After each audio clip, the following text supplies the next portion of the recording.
Good morning, everybody. Welcome to SPNCE 2020. I'm Jingguang Han. I'm the program co-chair of SPNCE 2020. It's our great pleasure to invite scientists, researchers, and students from all over the world to attend the third EAI International Conference on Security and Privacy in New Computing Environments, SPNCE 2020. At the beginning, we would like to introduce the steering committee of SPNCE to you. The steering committee chair of SPNCE is Professor Aymeric Klamtak from University of Trento, Italy. The steering committee members are Professor Yang Xiang from Deakin University, Australia, and Professor Jin Li from Guangzhou University, China. The organizing committee of SPNCE 2020 is as follows. The general chairs are Dr. Wei Zhimen from Technical University of Denmark and Professor Socrates Katasikas from Norwegian University of Science and Technology, Norway. The program chairs are Professor Ding Wang from Nankai University, China, Dr. Xiao Wang from Northwestern University, USA, and Dr. Jingguang Han from Queen's University, Belfast, UK. This year, we totally invited 93 PCM members from 15 countries and areas, including China, Hong Kong, China, Taiwan, USA, UK, Australia, Ireland, Japan, Germany, Singapore, Denmark, India, Norway, South, and Slovenia. We would like to thank all the PCM members for their hard work on processing papers. Due to the COVID-19, this year we received 66 submissions. Each paper was reviewed by at least 3 reviewers. Finally, 32 papers were accepted to the SPNCE 2020 proceeding. Totally, there are 94 authors from China, Spain, Israel, Switzerland, UK, Australia, and Ireland. We also would like to thank all authors for their paper contribution to SPNCE 2020. It's our great honor to invite the following 2 keynote speakers. They are Professor Xiaoming Yu from the University of Hong Kong, China, and Professor Shui Yu from University of Technology, Sydney, Australia. Each keynote speech takes 45 minutes, including question and answer session, and each paper presentation takes 15 minutes, including the question and answer session. There is a special event, which is a tutorial entitled Model-Based Development Using Simulink on Raspberry Pi. This tutorial will be moderated by Professor Venkatesh Min and Professor Nalini Laya. The program of SPNCE 2020 is as follows. On the first day, August 6th, there are 4 sessions, including Network Security, System Security, Machine Learning 1, and Machine Learning 2. On the second day, August 7th, there are also 4 sessions, including Authentication and Access Control, Cloud Security, Cryptography, and Applied Cryptography. Finally, we would like to thank all of you for your help and contributions to the SPNCE 2020. Please enjoy your time at SPNCE 2020. Thank you very much.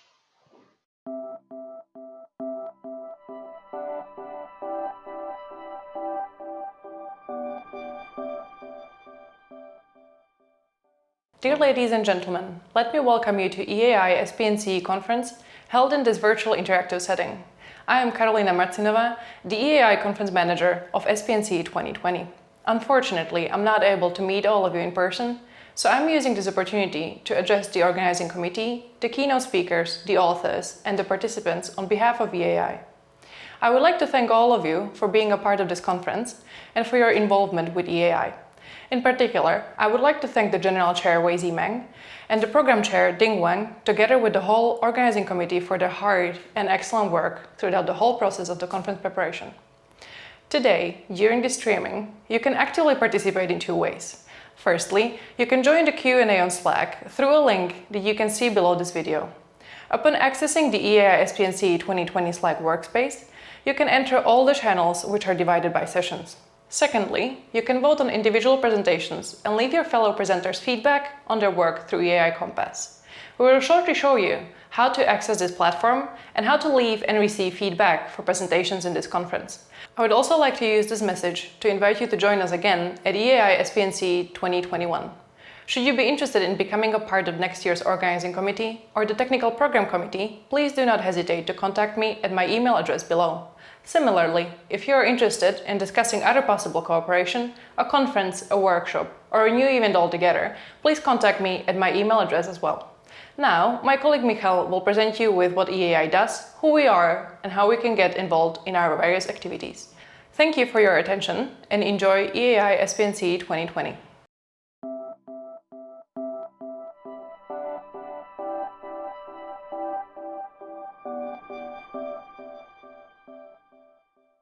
Hi everyone, my name is Michal Dudic. I'm the community manager at EAI, European Alliance for Innovation. It's my pleasure to welcome you at this conference and say a few words about who we are and what we can do for you and your research career.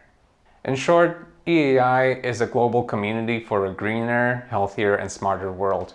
As of today, we are home to more than 60,000 members from 167 countries, and we reach out to tens of thousands of subscribers. As an organization, we are non-profit from day one, and what is most important to us is that we remain open to all researchers from all around the world thanks to membership that is completely free. We organize more than 100 events annually, such as this conference, and we do so in publishing partnership with Springer. I said in the beginning that EAI is a community, so let's talk about what that means and what it means for you. To put it briefly, we give our members a platform that builds their research. We do it with 3 main online community services where members come together to help each other write a better paper, get an objective review, and get recognized fairly. The 3 services in question are EAI Compass, Community Review, and EAI Index. Firstly, EAI Compass is an online app where you can meet and connect with new colleagues and get feedback on your paper as well as your presentation. In addition to that, it lets you download all full papers that will be presented at this conference, and you can vote on your favorite presentations as well as see everyone who is here and connect with them. You can do this right now if you go to EAI Compass website, compass.eai.eu. Next, we are improving the classic conference review process with community review. It has already been in use at all our events since 2019, and we were very excited to hear a lot of positive feedback from program committee members regarding the reliability and the speed of the community review. Let's talk briefly about what community review does. Essentially, it is a website that shows abstracts of papers that are right in the middle of the review process, as long as the authors allow it, of course. And all EAI members may then bid to review specific papers. When they submit their bid, they put in their bio and their qualifications, which are sent to the program committee, who can then decide whether or not this bidder is qualified to review the paper they bid on. This relatively easy access to review opportunities means that bidders really need to put their best foot forward if they wish to be selected, which improves the quality of the entire review process. At the end of the day, this benefits you, the author. And last but not least, let me tell you a thing or two about EAI Index. EAI Index is our credit-based evaluation system that we rolled out this year to all of our conferences and journals that allow you to climb the global ranks of EAI community and get recognized for your work. It calculates a number value for most actions you make, such as getting your paper accepted or submitting a review, and these numbers accumulate for 12 months. At the end of this 12-month period, we put together a ladder of all EAI members, and the ones at the top receive a nomination to one of the membership ranks: senior member, distinguished member, or fellow. For each action that is eligible for EAI index credits, we'll look at the quality of your action as it was evaluated by another member of the community, such as, for example, the review score of your submission. To make sure that the system is fair to newcomers, every 12 months the credit count gets erased, the ones at the top receive their nominations, and every member starts at 0 for the following 12 months. And finally, Smart Submit is a collaboration feature that is coming later this year. It will allow you to submit your research ideas and your work in progress abstracts to get the kind of help and feedback you're looking for. Maybe you are looking for co-authors, maybe you would like to find a mentor or a mentee, or maybe you want to find out how the community feels about your idea. This is what Smart Submit is designed for. Ultimately, it's about helping you write a better paper and increasing your chances of getting accepted. Again, we will be launching this feature later this year, so stay tuned. And so I'm going to leave you with many different ways to get engaged at different levels. There are lots of opportunities in many of our events and publications, which means many ways to connect with people and collaborate. You may learn more about everything I just talked about at our website, eai.eu. These services exist to help you and to make your lives easier, so we encourage you to send us your comments, ideas, and feedback to community@eai.eu. And if you're interested in volunteering and contributing, you can let us know at the same email address. Don't forget that you can use EAI Compass to vote on presentations in real time to determine which ones are the best, as well as to download all full papers that will be presented today. Just make sure that you log in using the same email address as the one you used to register to this conference. Thank you very much for your attention. Please enjoy the conference, and I hope we will see everyone online soon.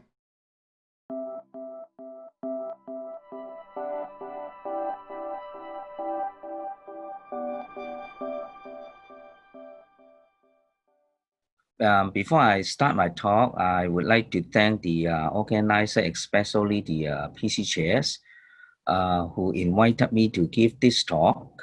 Okay, unfortunately, we are not able to interact in person, but then I hope we still can talk afterwards by emails or other means. Okay, now let me try to share my screen first to show my PowerPoint.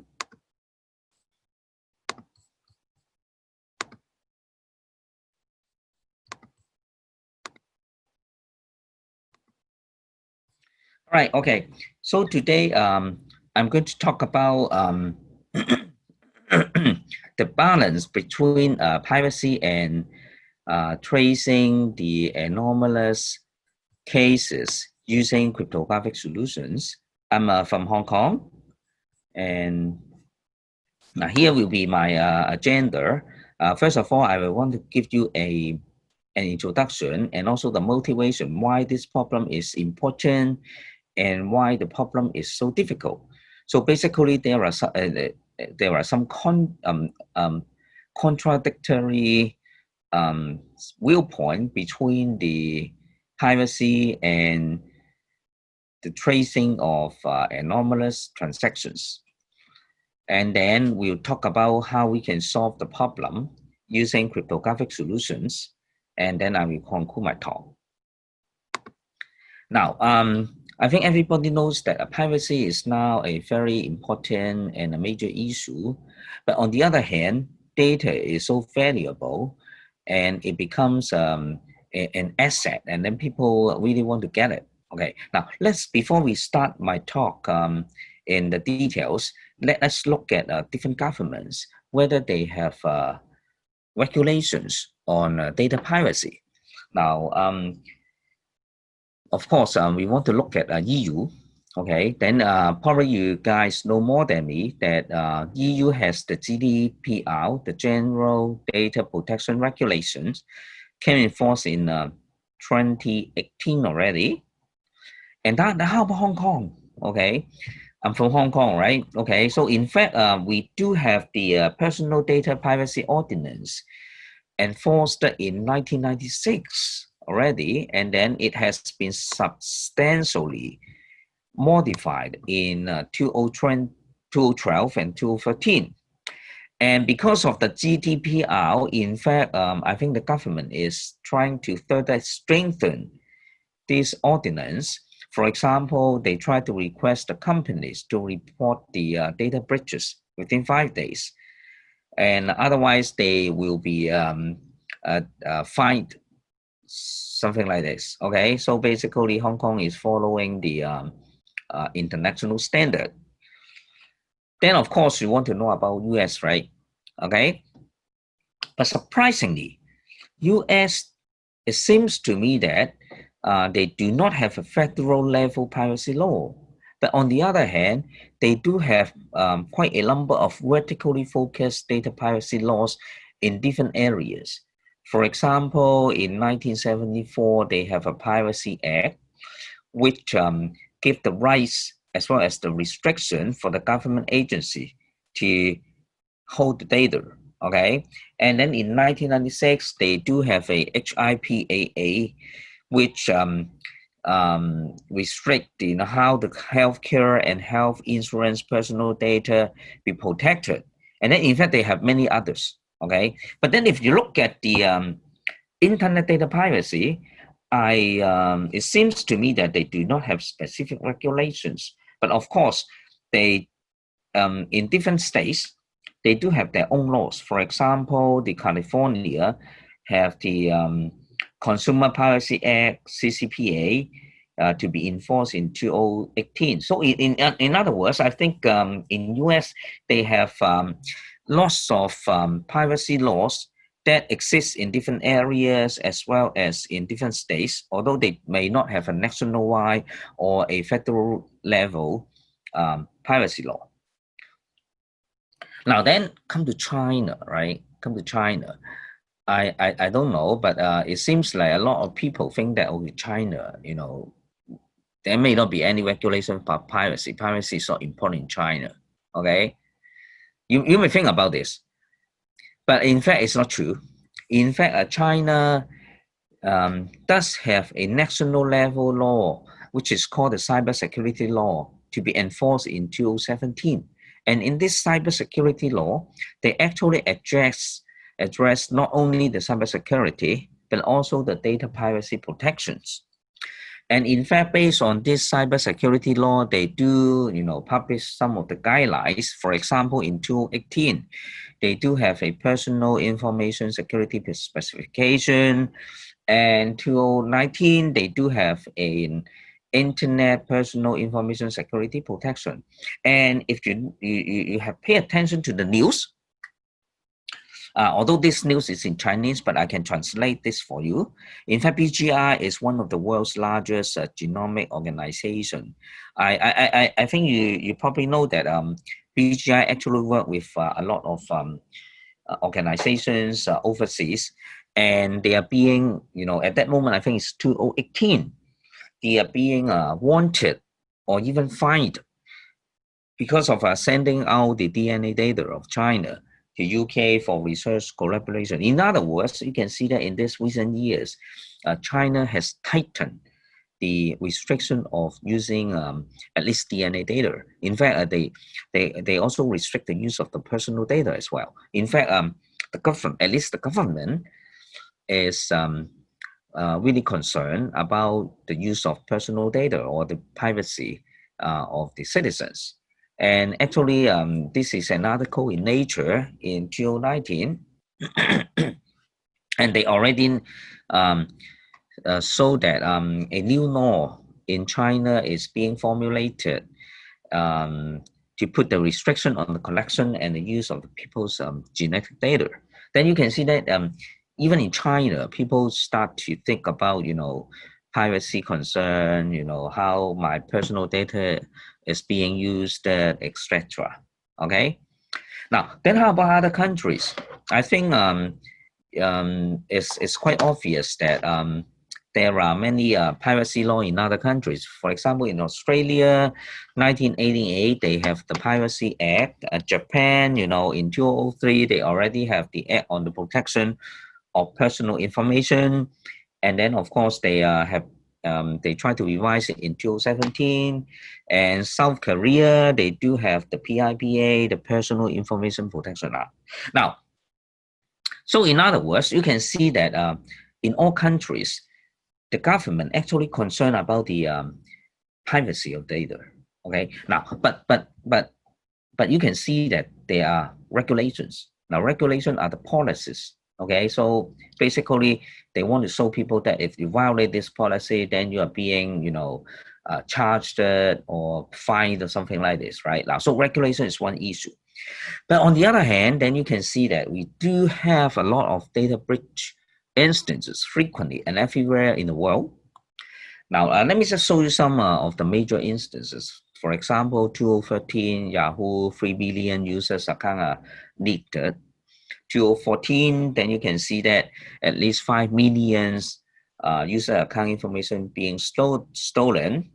2018, for the Indian government, they actually expose almost 1.1 billion people's biometric information. And, 2018, Marriott International also announced that 500 million hotel guest information being stolen. And 2019, you keep on hearing the news, then you know that there are a lot of these data breach instances. 2019, the verification.io basically is an email verification platform, also suffer a data breach exposing kind of like 700 million records. Okay, Facebook also had the same problem, right? 40 million user record exposed on Amazon Cloud. Okay, actually, according to the study, there are over 2,000 confirmed data breach instances in 2019. And actually, it won't stop. How about 2020? Still a lot. Okay, but then I want you to pay attention to, in the past, we think that data breaches involve the information like your phone number, your email address, things like that. But then you can see that right now, we are not only talking about this kind of personal information. You can see that the Clearview AI, they had over 3 billion photos being stolen. So your images, your pictures are being stolen, okay?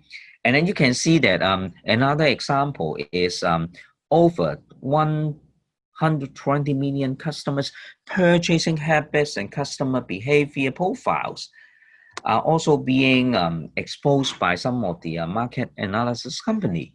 Okay, then of course, credit card information are also counted as well. All right, then you can see that we actually expand the idea of personal records like email, your phone number, your date of birth, to kind of like your behavior profile, your biometric information. So in fact, there are lots of personal information that can be exposed. All right. Now, so even in Hong Kong, actually, we have many instances in the recent years. Cathay Pacific, probably you know about this airline, right? They actually in 2018 have like 9.4 million customers' information was compromised. And a travel agent is very popular in Hong Kong, and the customer data was being stolen as well. And very recently, then you know that the government is very busy with the COVID-19 cases, right? And then people want to know about the quarantine residents. And then you can see that some of the leakage of the quarantine residents actually happening in Hong Kong, okay, in a mobile phone, all right? Now, so you can see that there are many this kind of data leakage, data breaches instances. Now, of course, one extreme is that how about we stop providing any information to any company, institutions, or even government? but that's not the right way to do it. Why? Because on the other hand, data is very important for study and research for the benefit of community. Now, let me just give you a few examples. For example, healthcare.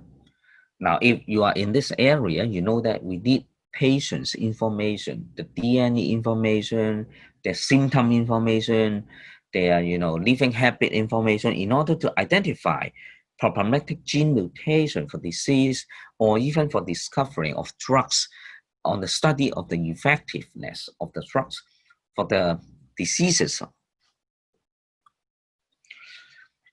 And the second example is a questionnaire. Now you can see all the government, all the organization may rely on a lot of questionnaire information from the general public or specific groups of people to give us ideas on how our services, quality of the products, or even other policies in order to improve the performance of it, okay, or to provide the guidelines for the better life of every people. Now, questionnaire. So in other words, how we can protect the information in the questionnaire while we are providing this information for study. And a more recent example is the COVID-19 infected cases. Now, you know that all the government, actually every single government is worrying about this. So if you find an infected case, what you want to do is you want to identify the close contact of these infected cases.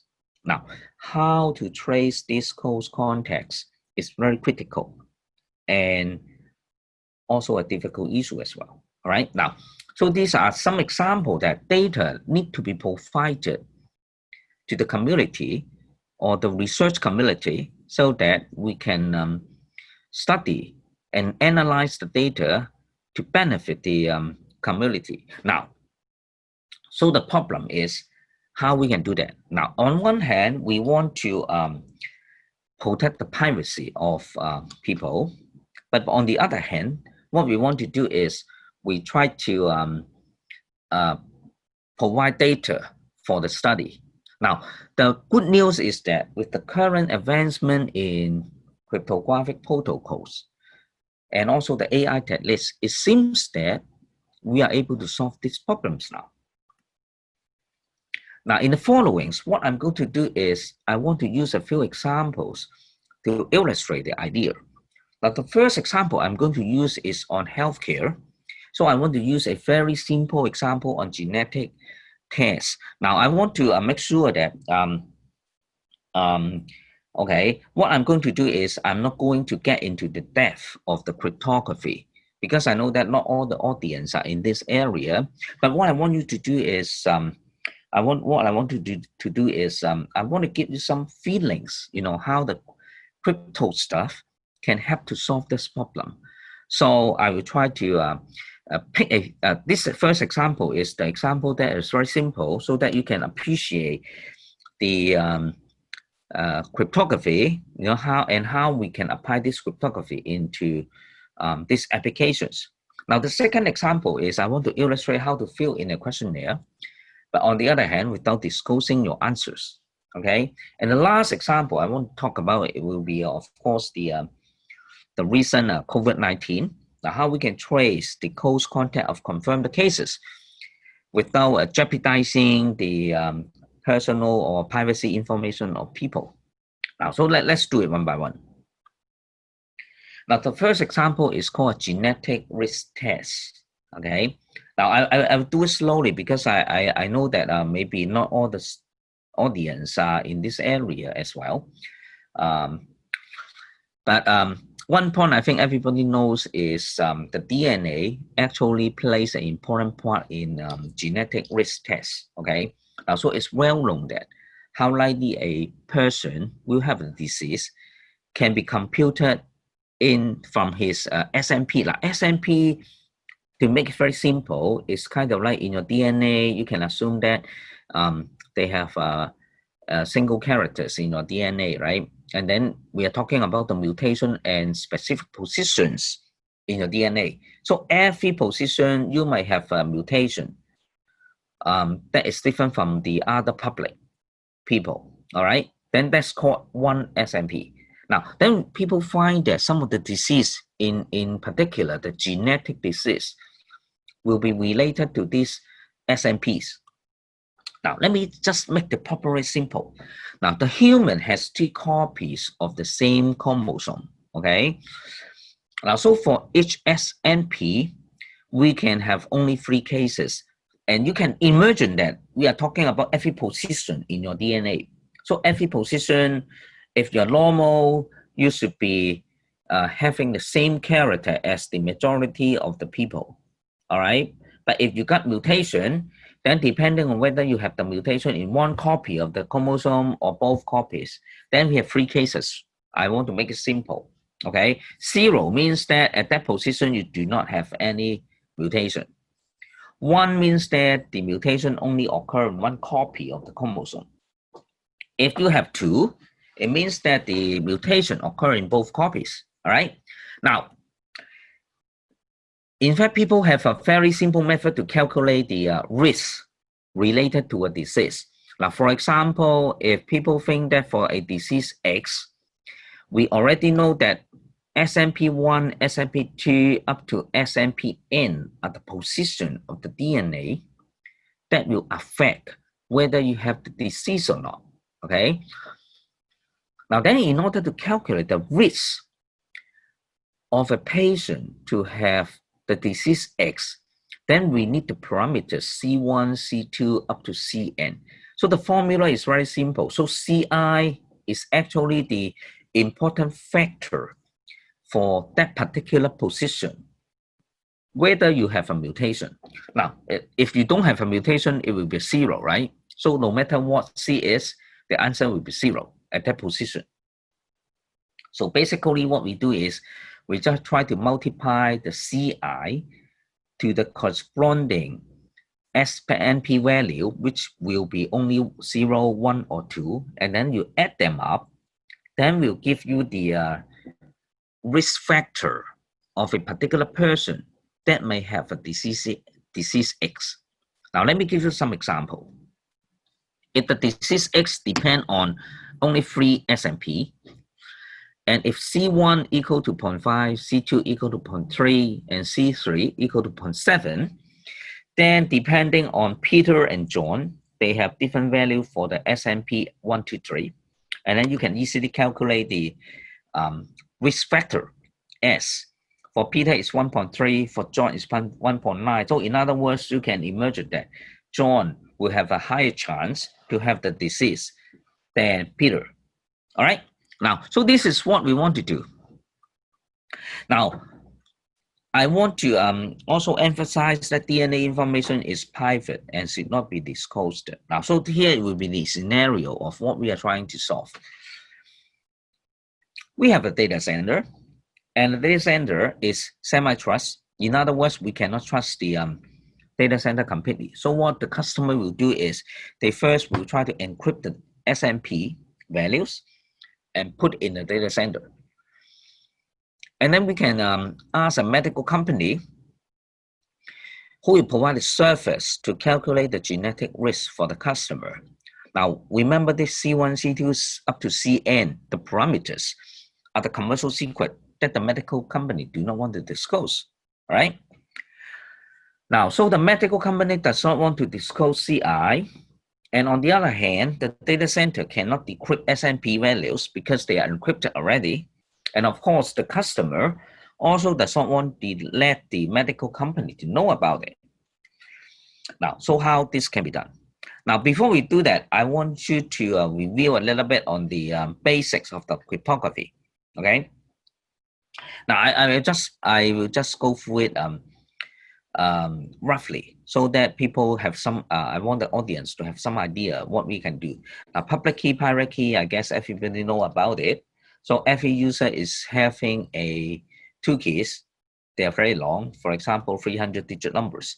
And the public key can be known to everybody. Private key will keep secret. There are many public key, private key systems in the world. And in our case, we try to use one of the system called the modified pay-layer system to illustrate our idea. Now, in this modified pay-layer system, the public key has 3 values, N and G and H. Now, H basically is equal to G to the power X. Now, X is the private key, okay, and mod N square. Okay, so I do not want to get into the details, but I give you some idea what we are trying to do. I hope you still remember the mod operation. So if we are talking about X mod Y, it means that we are talking about the remainder of dividing X by Y. For example, 15 mod 6 will be equal to 2. So it's very obvious, right? And 30 mod 4, of course, equal to 2 as well, right? And you can do some simple calculation. So if N equal to 15, G equal to 6, if we pick the private key to be X equal to 4, then you can actually compute the H. H is also the public key very easily by using the formula here. Then it turned out to be 171.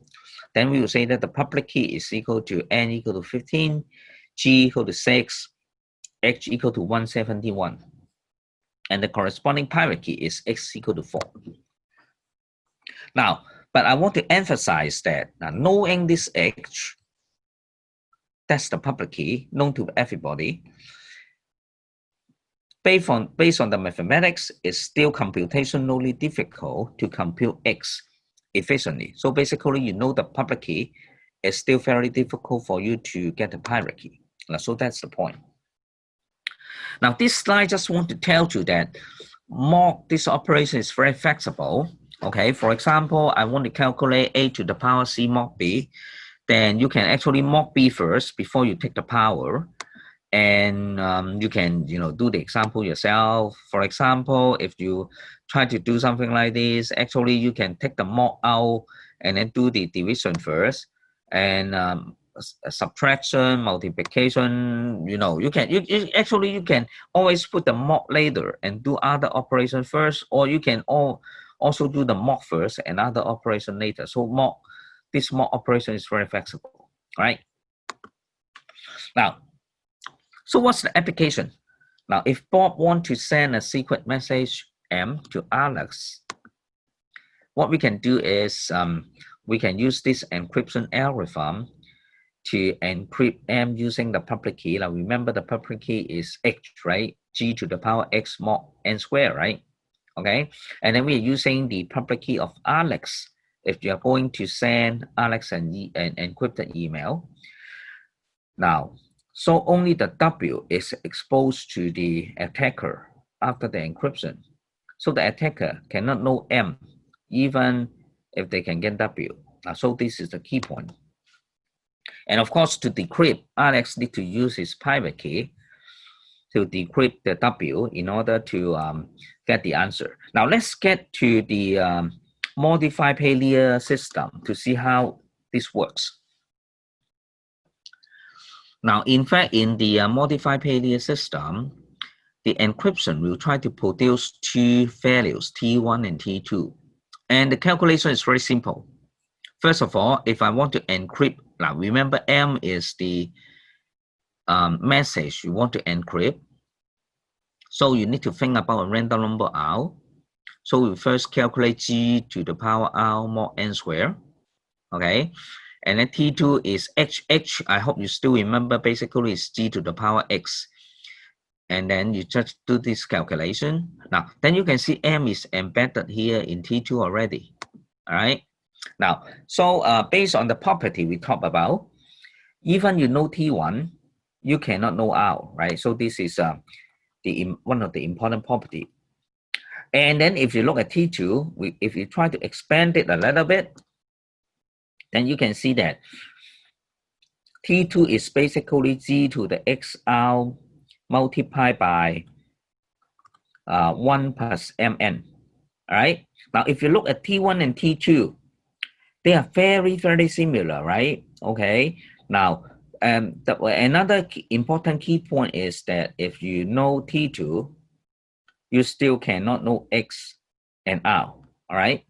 Now, I think if you look at the expression of T1 and T2, you know why I picked this example is it's very simple, right?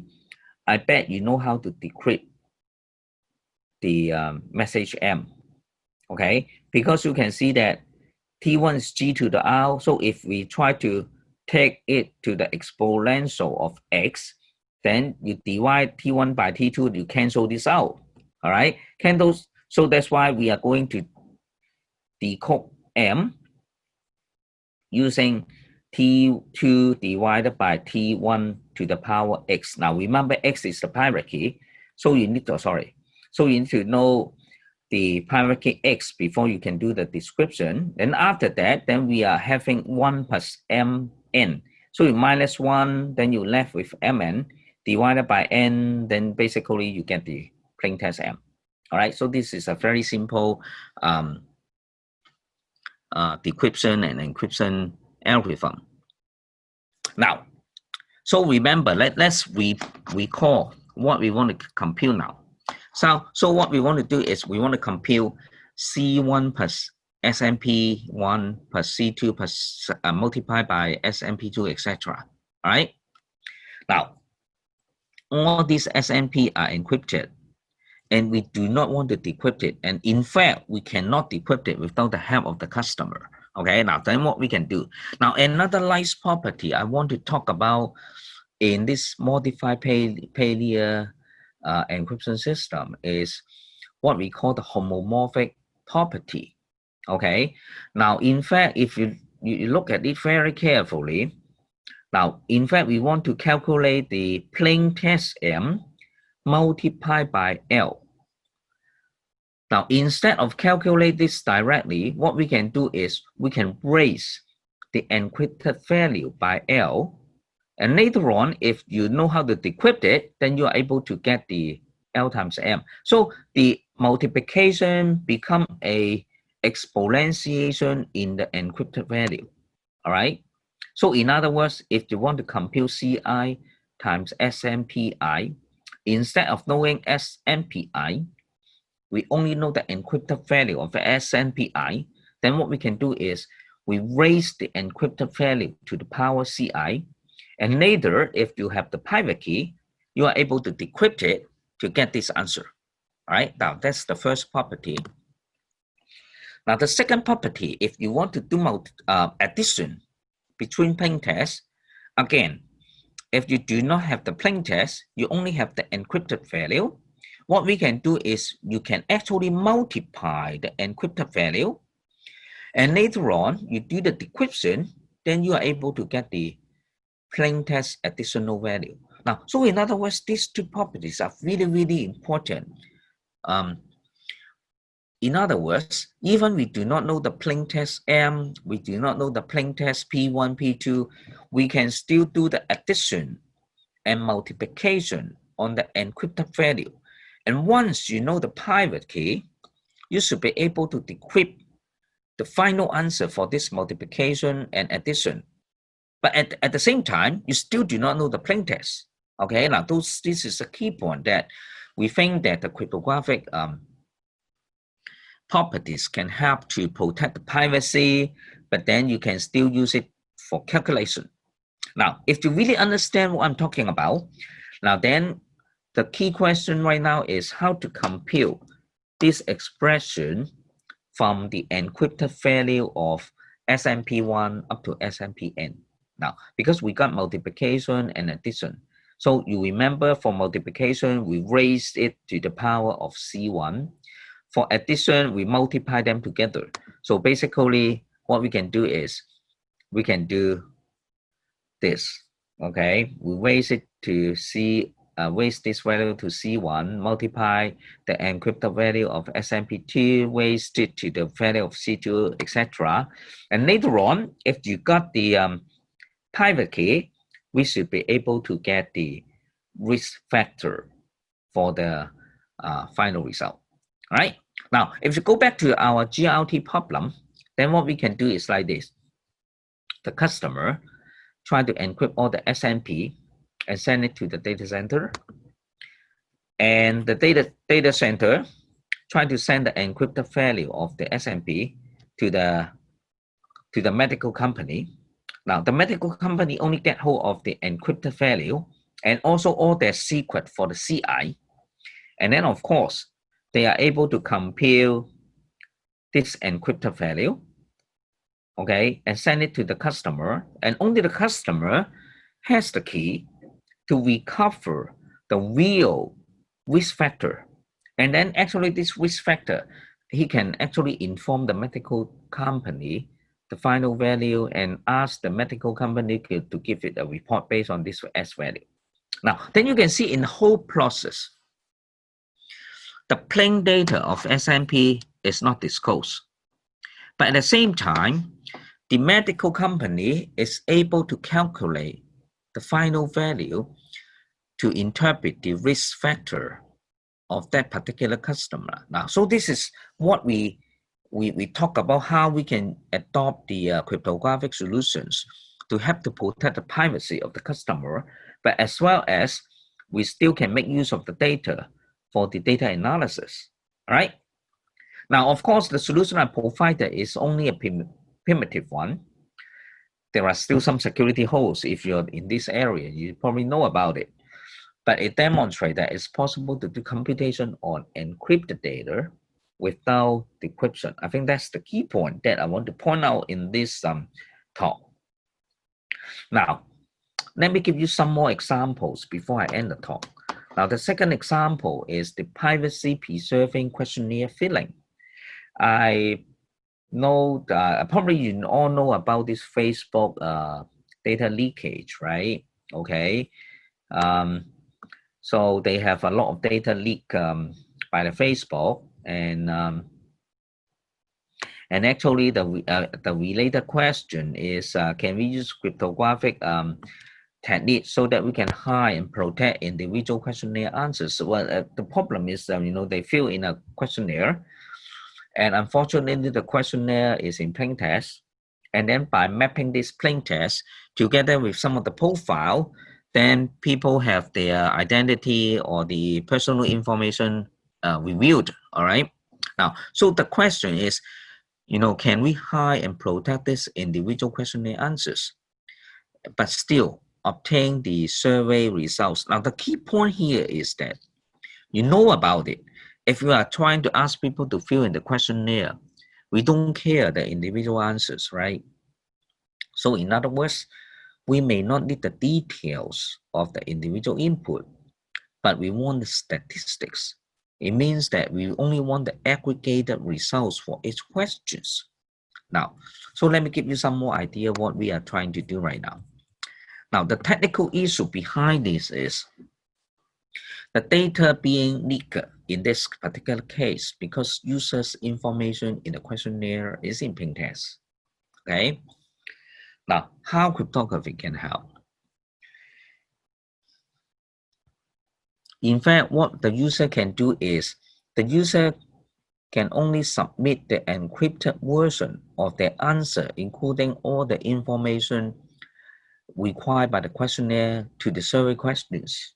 Okay, so everything should be encrypted. And the receiver or the questionnaire sender should be able to use the data to compute the statistics without doing any decryption. In other words, without knowing the plain text directly, they should be able to calculate the statistics that are required by this particular questionnaire. Okay, now I actually in the first example, I spent a lot of time because I wanted to feel that, the cryptographic technique can actually do this.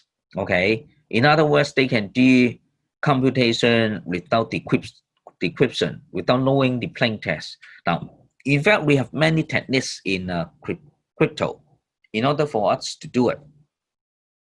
The one I illustrate is the homomorphic encryption. We do have other things like zero knowledge proof, secure multi-party computation. Then actually all these recent results make this kind of computation possible now. Okay, now then you can see that if we can do this, so whenever you ask a user to fill in a questionnaire, we make sure that the answer was encrypted in the client side before it's sent over to the questionnaire sender, and then the questionnaire sender get hold of the encrypted values and that they can calculate the statistics without decrypting it. Okay, and in fact, there's an advantage, an additional advantage that we can actually limit the type of statistics to be computed by the questionnaire center as well.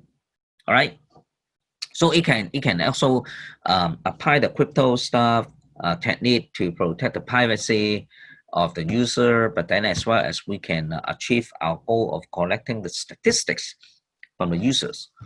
Now, my last example, because time is running short, so let me do it quickly. Now, currently the problem is under this COVID-19, how to effectively trace the close contact of confirmed cases without disclosing other people's information. Now, let me give you the ideal case or what the government wants, right? Everybody install an app in their mobile phone or smartwatch, right? And the apps can communicate with one another. So if two persons are in close contact based on the social distance, for example, within 1.5 meters, the apps will communicate and exchange information. Then you know that I'm your close contact and you know that I'm your close contact, even though we may not know each other, right? And the ideal case is the app automatically record everything, like what's the time, you keep in touch, okay, the duration, the location, and you need identifier of your close contact, for example, the phone number, all right? And moreover, the government agency like the health department can freely access this information, right? So that they can trace all the close contacts of a confirmed case automatically and in a real-time manner. Now, but then what do people worry? My privacy is being jeopardized, right? Although there are regulations governing the privacy, we still worry because we do not know how the government or how people who obtain this information will use the information. Okay, in particular, for those without infected or is not in close contact with the infected cases, why I want to, give this information to the government. Now, so we do have two problems. The first problem is more on technical. How we can have an app that protects the privacy of the people while allowing the tracing of close contact of infected cases effectively. The other problem is the privacy related, how we can convince people to install their apps or set up a regulation to enforce people to install that, for example, for incoming travelers, right? In fact, there are many studies already, okay? You can take a look at these papers. Now, but then what I want to do is I want to tell you what some of the governments are doing right now. For example, Singapore, they're using an app called Trace Together. What they want to do is they try to achieve privacy as well. They use pseudo ID to hide the real identity of the user, and data will be encrypted and transmitted to a server in a secure form. And so the user can check themselves if they are in close contact with any confirmed case. The confirmed case will be put on the internet, so everybody can check whether they are in close contact with it. But all done in private. Australia, okay, they use something called COVID Safe. What they do is on the other hand, they do not use a server. What they do is they will store all this close contact information in a mobile device, encrypted, and depending on the infected person's, whether he's willing, he should be able to give the government the access of all this information. Israel is using something similar to COVID Safe. South Korea, they have a regulation require all the mobile user to be registered using real name and their national registration number. So the government actually can trace all the close contact by analyzing the phone information. They have a Hong Kong. Hong Kong only enforces for the quarantine cases. For example, the returning Hong Kong citizen, incoming travelers. They require them to wear a waistband with a unique QR code that can pair up with a smartphone, and then using the app Stay Home Safe, the government can actually check the location of the person. Now, let me summarize what happened now. Now, in fact, people try to analyze these apps and they still find security, privacy issues there. Some of the protocols are theoretical based because they are still in the study research stage. Not sure if it's feasible in a practical situation. When I say feasible, it means that can it be lightweight to be installed in mobile phone or even smartwatch? Scalable, because more people is going to use it. And then how to achieve a balance between the privacy and tracing necessary cases. Now, all these solutions actually employ cryptographic techniques like pseudo ID, encryption, homomorphic properties, zero knowledge proof, bi-signature, things like that. According to my knowledge, there's still no perfect solutions. Maybe there's no single apps that can fit all countries. Cryptographic solutions, on the other hand, seems to be promising. Now, even COVID-19 is over, I think we still need to prepare for the next crisis. So therefore, I think this solution is still a must to develop. Now, so let me conclude my talk. Privacy preserving become a common important issue that everybody agrees. But without data, it's difficult to work on some research or analyze data for better life. For example, in deep learning, machine learning areas. Okay, so we need to get a balance between the privacy and how to provide the data for research and marketing, etc., or policy making for the government. All right. Now we believe that cryptographic tools can help, and in terms of, but then we still need to solve some of the problems like the efficiency, scalability, security, privacy, and whether it's compliant to the regulations. Now, before I end my talk, I want to emphasize there are many interesting problems to be explored in this area, namely how to do privacy preserving while you are going to do data analytics, right? Now, one particular example is cryptocurrency, Bitcoin, like Bitcoin.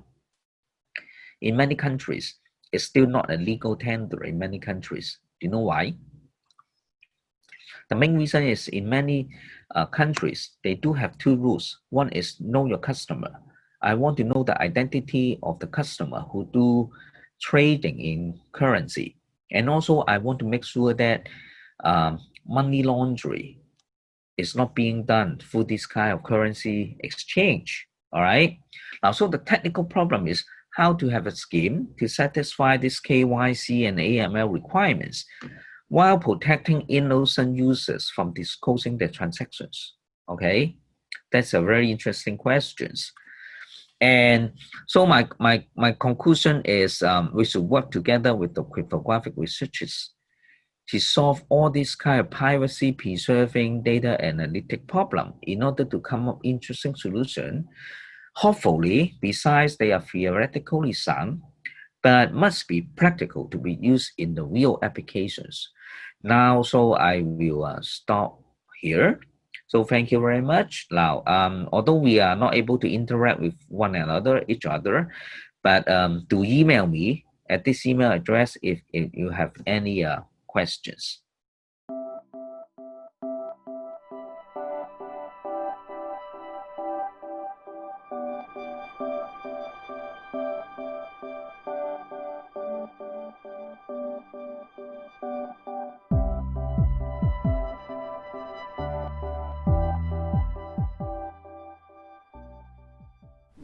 Dear colleagues and friends, I'm very honored to come here to present our work on big data privacy and to share our experience and also ask for your comments. I would like to thank the organizer of SPNCE to offer me this great opportunity. My name is Shui from School of Computer Science, UTS, Australia. Well, UTS is this year we were ranked world 133, and our computer science is ranked 13 worldwide by ARW. We are in Sydney and welcome you all to visit us when it is convenient for you. Personally, I did some professional services Okay, we're back to the business. For this talk, this is my outline. I will present an introduction and then challenges in big data privacy. Of course, now AI is very hot. How AI contribute to big data privacy. And then I share my personal understanding about promising directions. Of course, for this online version, I think we will do the Q&A in another way.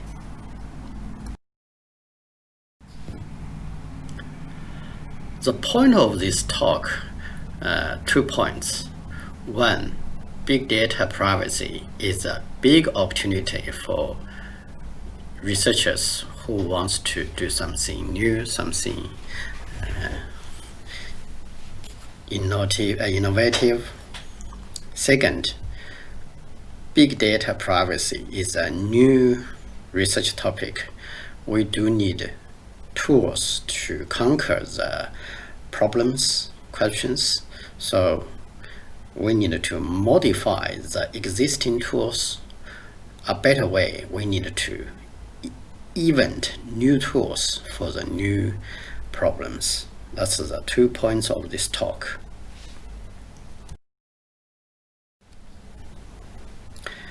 Now it is sure that big data privacy is a big topic for us. The Science magazine in 2014 organized a special section called Big Data, Big Problems. Maybe less than half a year later, they organized another special section called The End of Privacy in Big Data Era in the January of 2015. Yeah. So this top venue, they discussed this problem.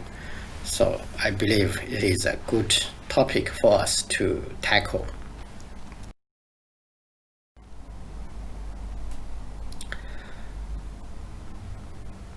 Well, if you look at the big data privacy issue, we may work on 2 areas, my understanding.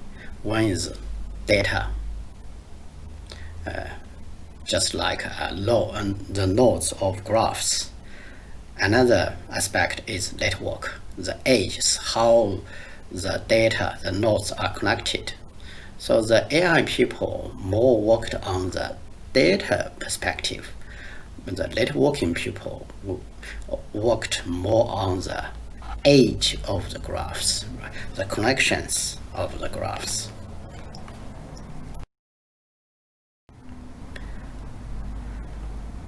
The data mining community, they are the early people that realized privacy problem.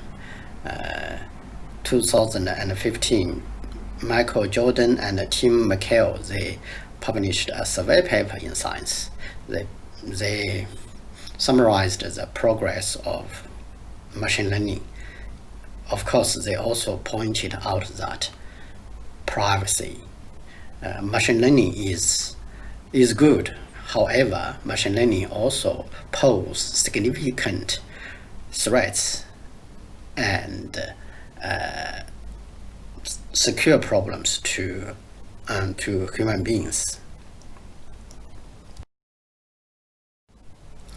We started to work on the privacy issue in 2015 after the Science special section. We realized that privacy is a good topic for us, so we jumped to this topic. In 2016, I published a small paper on IEEE Access, a survey paper on big privacy. So at that time, I read almost a large number of papers about big data privacy.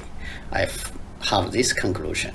The essential problem of big data privacy is 2 aspects. One is the data utility for public. For example, how to make the medical data, for example, COVID-19 data to the public, then public can avoid the COVID hotspots, right? On the other side, the privacy protection of data generator. If your data point very clearly, so which house they have people infected by COVID-19, then it is a big breach of the person's privacy. So we need to also protect the privacy of the patient. So these 2 points, actually, they are contradictory to each other. Then what's our goal is to find a trade-off between data utility and privacy protection. That's my understanding about the essential problem of this topic. The current hot privacy topics, the first one is location privacy. This problem has been studied for a long time, so now I think it's going to be finished. The second hot topic is personalized privacy, because the existing protocols, for example, differential privacy, they all assume all of us share the same privacy standards. For example, a movie star, her privacy is the same as my privacy. So in practice, it's not true, right? So different people, we have different understanding of privacy. We have different requirement of privacy protection. So it is necessary to do personalized privacy.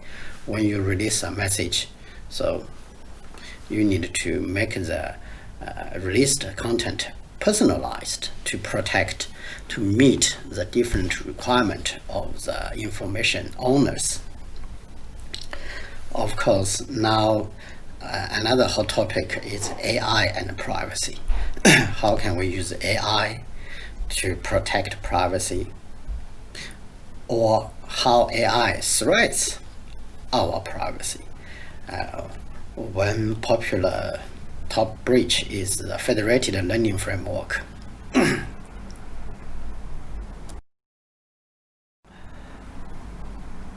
We, in the last 3 or 4 years, we did some work on personalized privacy.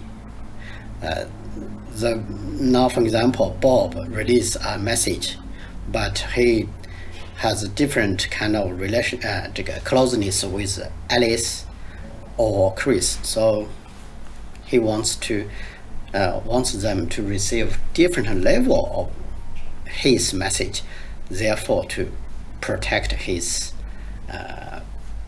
privacy. If we treat it as a graph, so is the closeness between Bob and Alice equals to the closeness between Bob and Chris?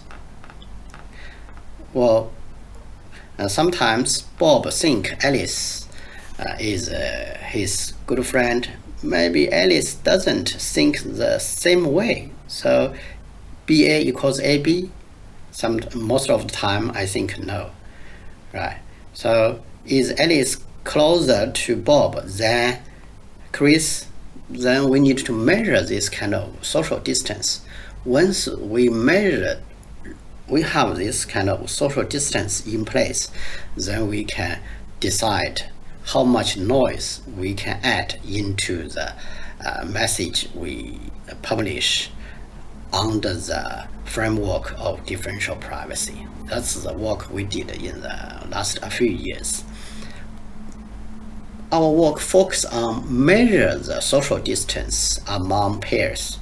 Obviously, now I think it's not the most important work, because we focus on measure distance rather than work on privacy itself, right? Now the currently the popular tools for privacy research, the most powerful tool is cryptography. Second tool, AI. It seems that AI can do everything, right? Any problem you cannot solve, okay, use AI. The third tool is differential privacy. I have to say, differential privacy is the tool invented for privacy. The previous two tools, cryptography, artificial intelligence, they were not invented for privacy, right? So if we want to use them, we need to modify those two tools or even invent new tools based on them. Second part of this talk, I want to share my understanding of the current fundamental challenges of privacy research. There's a lot. I only want to share three of them. One, measurement of privacy. Two, modeling tools for big data. Three, tools for privacy study. First challenge, how can we measure privacy? Privacy is a soft concept, right? Just like how do you measure happiness? It's not easy. Currently, the popular tool is to use informationmatic tool, for example, k-anonymity, information leakage, entropy, variation, social distance, and so on. But all those tools, they measure the changes when you make some actions on privacy. So all the measurements are not direct measures. So give you a person, give you her data, can you tell me what's her privacy requirement? We cannot make it. This guy called Isaac Newton, 400 years ago, he said, I can calculate the movement of stars, but cannot measure the medleys of men. Obviously, it is hard to measure the medleys of men. Also, it is hard to measure the privacy of the men as well, I think.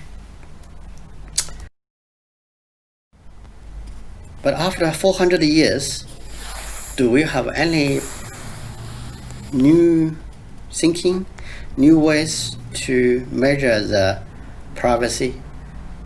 I think it's possible. One strategy we need to use is to use cross-disciplinary study. Obviously, privacy is not a concept in computer science. It is more related with psychology, more related with social science. So if, as a computer scientists, if we want to measure privacy, we need to learn more knowledge from psychology, social science, and combine them with computer science to do the measurement. That's my understanding. Second challenge we are facing is big data modeling, because we want to do big data privacy research. Then we need to understand big data, right? We need to make a mathematical model for big data to represent big data, to obtain the properties of big data. Then we can do the next step. Applications, for example, privacy of big data, other applications. Right? Do we have tools? If we look at our toolbox, the first tool we use is graph theory. then a big data set becomes a big graph, right? So graph theory is an existing tool. Okay. From graph theory, is this tool suitable for us to tackle the big data modeling problems? No. We have two obvious challenges. One is volume. Sorry. Because the big when we represent a big data set into a big graph, the graph is really big. So how can we deal with the volume issue? Of course, now the database community, they have a tool called graph summary. It's divided and conquer, use this strategy. Another harder problem for graph theory is the dynamic feature. We know the traditional graph theory is used to study static graphs, but the modern networks, for example, the internet, social networks, one feature is time varying. So the traditional graph theory tool cannot deal with the dynamic features of our studied subjects, right? How do we deal with this? Now we can see a lot of scientists, they are working hard on this. Okay. Another tool is from algebra, because the graphs use graph theory is in the geometry domain. Sometimes it's not very convenient to do the calculation, so usually people use metrics. But in terms of big data modeling, big data set usually is high dimensional, so metrics seems not that valid for high dimensional data sets. So, but don't worry, we do have mathematicians, they have tools for us already. Based on my understanding, the one tool is called a Tensor. They can use, is part of the differential geometry. Right? Use Tensor to deal with the high dimensional data sets.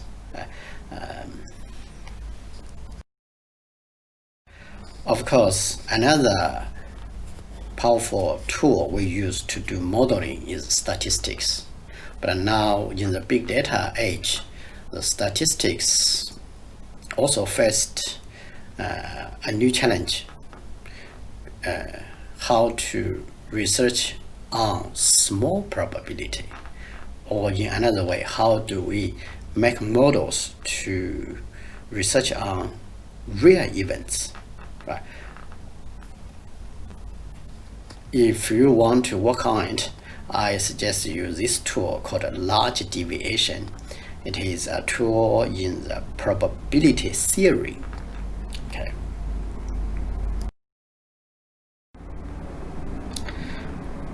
Of course, there is also a free book on the internet called Large Deviations for Performance Analysis, used for queues, communication, and computing. I think it's very good for networking people to use this tool. Challenge 3, we lack of mathematical tools. So far, differential privacy is almost the only new tool for big data privacy.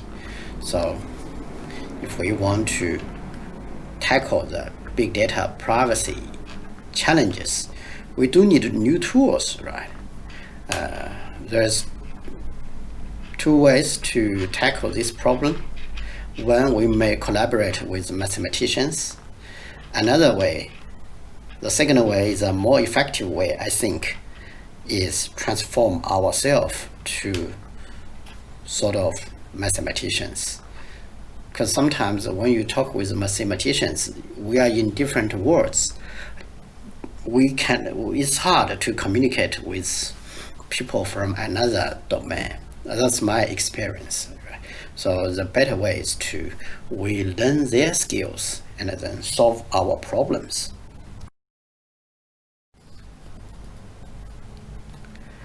AI for privacy.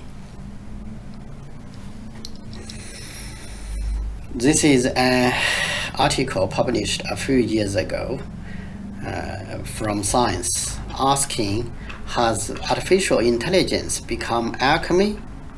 So the reason is the result of artificial intelligence research sometimes cannot be repeated, right? So I believe the reason is because AI is not theoretical based. Okay. Of course, recently we also see different articles to show that the progress in AI is very limited in the last 20 years. And so, although the AI is very powerful in application domain,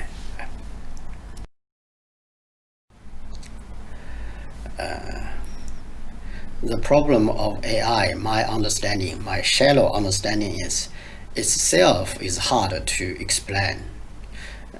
So there is a hot topic in AI called explainable AI.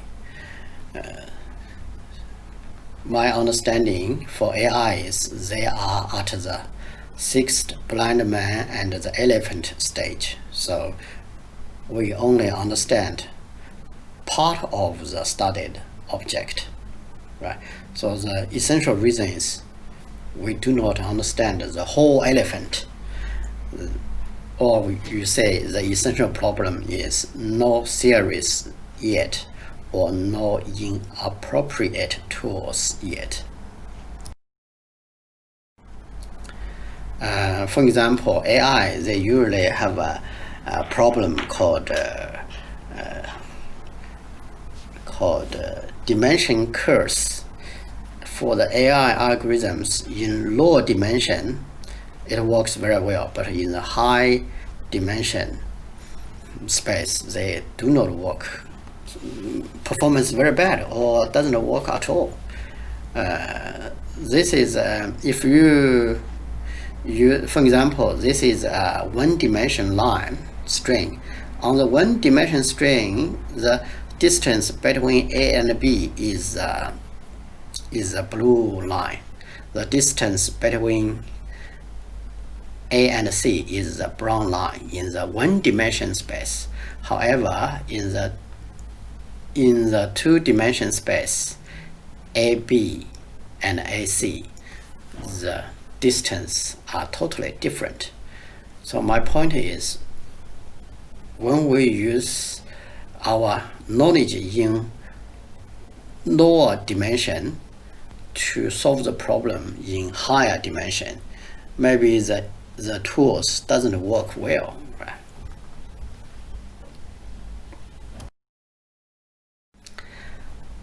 In October last year, I did a small survey about the AI papers in AI tools used in communication or networking domain.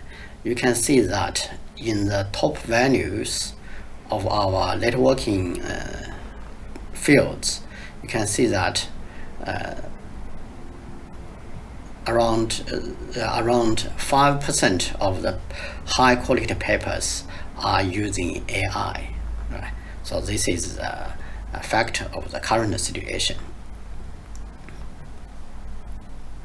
That means if you use AI to solve the networking problems, I think it is effective.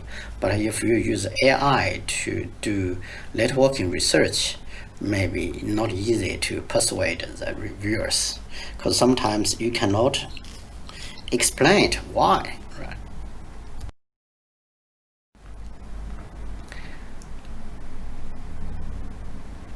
of course, there's a lot of works in privacy domain using AI. Based on my understanding, most of the work are using differential privacy.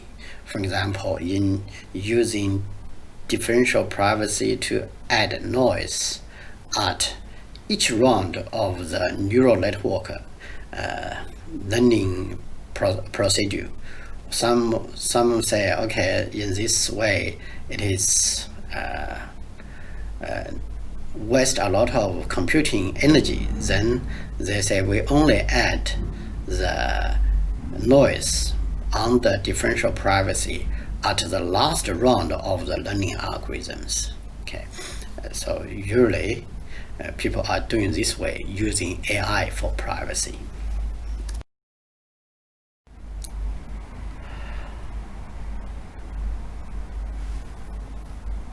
Of course, now in AI for privacy, we have a very popular, very hot framework called federated learning because of the privacy regulations, for example, GDPR. So the data you collected cannot leave your company. For example, in the older time, we may collect data from different countries to a centralized location and then do data mining. Due to the GDPR or other privacy regulation, the data you collected from Denmark, you have to maintain them within Denmark. The data from England, you have to keep them within England. You cannot move it to a centralized location to do data mining, right? So people proposed this called a federated learning framework. Okay, you can keep your data in your local database, but we have federated learning algorithms. We distributed the algorithms to each of the local clients. Then you can do your local learning, and then after the learning, you upload the learning parameters to the central server. When the central server connect all the learning, the uploaded parameters, then they will adjust the global parameters and then broadcast the global parameters to all the clients again. Then the each client restart the learning algorithm. Then after round and round, at the end, we hopefully will reach some conclusions. Okay, that's the framework of federated learning.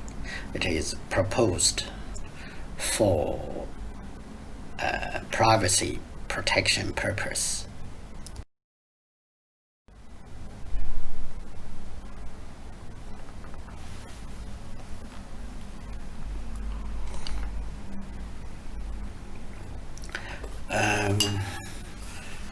We did some privacy research in the AI domain. We have some understanding about the current situation in terms of problems in federated learning. One problem is poison attacks, because when you do the federated learning, you involve thousands, maybe hundreds or thousands of clients. For example, a large number of mobile phones, they involved in your federated learning.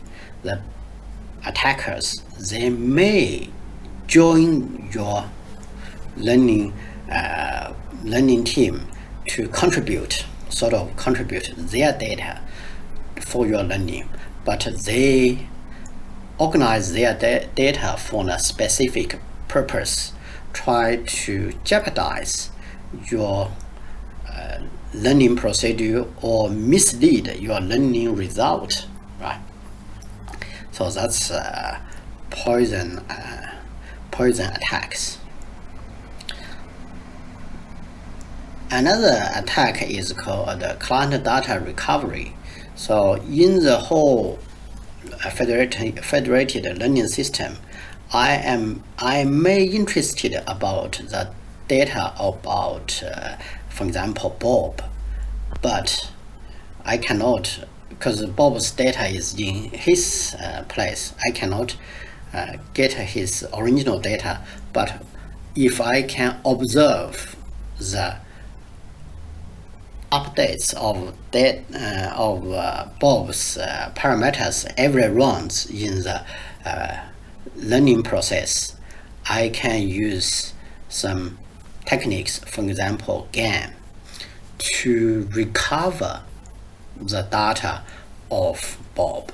Then we can breach the privacy of Bob, right?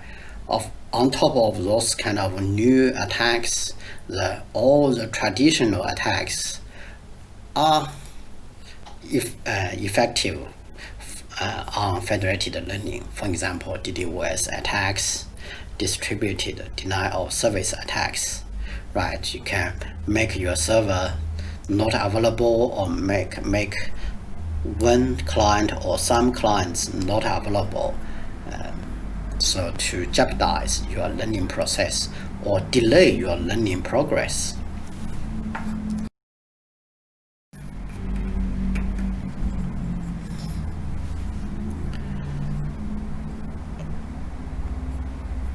Of course, AI itself, AI for privacy is a new, sort of new direction, right?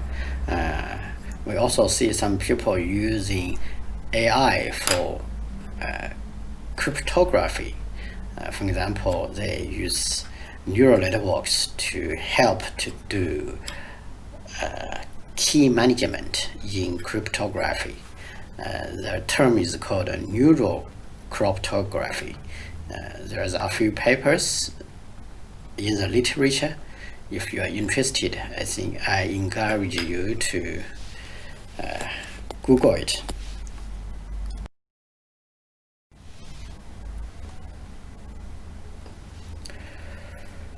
Privacy research directions, as we discussed.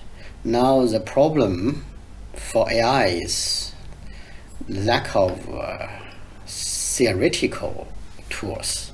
So at this moment, I believe if we want to make our research more explainable, maybe we need to introduce more theoretical work into the AI, right? So we have to use theory-guided method to carry out our research. Okay, so sometimes using the AI solution space may be not true, right? Because sometimes you cannot explain. If we also have theoretical solution space, if the overlap of these two spaces is, I think the solutions are reliable or more reliable than any conclusions from a single space.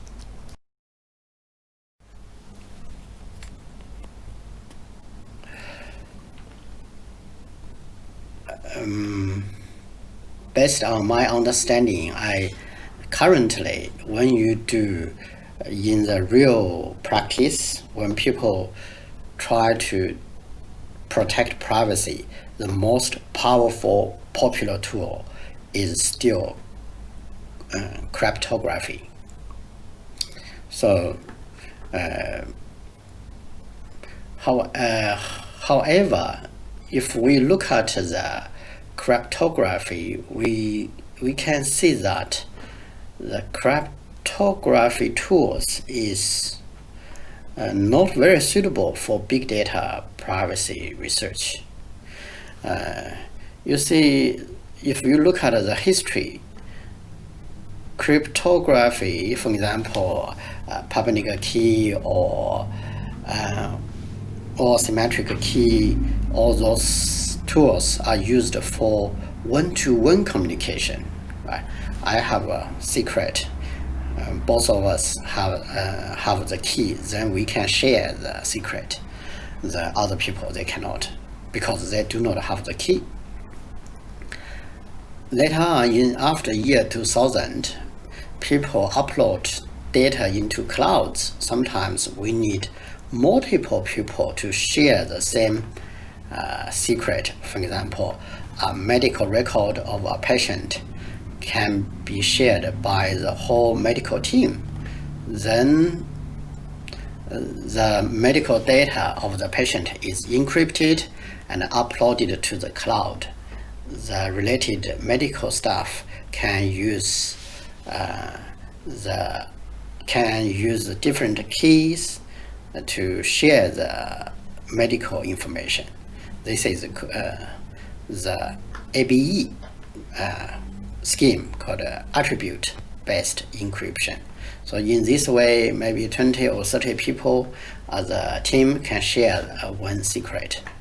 However, in the big data case, when we release the data to public, those public, they may not share a fixed number of features. For example, in the ABE case, the medical staff, they all medical related, right?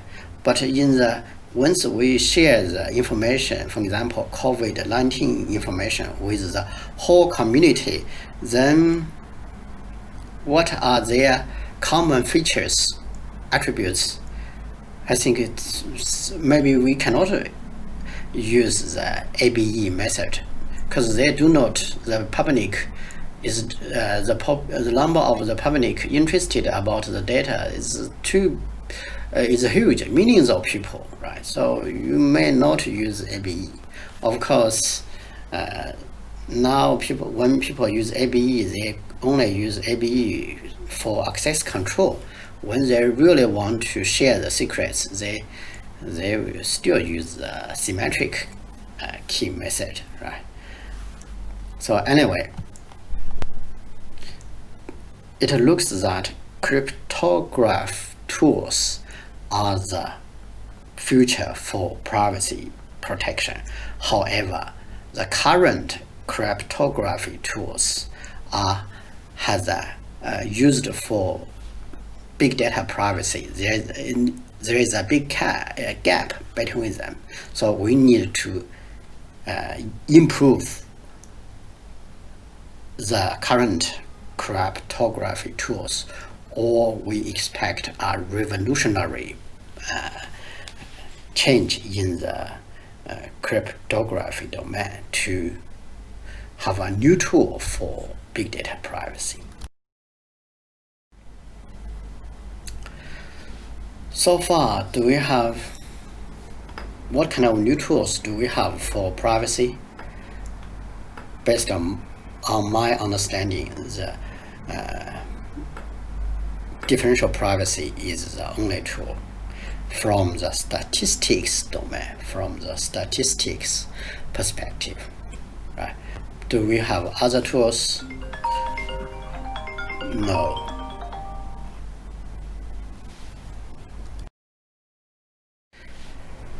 Okay, I think that's pretty much the talk for me. Thank you very much for your listening, and I wish you stay safe, stay healthy, and enjoy the conference. Thank you.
Hello everyone, my name is Dilara Akarali. I am a postdoctoral researcher and today I am presenting the work entitled A Characterization of Smart Grid DOS Attacks. This research was done as part of Energy Shield, which is an ongoing EU project that aims to develop security tools for the smart grid. This work has been conducted by City University of London in collaboration with L7 Defence, who are our industry partners under Energy Shield. Our main area of focus is on understanding and mitigating denial of service or DOS attacks. First, I will provide some rationale for this work and outline our key aims and contributions. Then the work is split into two parts. The first covers the details of the smart grid infrastructure, including domains, flows, and components. This demonstrates the background study that we did to understand the unique characteristics and requirements of the smart grid. And the second covers the identified DOS attack scenarios. This includes the literature survey that we conducted, as well as the proposed characterization and classification scheme that we developed based on those findings.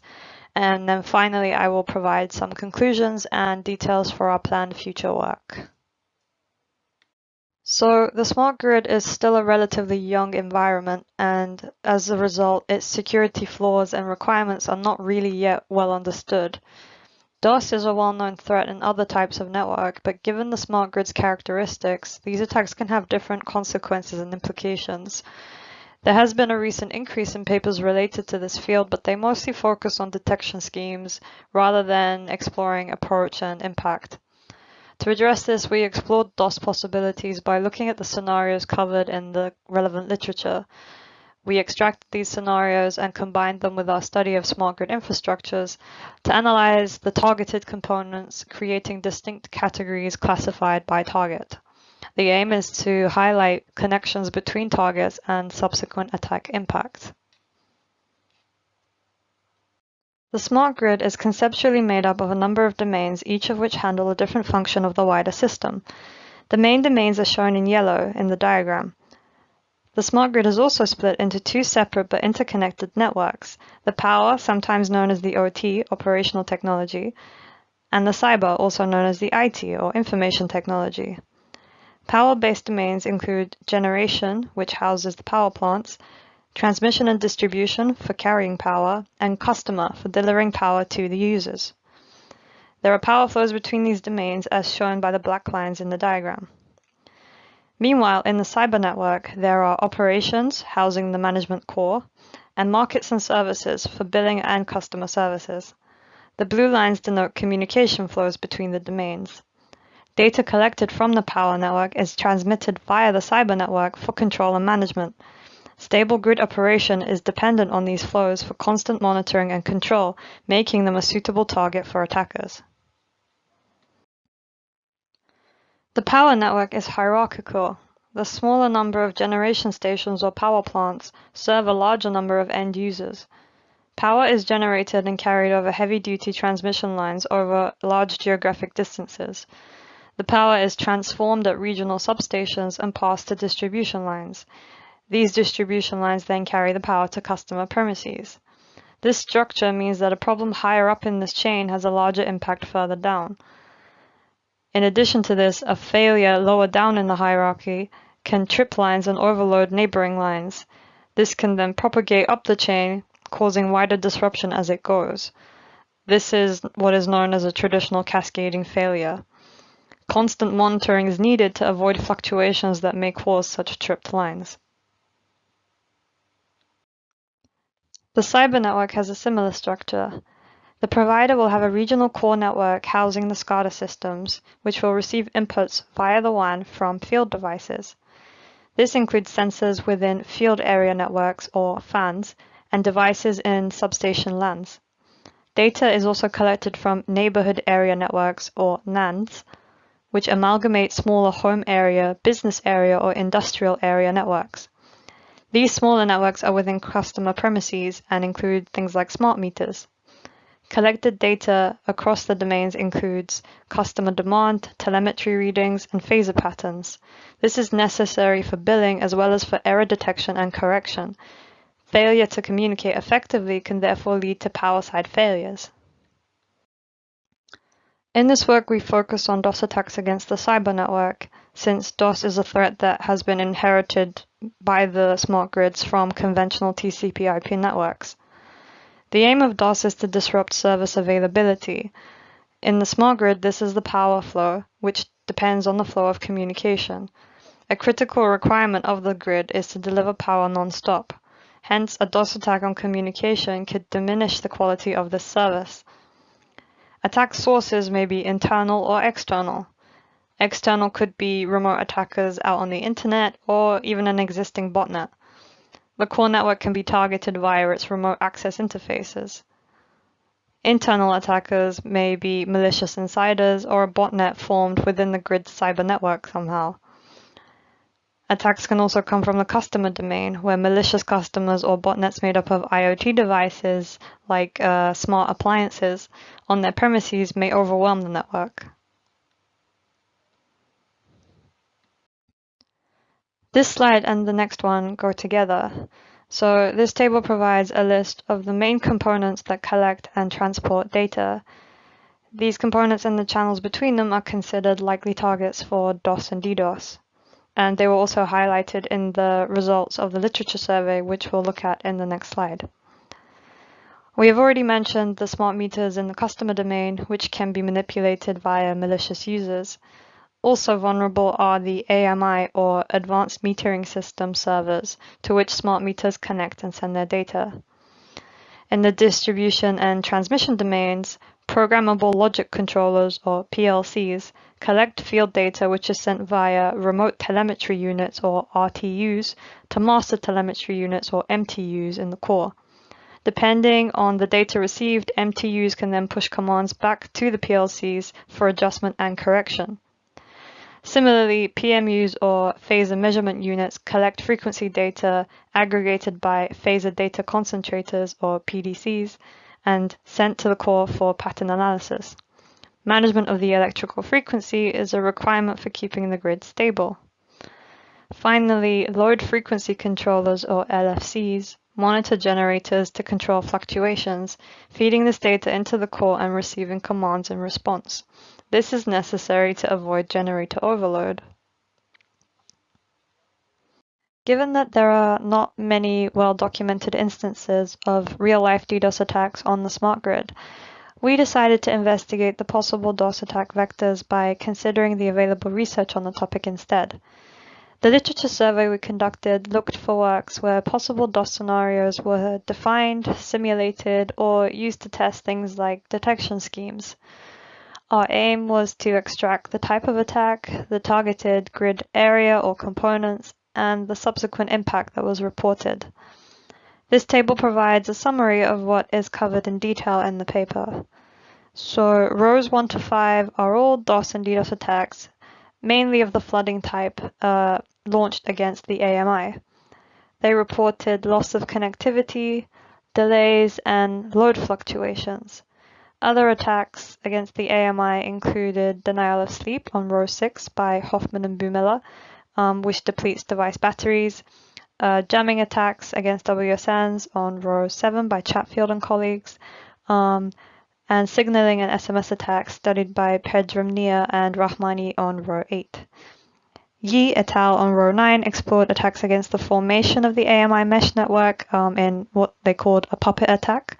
Wei and Kundar and Srikantha and Kundar on rows 10 and 11 investigated DDoS attacks against PMU communication, reporting failures in relay nodes and dropped packets. Yilmaz et al. On row 12 showed that DDoS attacks on PLCs could lead to management failures and associated communication delays. And finally, Liu et al. On row 13 looked at DOS attacks against LFCs that forced inaccurate control signals to be generated. Based on the findings, we created a set of DOS-type categories which are all target-based. This is a visual representation of the proposed classification scheme. Existing classification schemes tend to focus on methodology, which is good for high-level characterization of generic attacks. However, for the smart grid, we think that it's beneficial to characterize attacks by target in order to be able to consider the subsequent impact that they can have. The scheme also makes a distinction between attacks against channels and against the devices. This and the previous point are significant because the target area may be different to the impact area given the interconnected nature of the grid.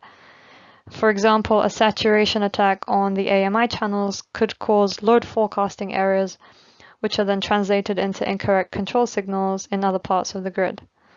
Hence, this approach helps us to align scenarios with the relevant areas of the IT and the OT and enumerates the grid's vulnerable spots. The first top category is network targeting. These attacks are against the channels between devices and aim to disrupt the network. It is split into two subcategories, the first of which is saturation scenarios. These aim to disrupt the network by blocking channels with techniques such as flooding or jamming.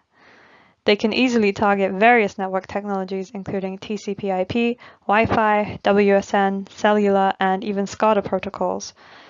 Likely targets are AMI channels, SMS links to device interfaces, LFC channels, RTU channels, and PMU channels. The result is a diminished upward flow of accurate and timely data, which subsequently has a similar impact on the downward flow of any auto-generated commands or management decisions made within the operations domain. The second subcategory is exploit scenarios, which aim to cause disruption by obscuring the normal functionality of network protocols. The likely targets are AMI mesh networks or the routing protocols that they use, and systems that make use of NAT or network address translation.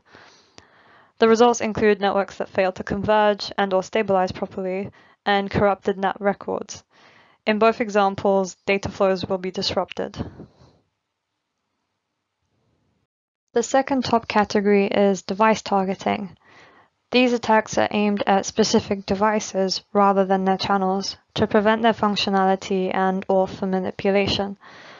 Again, this is split into two subcategories, the first of which is exhaustion scenarios. These are like the device-based equivalent of the saturation scenarios that were applied to the channels. The aim is to consume a device's resources until it is not functioning normally anymore, things like memory and processing capacity. The survey suggested that these types of attacks can target PMUs, PLCs and their management interfaces, RTUs, and smart meters. The reported results of exhaustion attacks included inaccurate measurements, which could subsequently lead to inaccurate management decisions. Compromise scenarios are where the device is somehow taken over for manipulation. This includes things like botnet recruitment and power depletion attacks like the denial of sleep attack proposed by Hoffman and Bumiller. According to the survey, the most likely targets for these attacks were remote and edge systems, which can be susceptible to the propagation of bot malware, including smart meters and the IoT appliances that they might be interacting with, and remote field sensors. The results of this could be the formation of an IoT botnet, the installation of backdoors on devices via the malware, and devices going offline due to loss of battery power. Generally, this results in a diminished control over those devices. So in this work, we examined what form DOS and DDoS attacks might take within the smart grid. A significant finding from the survey and from our investigations was that researchers consider the AMI to be the most vulnerable to DDoS attacks, likely because of its position within the customer premises. This highlights the need for better AMI security and generally for better IoT security too. Resilient communication channels are also clearly of paramount importance going forward. Another finding is that other systems embedded more centrally within the grid are also still susceptible to DOS-style attacks via their remote interfaces and their communication channels. These are harder to reach and may require a higher degree of skill. However, components like RTUs and PDCs transport very important data for the regional management of the grid. Hence, depending on their placement within the communication hierarchy, attacks on such embedded components can still have a very wide impact. We considered the role of different grid components and how they work together, and as a result, the proposed characterization and classification scheme provides new insights into where and how the smart grid may be vulnerable. We hope that this helps other researchers in their efforts to continue their defensive work. The work presented here has provided us with a foundational understanding of the DOS threat in the smart grid environment. And in the Energy Shield project, we have already started to build upon this understanding by developing DDoS attack models for impact prediction. We aim to further explore the relationship between target and impact, especially in the context of IT and OT interoperability. We also aim to continue to develop and refine the characterizations with new insights from our industry partners and other project collaborators. This includes the addition of new subcategories to provide more fine-grained definitions and possibly an expansion on the breadth of components and grid systems covered to provide a richer scheme overall.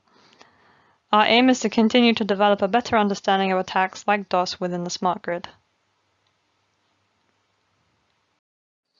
Thank you for listening.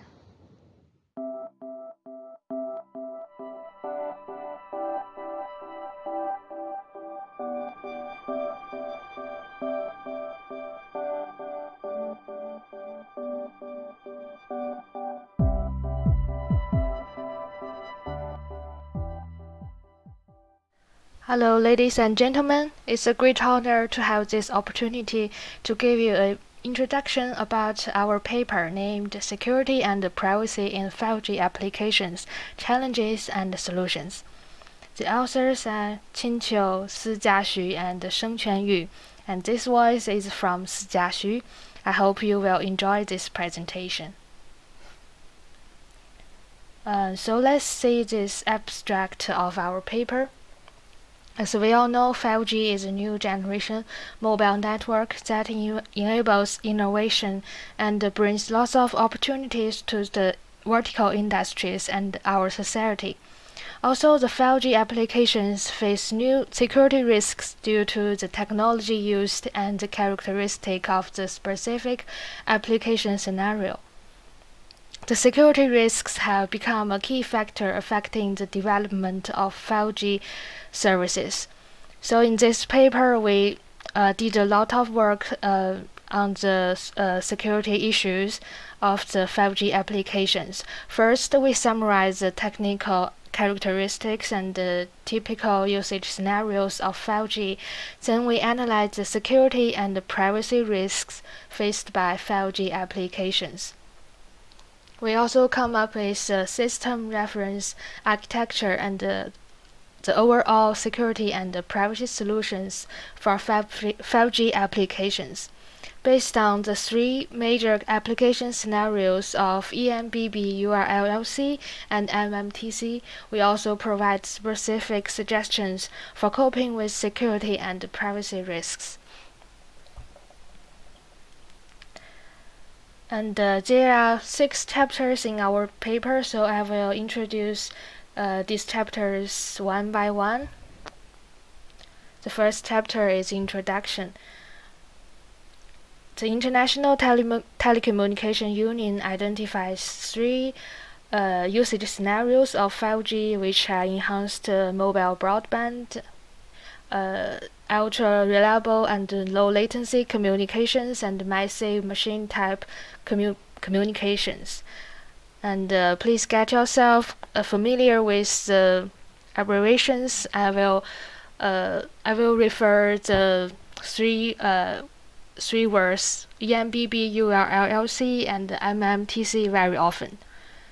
So in the right side, you can see the picture about the 3 major usage scenarios of 5G, including the gigabits in a second, the smart home, or smart building, smart city, and many different applications. The EMBB focuses on applications with extremely high bandwidth requirements. The main applications include 4K, 5K, or 8K ultra high definition mobile video and immersive AR and VR services. The URLLC focuses on services that are extremely sensitive to latency, such as autonomous driving or assisted driving or remote control. And the MMTC covers scenarios with requirements for high connection density, such as smart transportation, smart grids, and smart cities. So this picture is about the specific use cases of the 4 usage scenarios of 5G. For example, the blue points are the 4 major usage scenarios. In smart manufacturing, you can see the green points. The green points are remote and precise control, collect terminal and video to the cloud, and collect sensor data in the factory. These are the 3 specific use cases we identified in the smart manufacturing scenario. In Chapter 3, we gave an introduction about the security and the privacy issues in 5G applications. They are analyzed in 3 different aspects. The first one is EMBB scenario. In this scenario, we can have two issues of the security. The first one is failure of monitoring means. The EMBB application produce huge volumes of traffic, which would make it extremely difficult for secure devices such as firewalls and intrusion detection systems to provide adequate security protection. The second one is user privacy leakage. The EMBB services such as VR or AR contain a large amount of user privacy information, such as personal information or identification, device identification, and address information, etc. Also, due to the development of data mining technology, the way of extracting private information has become more powerful and efficient. In the URLC scenario, the first risk is DDoS attacks. Attackers can use DDoS attacks to cause network congestion or wireless interference to cause communication interruptions. As a result, URLC services cannot run properly, service data transmission delays cannot be guaranteed, and even communication being cut off. The second one is data security risks.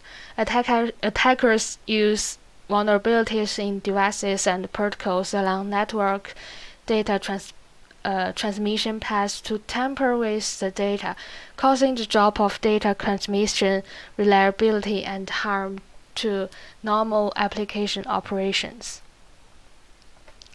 The third one is MMTC scenarios.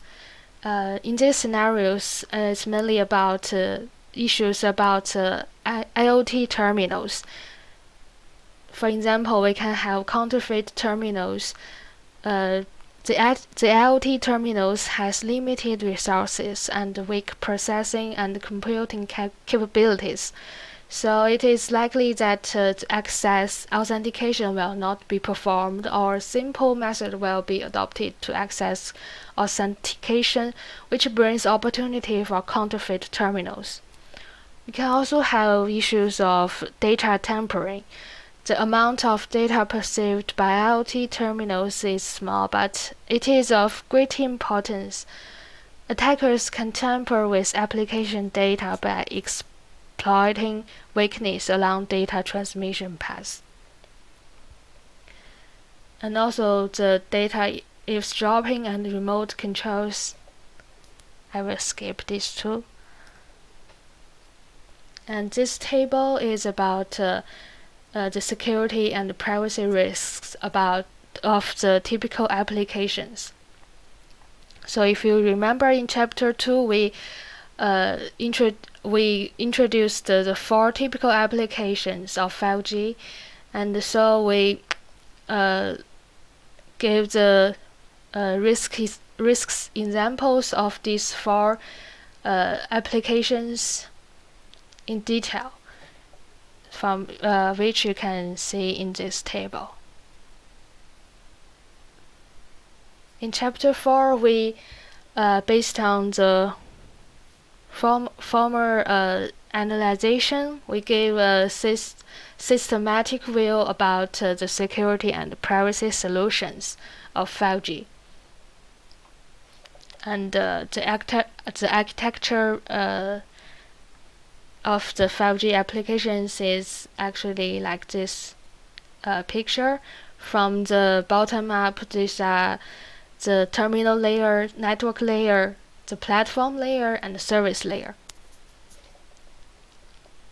And so let me introduce this architecture a little bit.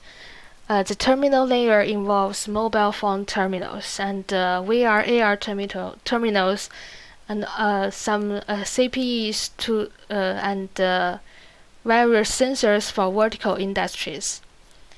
In the network layer, it's an end-to-end 5G network, including the radio base stations, multi-access computing, the barrier network, the 5G core network, and the 5G network slices.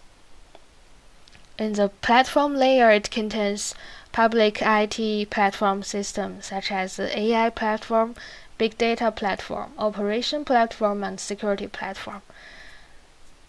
And the upper layer is a service layer. It is composed of 5G-enabled smart application systems such as the applications we introduced before.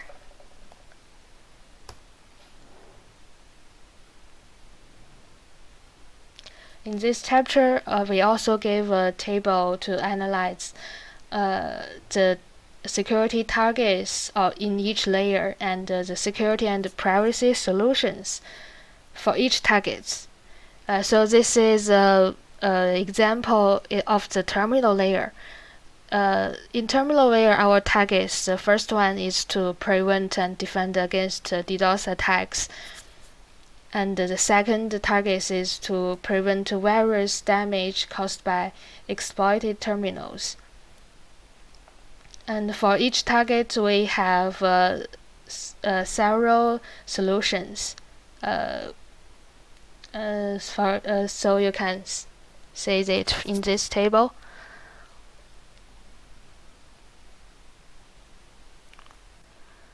So in Chapter 5, we basically combined all the chapters of the contents from Chapter 3, 3 and 4, and you can see it is divided in three. Also, it's divided in three scenarios.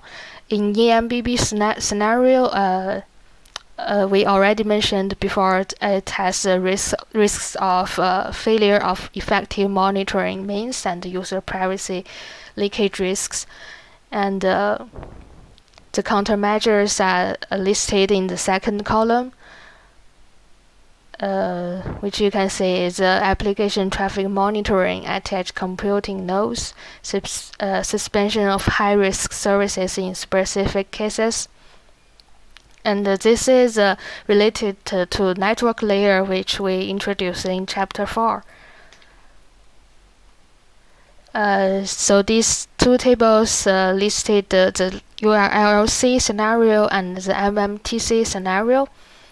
You can find the risks listed in the left column and the countermeasures in the second one, and the related network layer in the right side.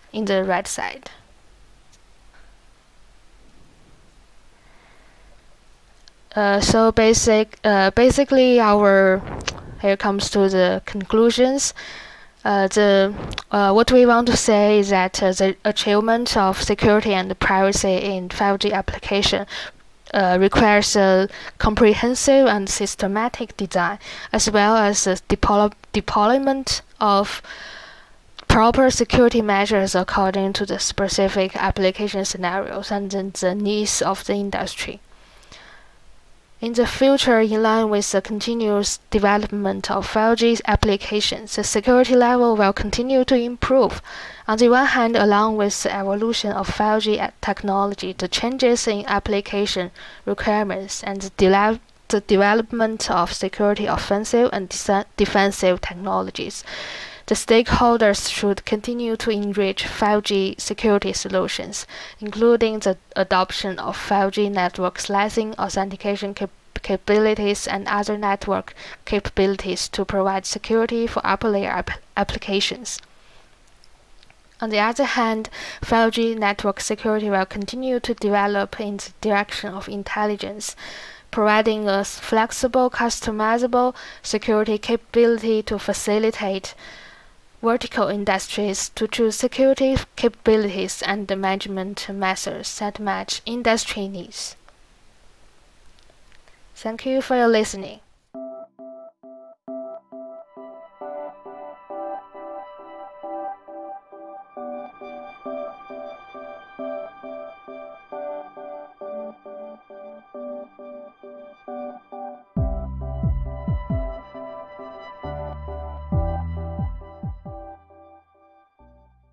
Good morning, everyone.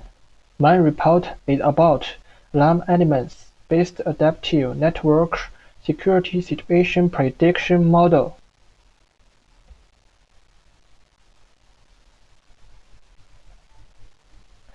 I will talk about the 4 aspects of this article. 1. Introduction. 2. Method. 3. Results. 4. Conclusion.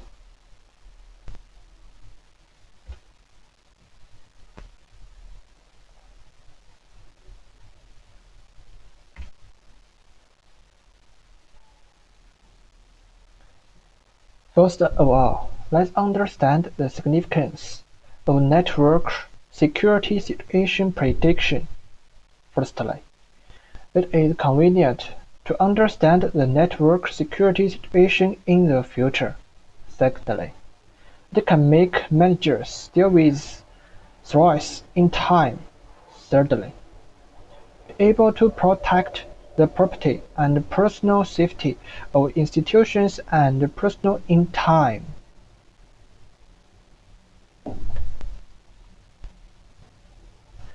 Therefore, we can know the importance of network security situation prediction. However, the existing methods have the following shortcomings. Firstly, the quality of historic data is uneven in network security situation prediction methods.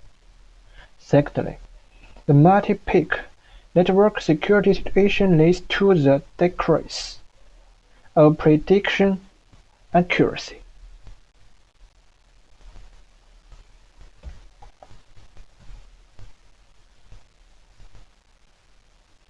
In order to solve the above shortcomings, an adaptive network security situation prediction model based on alarm elements was proposed. Firstly, the time series of network security situation is obtained by entropy correlation method. Secondly, based on the sliding adaptive cubic explanation smoothing method, the historical sequence is learned and the initial prediction value is obtained. Thirdly, the time-vary-weighted maximum model is used to modify and get the result of network security situation prediction.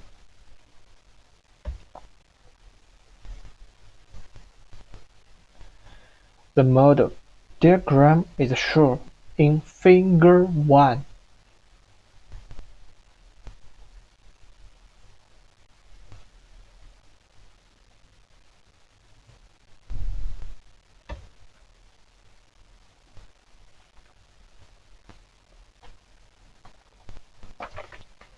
Next, we will understand the specific calculation process.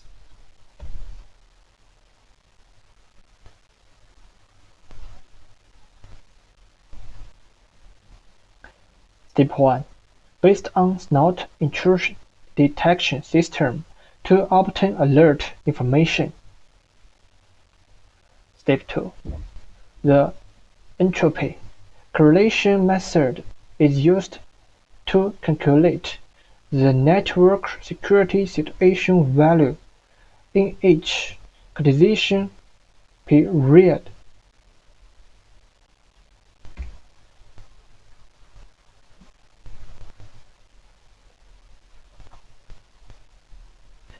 In view of the value of exponential smoothing prediction method under long-time series, this paper limits the length of historical data series based on the sliding window mechanism.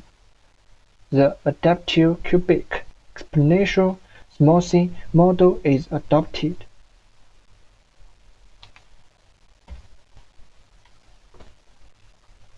The sliding mechanism is shown in Figure 2.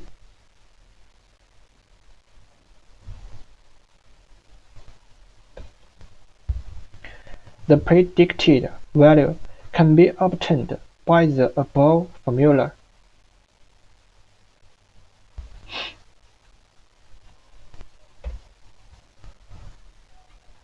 In order to reduce the difference between the predicted value and the actual security situation quantitative value, a time-varying weighted Markov correction model based on error state is proposed.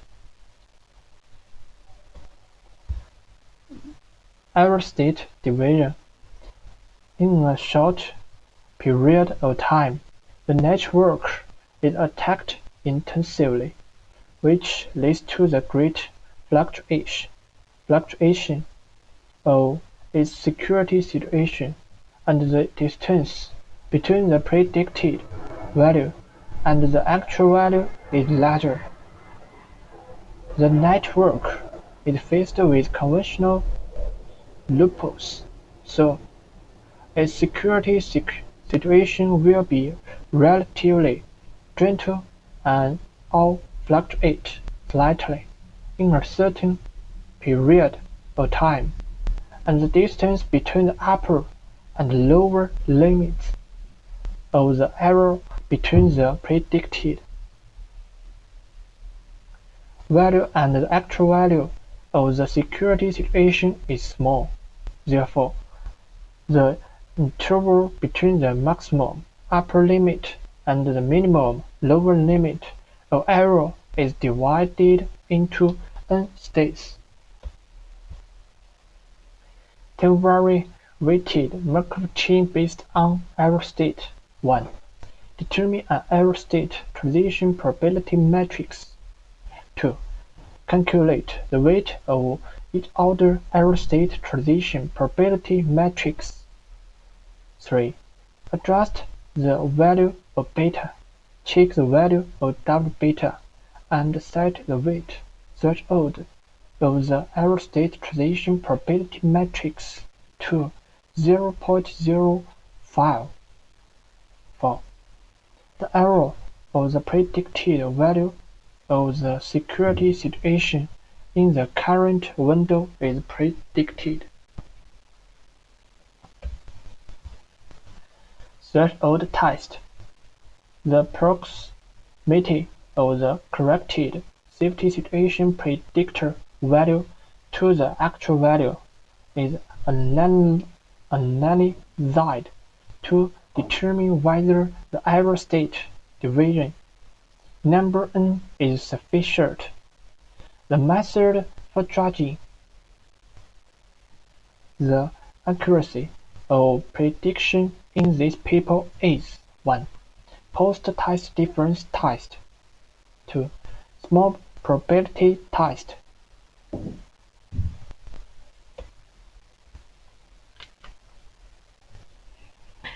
The above formula is the calculation process of C and P.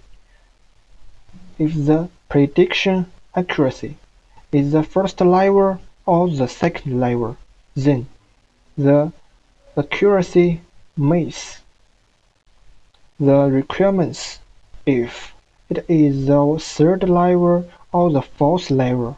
The predicted value needs to be recalculated.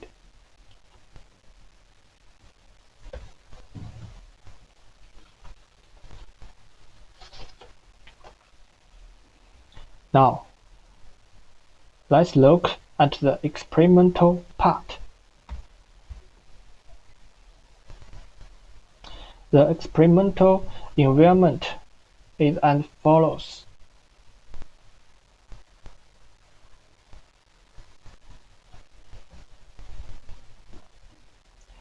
In order to understand the distribution of predicted values under different window widths, we have done corresponding comparative experiments as shown in Figure 3.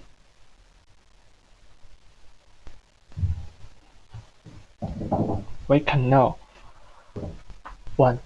When the width of sliding window is short, the time span is small, and the forward data has less influence on the prediction of safety situation value than the recent data.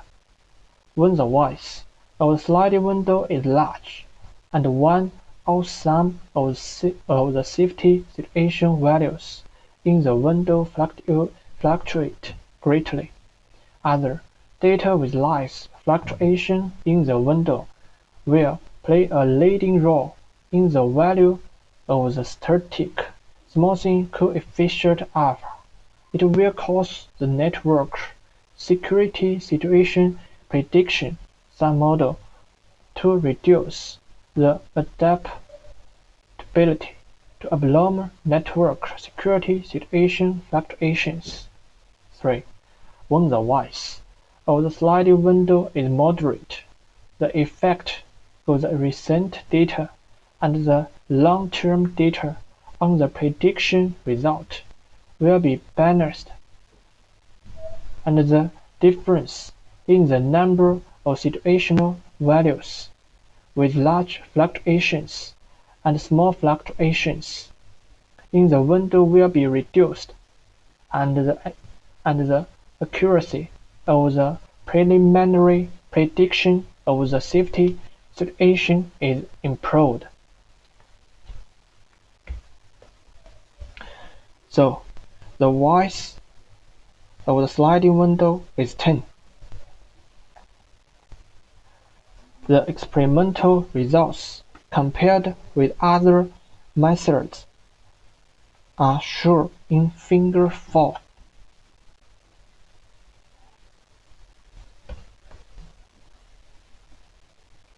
We can know 1. The prediction of the traditional Markov model depends on the state transition probability matrix, and the state transition probability matrix lacks dynamical adjustment to the hyperparameters in the neural network model training are said to be affected by prior experience, which cause the prediction results to deviate from the actual values. 3. The model uses a sliding window mechanism to fragment along nonlinear time series. The security posture value in the window is continuously updated so that the correlation coefficient can be adaptively and dynamically adjusted, and the network security situation prediction value with higher precision is corrected, and the accuracy of the network security situation prediction is improved.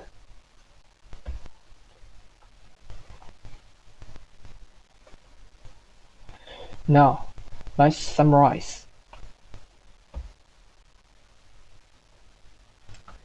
This paper proposes an adaptive network security situation prediction model based on alarm elements.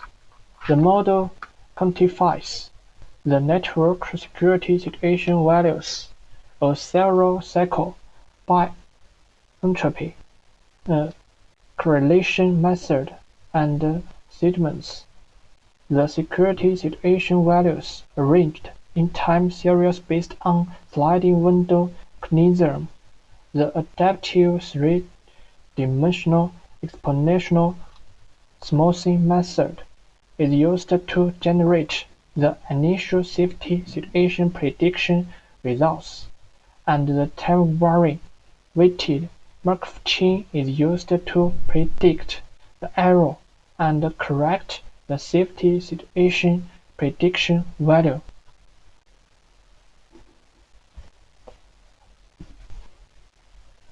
Thanks for your attention.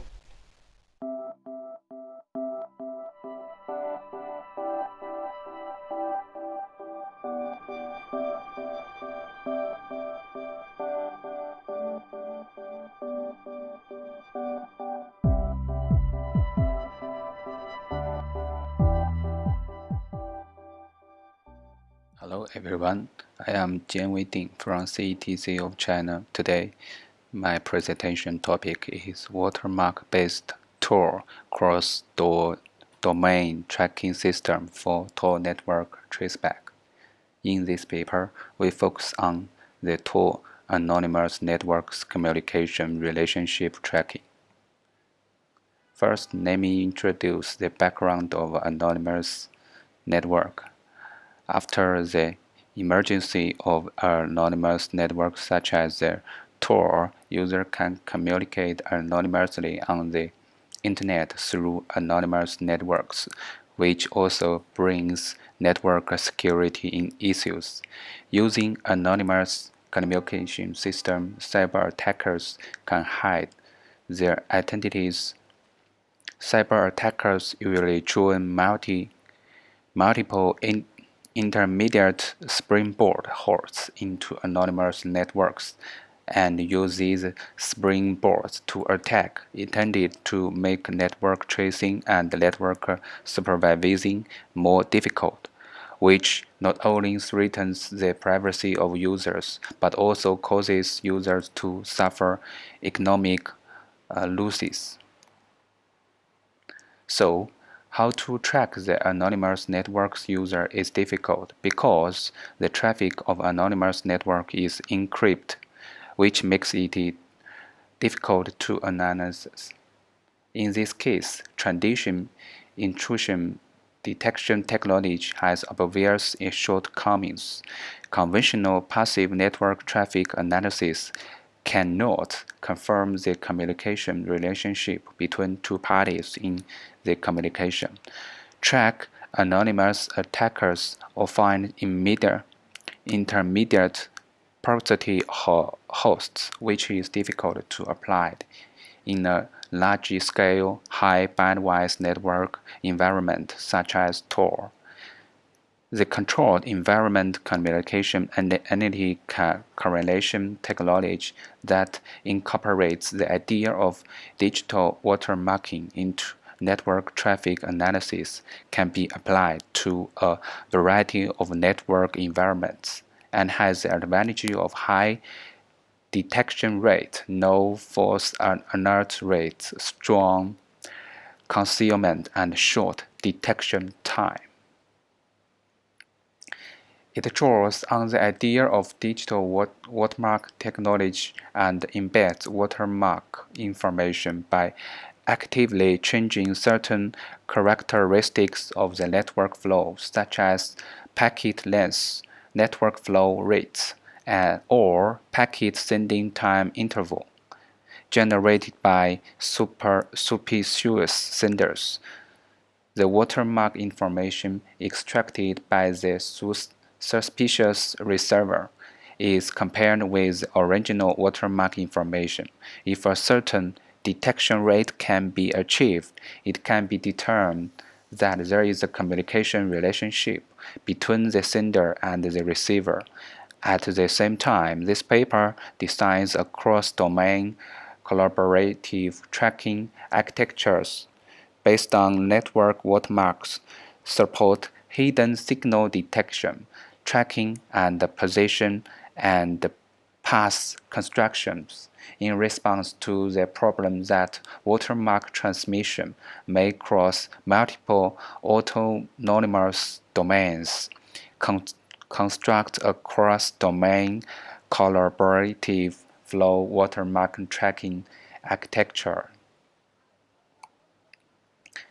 In this paper, the overall structure of the Tor tracking system is based on the idea of SDN's data and control separation. SDN switches do not run any protocol between them, which are only responsible for forwarding data packets, and it is controlled entirely by the upper controller developer is able to customize routing decisions and transmission rules in the controller. This paper adopts the secondary development of the flood-night controller intended to analyze the OpenFlow protocol and issue a flow table. The SDN switch sends the matching data packet to the controller by matching the flow table. The controller embeds digital watermark into the target flow and then sends flow's data packets back to the SDN switch in the sender. All the message processing modules in flood-night controller need to listen to the OpenFlow messages, and these modules must follow a certain column sequence. After each module processes them in sequence, the packet in message will eventually reach the forwarding module, which is the key to processing the forwarding of the data package between the sender device and the receiving device. Therefore, we modified the relevant code for processing data packets in the forwarding module to implement the digital watermark embedding and the detection functions. Here shows the working process of the watermark based on the Tor cross-domain tracking system. In this paper, we refer to the previous watermark model to design Tor's watermark model in the watermark based on Tor cross-domain tracking system.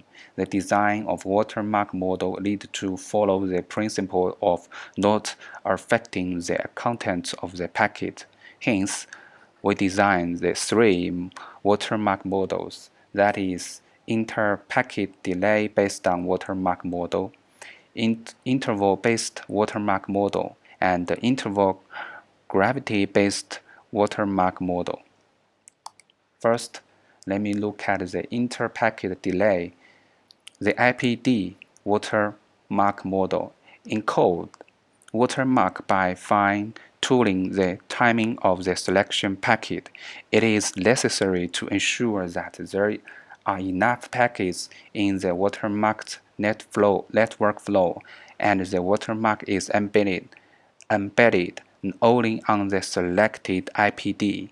In order to make it difficult for an attacker to detect the existence of a watermark without knowing the IPD selection function and the other embedding parameters, it is necessary to obtain an IPD on the basis of randomly selecting a packet state and randomly pairings. Here we show the schematic diagram of embedded watermark information bits in one IPD. Hence, a single watermark bit is embedded in the average of multiple IPDs, as shown in the formula 1. In addition to the reference time length S, the number of data packet pairs densely amount R needs to be selected, as shown in the formula 2. Here we show the schematic diagram of embedded watermark information bits in multiple IPDs. Then we have designed the watermark model, then we should design the watermark detection. The watermark detection is the processing of determining whether a given watermark information is embedded in the IPD of the selected flow. Here we choose the formula to how to get the watermark detection. Here compare the FW with original watermarking information FW. If FW and FW plus have different digitness than or equal to H, the through to H, then the watermark information FW can be considered to be detected in the flow F, so that it can be determined that there exists communication relationship between the receiver and the sender. Second, let me introduce the interval-based watermark design. Suppose that a random time offset sigma is set from the beginning of the selected network flow and it is watermarked after the time has elapsed. Divide the network flow into multiple time intervals Li of the length t. Each Li contains xi consecutive package. These packaged xi is idempotent and identical distributed with respect to the in the network flow F. The model chooses the encode each watermark bit as I with a difference in the number of packages as shown in the formula. Here we choose the schematic diagram of the embedding watermark in the IW model.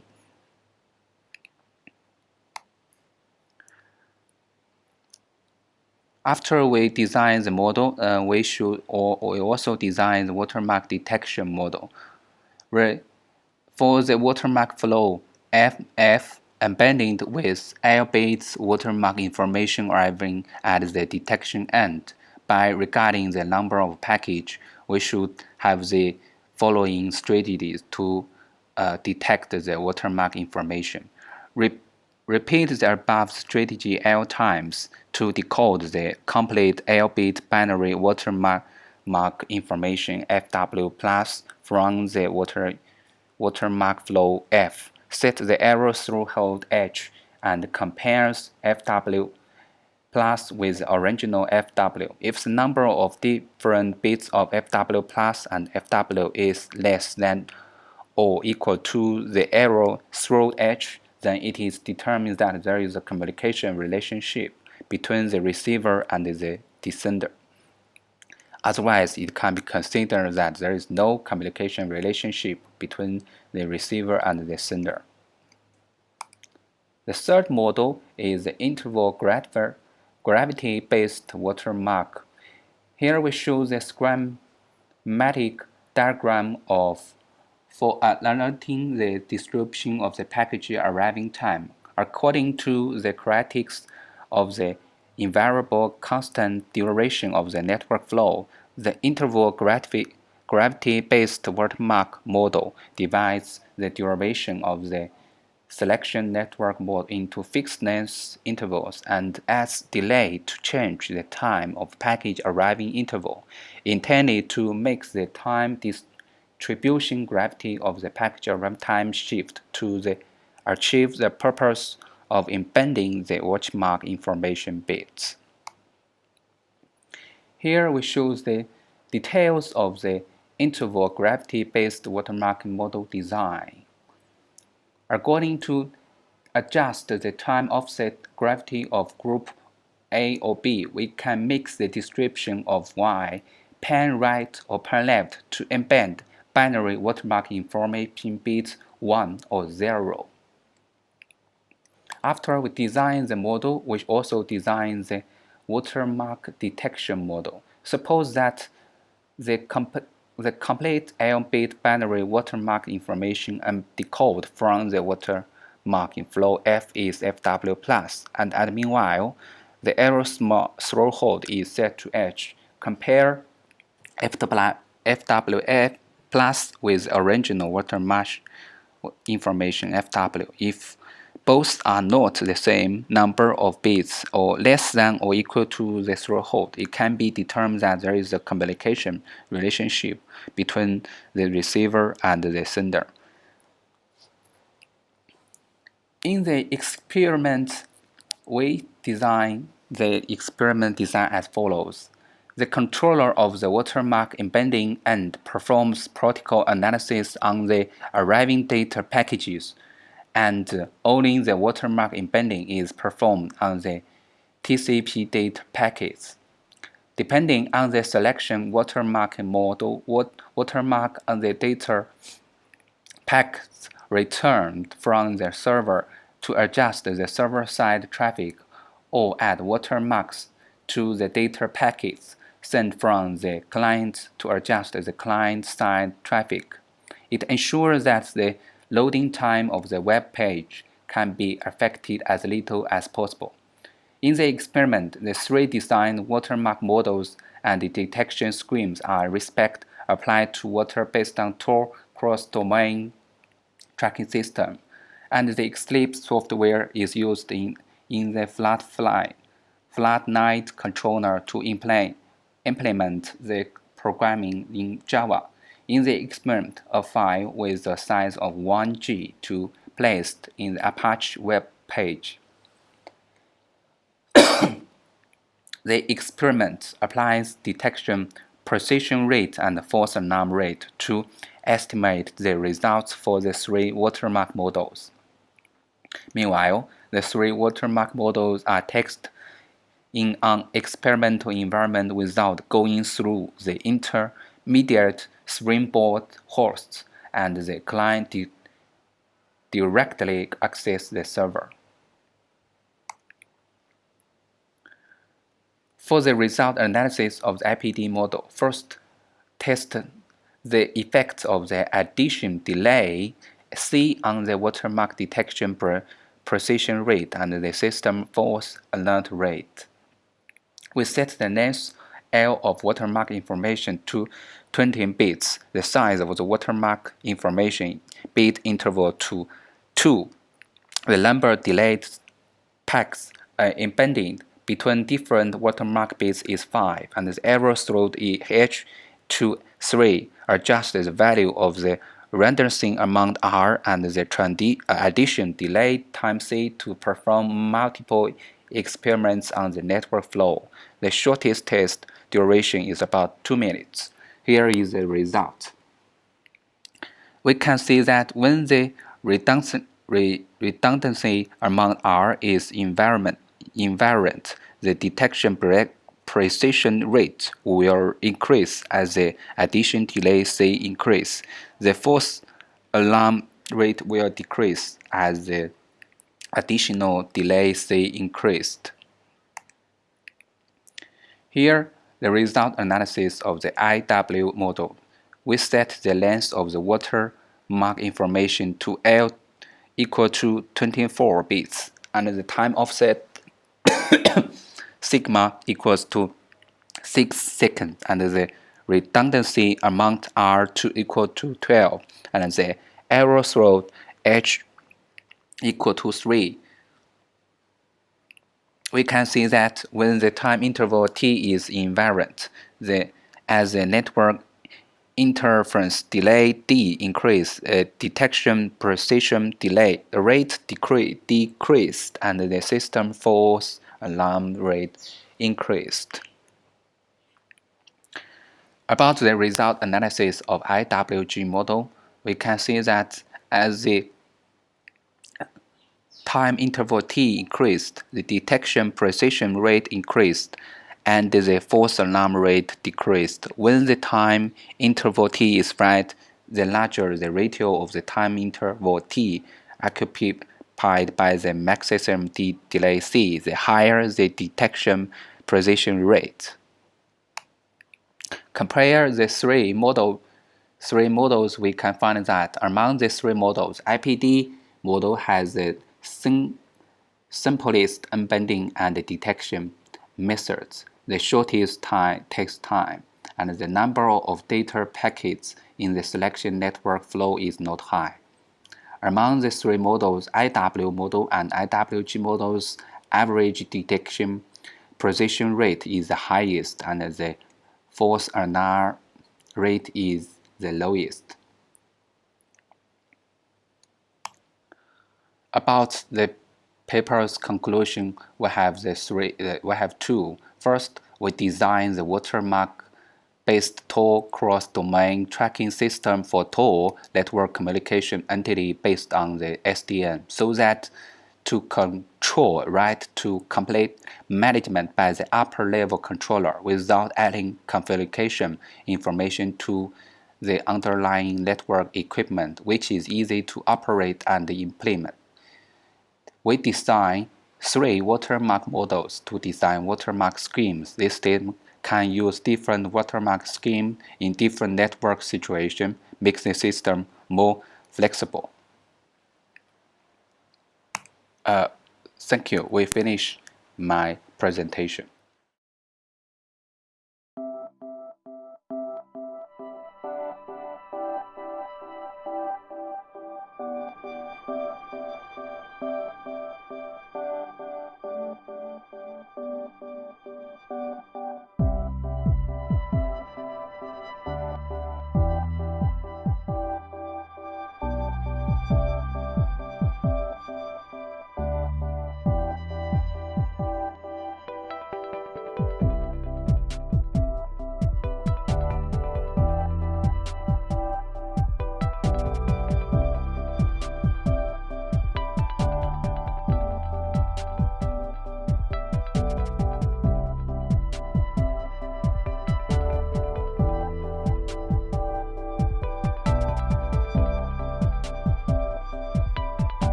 Hello everyone, it's a great honor for me to make a presentation here, and I will introduce one interesting paper, Research on IoT Security Technology and Standardization in the 5G Era.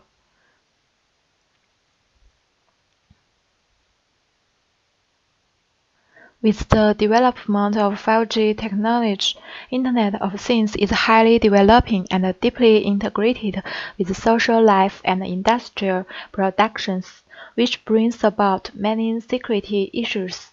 In this paper, we first analyze the security risks for IoT in the 5G era, then summarize related security policies and standards. Furthermore, we propose security requirements and measures in aspects of sensor control equipment and IoT card, IoT network and transmission exchange, IoT business application and service, and IoT security management and operation. Finally, we put forward suggestions for promoting IoT security technology and the standardization work in the 5G era. Then is the outline of our presentation: Introduction, IoT security policies and standards in the 5G era, security requirements and measures of IoT, and suggestions on the development of IoT in the 5G era. Firstly, we introduce the situation of 5G accelerates the development of IoT and the security risks for IoT in the 5G era. The development trends of the IoT in the 5G era are from narrowband to broadband, from mixed use to exclusive use, from flat coverage to three-dimensional coverage, and the improvement of performance. At the same time, with the development of IoT in the 5G era, there are also corresponding industrial application scenarios, including 5G-enabled industrial private network, new intelligent network management, and diversified and customized terminals. 5G introduces a new network structure, and various IoT devices have entered the communication work. At the same time, the network has become more vulnerable, bringing new risks and challenges, such as threats in various industries, risks towards 5G core network, threats to SIM-based IoT devices, and the complexity of security protection. Next, we introduce the situation of IoT security policies and standards in the 5G era.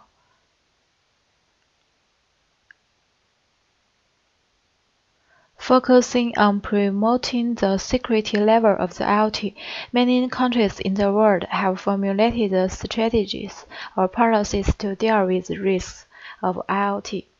The United States has promoted the construction of the IoT security from the aspects of strategic formulation and policy implementation. The European Union focuses on the security baseline setting of the IoT and user data protection. The Chinese government has incorporated the IoT security into their work systems in its policy planning and successively issued the guidance of the State Council on promoting the orderly and healthy development of the IoT.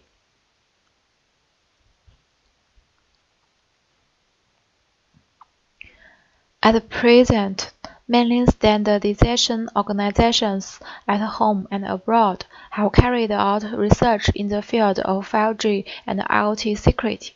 The main research directions of these major standardization organizations are shown in Table 1. Next, we introduce the security requirements and the measures of IoT.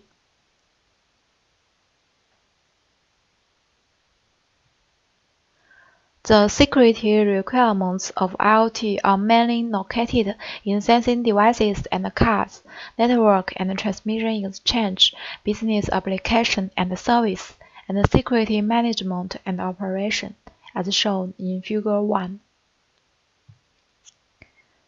Based on the Figure 1, the existing security risks are considered, and the results are shown in Figure 2, combined with the risk points. The security requirements and key technologies are analyzed. The main function of the sensing device is to realize the collection, identification, and control of information. The smart card refers to the smart card used in the field of IoT. The sensing devices For sensing devices, redundant deployment of Keynote is required to ensure that sensing terminals can achieve network self-healing and authentication between nodes before communication based on encryption algorithm is required. For smart IoT card, it is necessary to adopt the secure communication and storage encryption mechanism, and should deal with the problem of the IoT smart card being misappropriated or abused.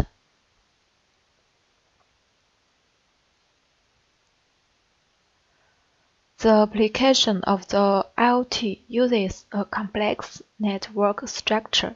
During the process of data transmission and exchange in the network, a lot of risks will also be generated.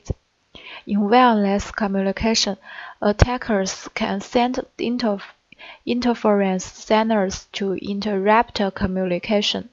So, it is necessary to establish information transmission guarantee mechanism and improve data verification and encryption technology. For transmission switch, multi-channel transmission is needed to elevate the network pressure and resist the denial of service attack. The encryption mechanism can be used to ensure the security of the transport layer.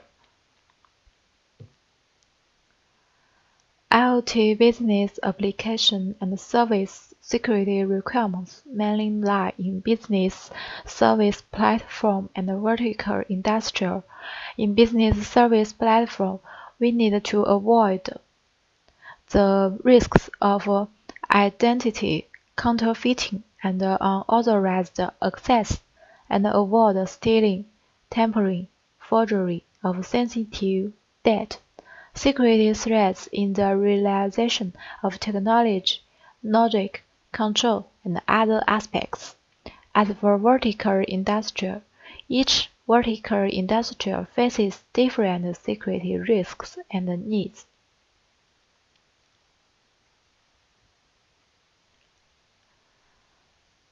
IoT security management and operation security requirements mainly lie in IoT security management related requirements, system lifecycle operation security requirements.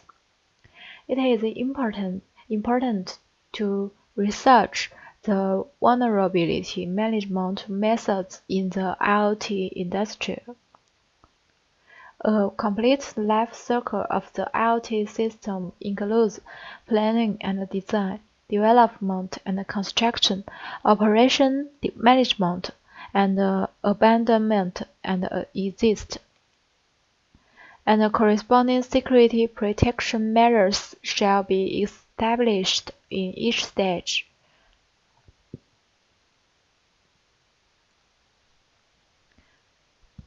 According to the content mentioned above, we summarize the security measures of IoT in the 5G era, as shown in Figure 3.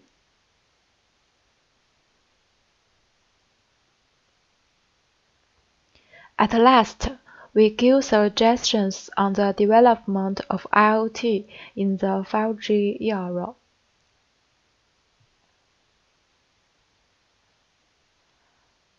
"5G promotes the rapid development and application of PIN terminal, and the IoT sensing devices presents the characteristics of complexity and diversity. It is suggested to strengthen the security protection technology for the sensing devices in key application scenarios, including UAV equipment, security management requirements, intelligent medical equipment, security technology, and evaluation requirements. It is recommended to develop lightweight cryptographic algorithms for resource-constrained IoT equipment and formulate relevant application implementation guidelines. The IoT has penetrated into smart home, healthcare, public services, and other scenarios, which will generate a large number of sensitive personal data, so it is necessary to strengthen the relevant security technology in order to prevent risks from the identification and association of the device and identity. Temporary identification of the device can be used to replace the permanent identification, such as media access address.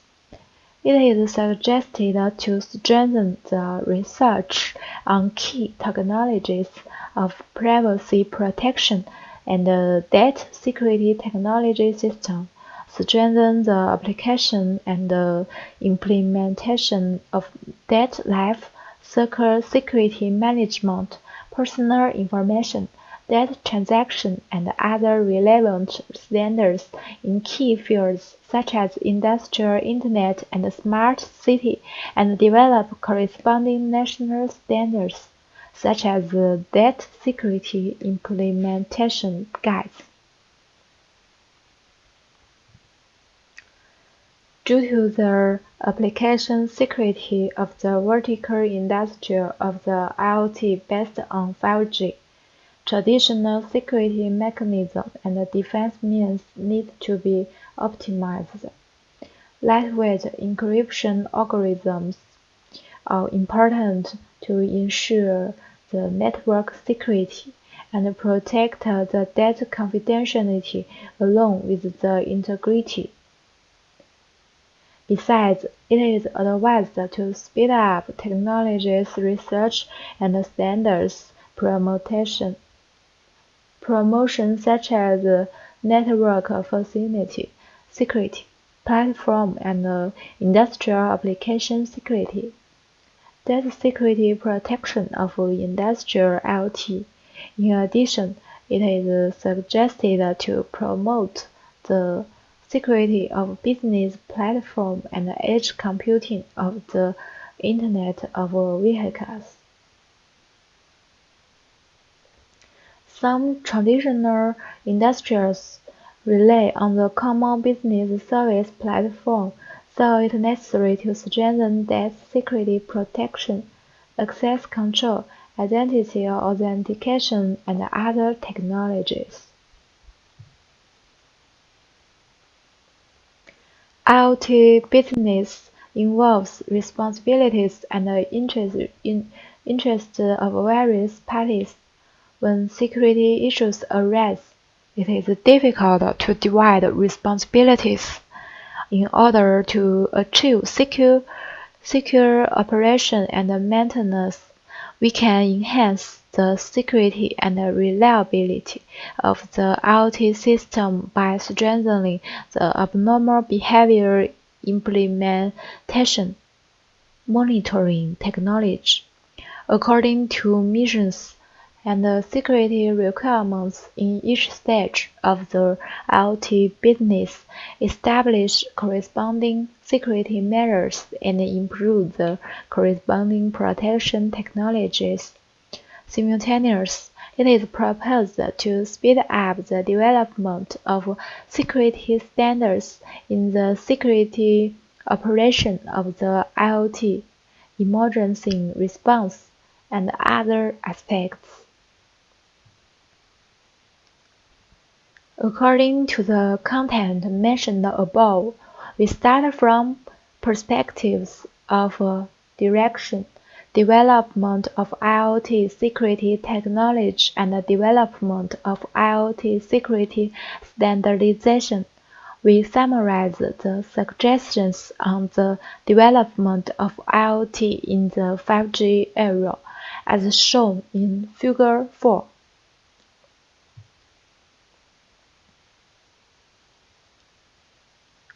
Finally, we make a conclusion. The advancement of the 5G technology and IoT applications facilitates our lives unprecedentedly, but also brings some new risks and challenges. Focusing on the future development of the IoT effectively guarantees the security of the IoT has become an urgent issue in the 5G era. In order to ensure the security of the IoT, we need to strengthen industry security management, improve security technologies and standards, build effective security protection systems, and explore new technologies.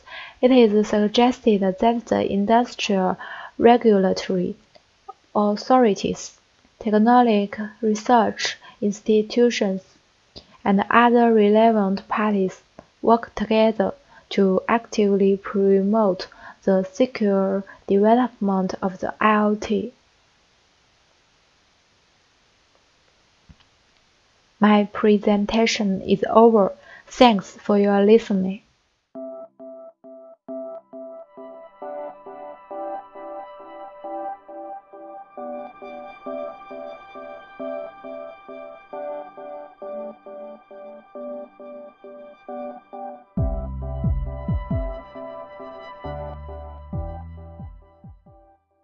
Hello everyone, I'm Li Pingyan from Civil Aviation University of China. Today I'm going to present this paper MIMEC, this Information System Security Situation Assessment Model. So let's get started. First, I will give an introduction about what the Security Situation Assessment is and why it is important. Second, it's about how we establish this model to assess the security situation. Then, I will show you all the details about the multi-source data normalization, the modified interval matrix module, and the entropy weight-based cloud module. What these are and how does these methods work for this model. Then we will apply this model to a domestic airport departure control system, which we call DCS, as an example to verify our model. Finally, I will give a conclusion about this study. So, what is the Security Situation Assessment?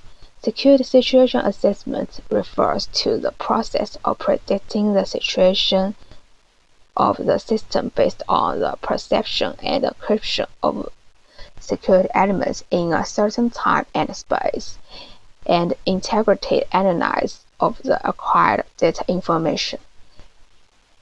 The Security Situation Assessment model is necessary for information system managers to obtain the dynamic security situation of the system, determine system abnormal events, and make reasonable decisions. So, we establish the model based on a modified interval matrix entropy weight-based cloud. What we did is, on the premise of returning subjective evaluation by expert, the interval judgment matrix is modified and the index weight vector is optimized to make a quantitative assessment result of security situation more reasonable. The assessment process is design shown here. First, based on the AHP, a 3-layer index system for information system security situation assessment is established here. It includes 5 evaluation dimensions. They are physical, hosted system, network, data, and manager. Second, there are many ways for us to obtain data as a basis for expert scoring and determine qualitative index and quantitative index, such as questionnaire survey, physical environment assessment, viewing host configuration, and so on. Then, the security situation is qualified by the modified interval matrix module and the entropy weight-based cloud module. The interval judgment matrix is given by expert, and the modified interval matrix module is used to obtain the best deterministic judgment matrix and get index layer weight vector. Then, combined with the index layer vector, the creatinine layer-based cloud is constructed. At last, we can calculate the situation value. Combined with the situation value, we can determine the situation level of the information system. As we said before, there are many ways for us to obtain the data, but the heterogeneity of the multi-source data makes it difficult for experts to evaluate, so we proposed a normalized method for qualitative and quantitative index. For the normalization of the qualitative index, we did the list work.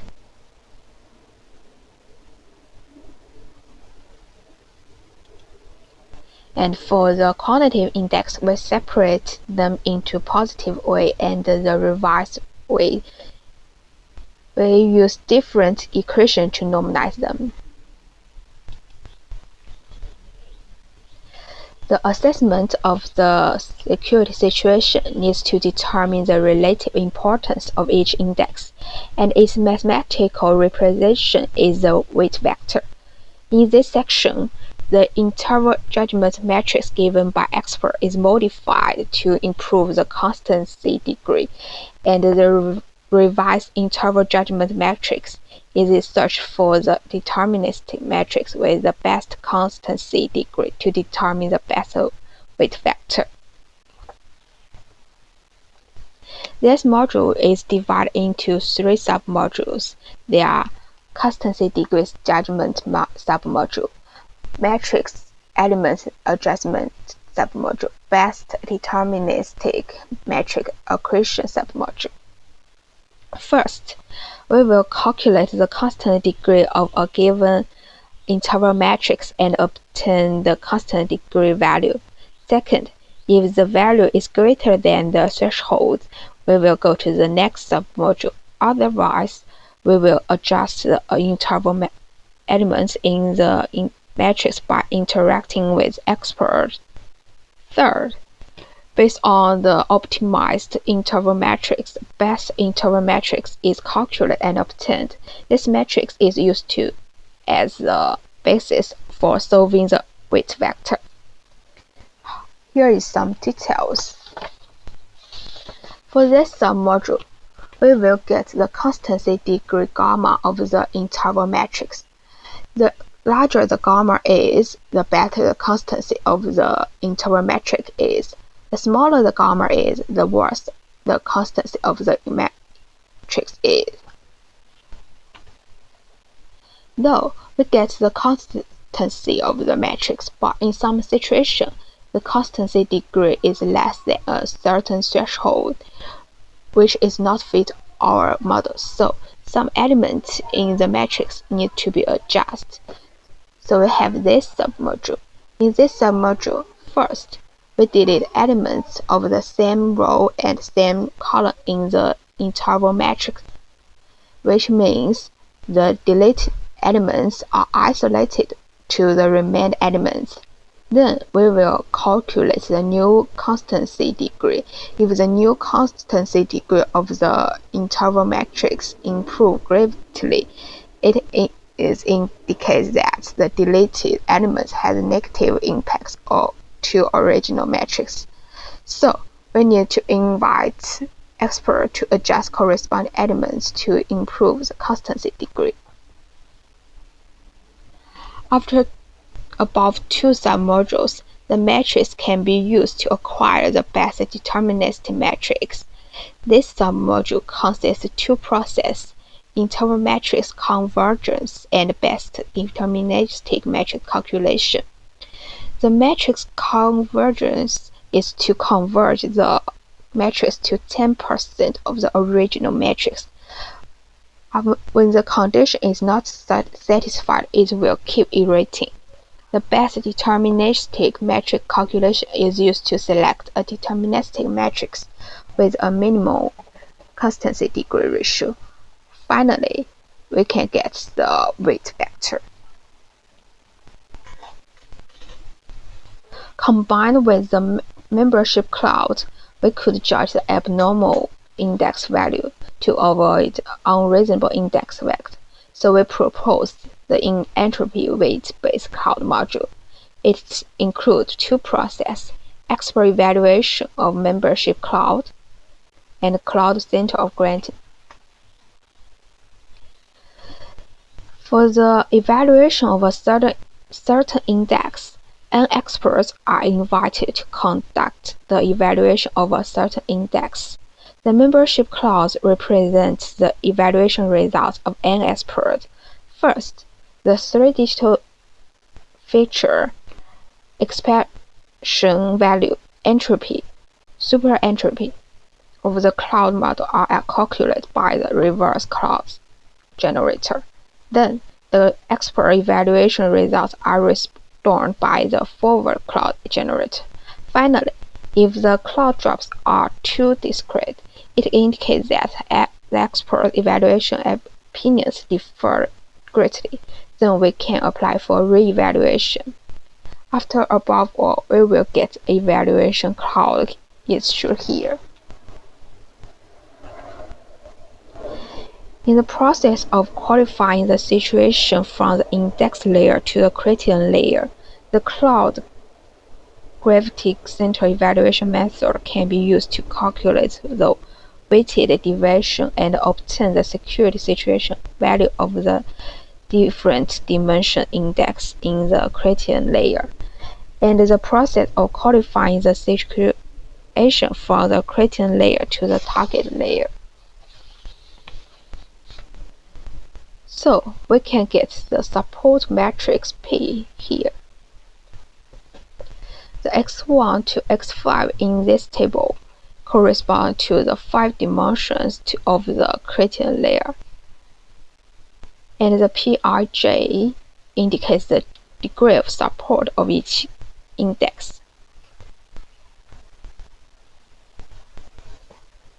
Then we could calculate the security situation value V through all equations shown here.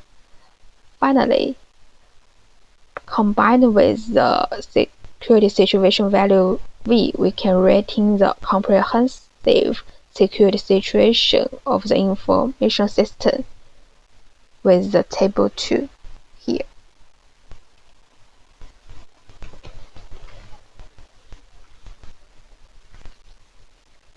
In this part, the MIMEC-based information system security situation assessment model is applied to a domestic airport departure control system. First, we will normalize the multi-source data that we obtain from the DCS. Second, according to the modified interval matrix module, determine the index weights. Then, get each common support degree by entropy weight-based cloud module. Finally, we can get the result here. As can be seen from the figures shown here, the fluctuation of the situation assessment value of the model is obviously smaller than that obtained by entropy weight coefficient method and age method. Why would our model perform this view? There are two reasons. First, the model improves objective degree of the weight vector by modifying the interval matrix and overcomes the shortcoming of strong subjectivity of the traditional AH method. At the same time, by judging the dispersion degree of the subordinate cloud droplets of the express evaluation results, a normal index value can be found and re-evaluated. Compared with the entropy weight coefficient method, unreasonable index weighing can be avoided. Therefore, the quantitative result of the model in this paper is more appropriate to the actual system security situation, which improves the reliability of information system security in situation evaluation.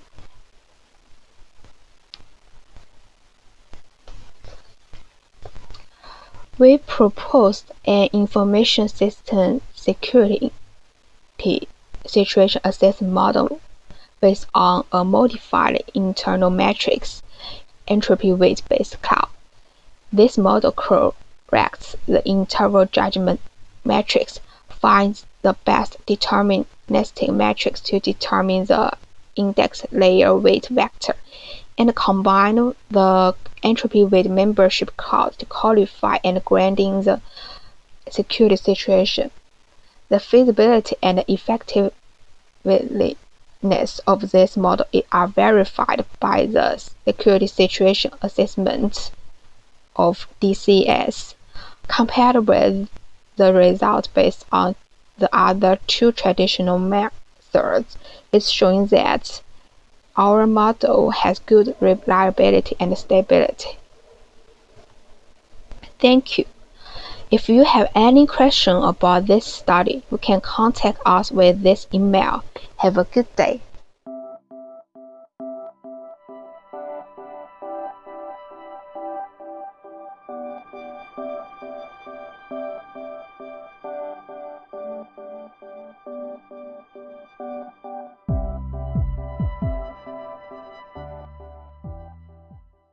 Good day everyone.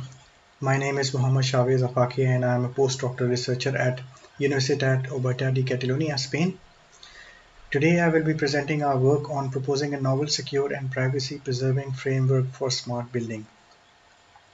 Smart buildings integrate technology and the IoT to provide solutions to the age-old issues of overspend and inefficiency in building construction and its use. Within a smart building, all the systems are connected, from air conditioning to security and lighting. The data collected, shared, and derived from smart buildings, as well as the manner in which infrastructure itself is linked, is becoming increasingly important to the success of smart buildings. However, these developments raise potential issues related to data privacy and cybersecurity. The outline of the presentation is as follows. First, I will present the motivation and the need to design a new secure and privacy-preserving architecture for smart building.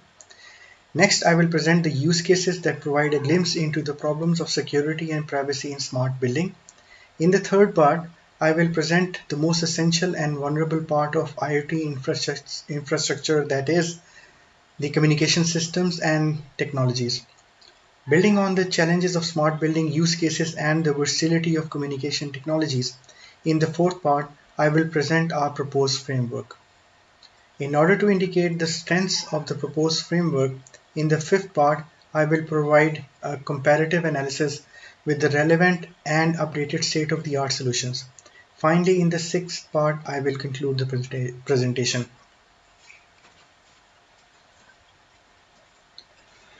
Let's start by defining smart buildings. A smart building is a system that uses automated processes to automatically control the building operations. It includes a set of communication technologies, sensors, actuators, microchips, and management system. The aim of the smart building is to improve the quality of life of occupant along with resource efficiency, improved economics, sustainability, safety, security, and reliability.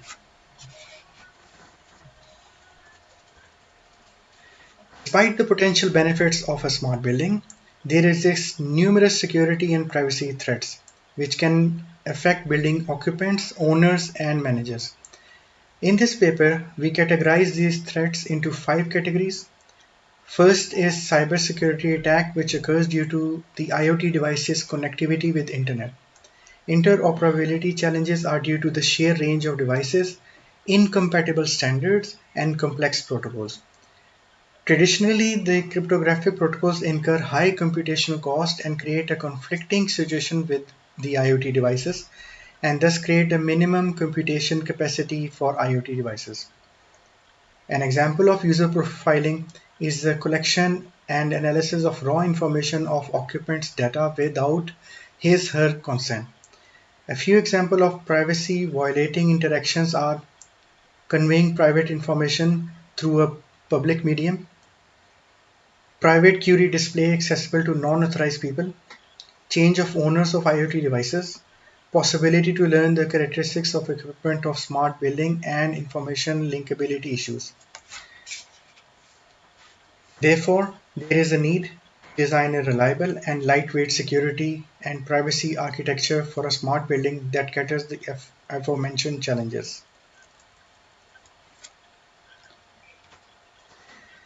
In order to understand the needs of security and privacy in real system, we utilize the most important use cases that will assist in the design of the architecture. The first one is smart surveillance that enables building managers and owners to perform functions such as manage and control surveillance devices, taking smart decisions, detecting false alarm, and collecting and analyzing data.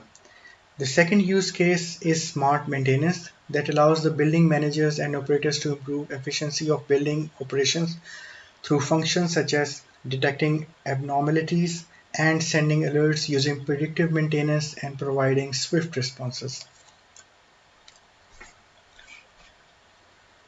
The third use case is smart environment that enables the building managers to perform daily life functions such as monitor and adjust building system, decision making, and disaster prevention and automatic garbage collection. The fourth use case is smart concierge that enables the building managers to support occupants in performing activities such as locate events, book rooms, order a taxi, and registering visitors. In this slide, we enlist the possible security threats of the aforementioned use cases. For example, remote tampering, distributed denial of service attacks in smart surveillance, false alarm and physical intrusion in smart maintenance, deception and jamming attacks in smart environment, malware infiltration, and privilege escalation in smart concierge are some security threats. In this slide, a description of the possible privacy threats for the 4 use cases is presented. For example, tracking and profiling of users' activities in smart surveillance, information disclosure in smart environment, and inferring users' location are a few privacy threats in smart concierge.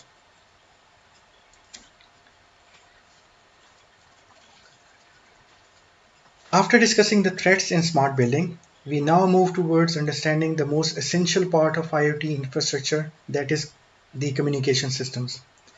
A communication system acts as a bridge between leave stations and a central processing unit for the delivery of data and control messages. Communication systems comprises of automation system and networking technologies.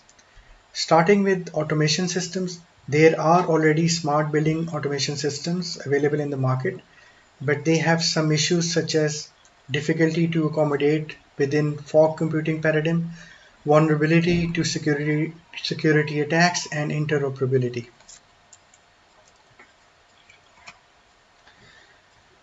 From technological point of view, An architecture of smart building can be divided into 4 layers, namely sensors, network, middleware, and application. Each layer has a separate set of security challenges that need to be kept in mind before designing a framework. The first layer is the sensor layer that detects, collects, processes, and transmits the data.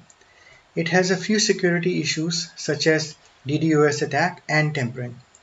The second layer is network layer that consists of communication software and hardware components. The commonly used network standards are Wi-Fi, Zigbee, BLE, Z-Wave, and NFC. Eavesdropping, man-in-the-middle attack are some security issues of network layer.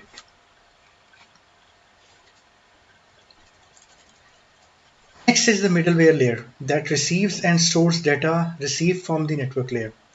Example of a few well-known middleware are following. The first one is message queue telemetry transport, which is the most popular lightweight M2M protocol and is based on publish and subscribe architecture. However, it has latency issues. The second is advanced message queuing protocol, which is based on publish and subscribe model. Unlike MQTT, it uses secure socket layer and Kerberos. However, increased computational power is a drawback of AMQP. Third middleware protocol is Extensible Messaging and Presence Protocol. It is an IETF defined protocol that includes request and response along with publish and subscribe architecture. It uses XML as a data model and is built on TCP. High processing power and increased bandwidth consumption are some shortcomings of XMPP. The fourth middleware protocol is Constrained Application Protocol, which is an IETF defined protocol that is based on request and response and publish and subscribe architectures. Key management is a disadvantage of COAP.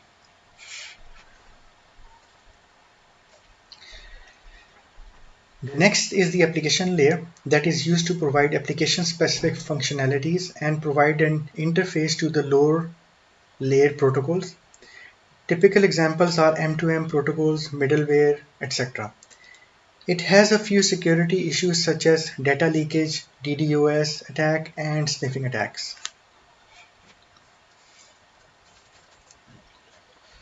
The proposed integrated IoT fog cloud smart building framework is presented in this slide.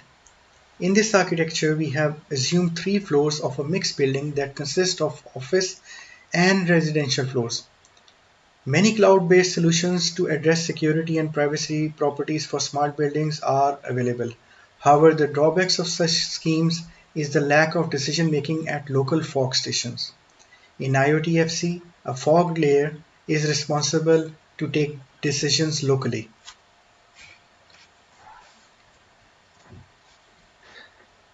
Since our framework has been designed with consideration of real building usage, we first define the stakeholders in IoTFC. The first stakeholder is the management staff that consists of operational, technological, and maintenance staff. Then we have the occupants who are the true users of the building. And third are the visitors who are non-resident users of the building. The IoTFC design is based on a 4-tier technological architecture. This 4-tier architecture is in line with the commonly used IoT system architectures. The divisioning of the layers is based on latency and security concerns. The fog layer, for example, is responsible to take critical decisions within the building with low latency as compared to the cloud layer.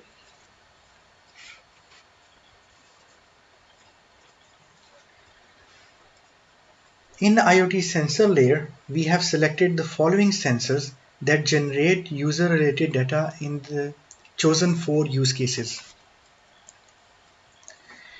In order to relay the information from the sensors to the fog nodes that include the home automation system, we have utilized Wi-Fi, Zigbee, BLE, and NFC communication technologies.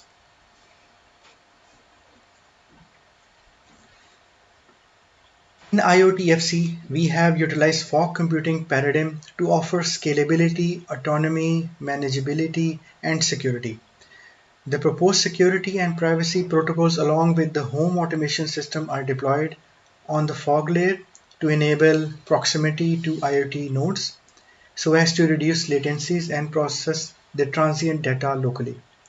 Each fog node is a Raspberry Pi 4 with a static IP address.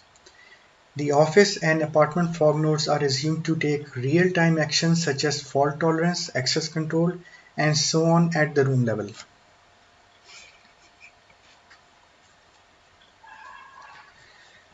Building fog node is deployed to perform inter-floor actions and perform as a backup device for the failing or overloaded apartment or office fog nodes.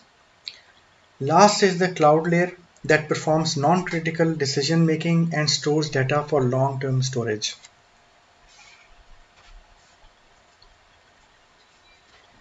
In IoTFC architecture, we have proposed a lightweight security and privacy protocols to meet the demand for data service in fog computing. We propose a three-tier security model consisting of access control, authentication, and anomaly detection.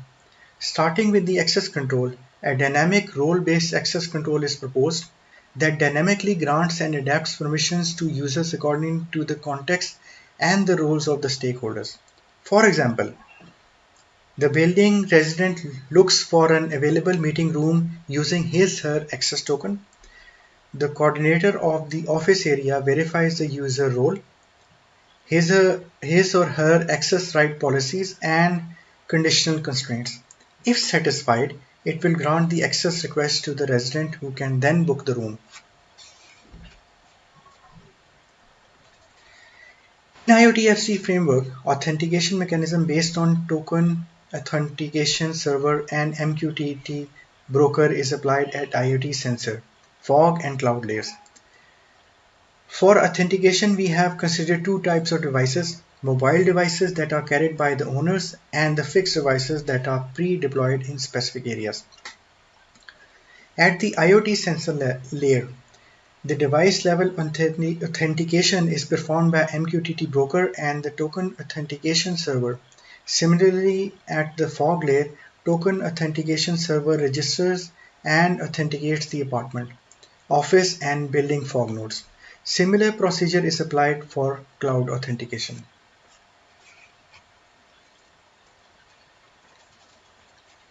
In order to identify events that appear to be anomalous in nature, IoTFC utilizes anomaly-based intrusion detection system and network-based intrusion detection system. The hierarchical model is proposed to allow detection of both malicious end nodes as well as malicious fog nodes. All sensor devices will be analyzed by aids of respective fog nodes, while network traffic will be monitored by NIDs deployed at building fog nodes.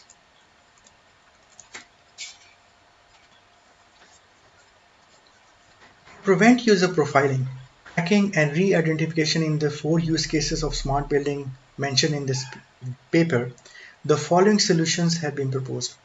The first technique is called pixelating, that obscures the identities of people without violating their privacy. This results in data transmitted from the IoT sensor node to the cloud via fog with obscured identities. The next technique, swap mob, is proposed to protect data and location privacy within smart building. This technique prevents user re-identification by the servers and to prevent interference and inference from the location information contained in the queries.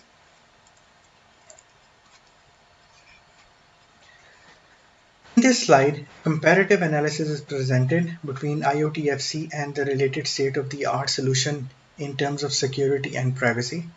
It can be seen from the table that IoTFC provides access control, authentication, anomaly detection, and data and location privacy.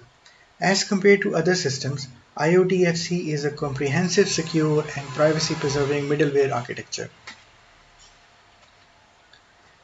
In conclusion, an IoTFC architecture is proposed that is based on fog computing with open source communication technologies and lightweight security and privacy solutions.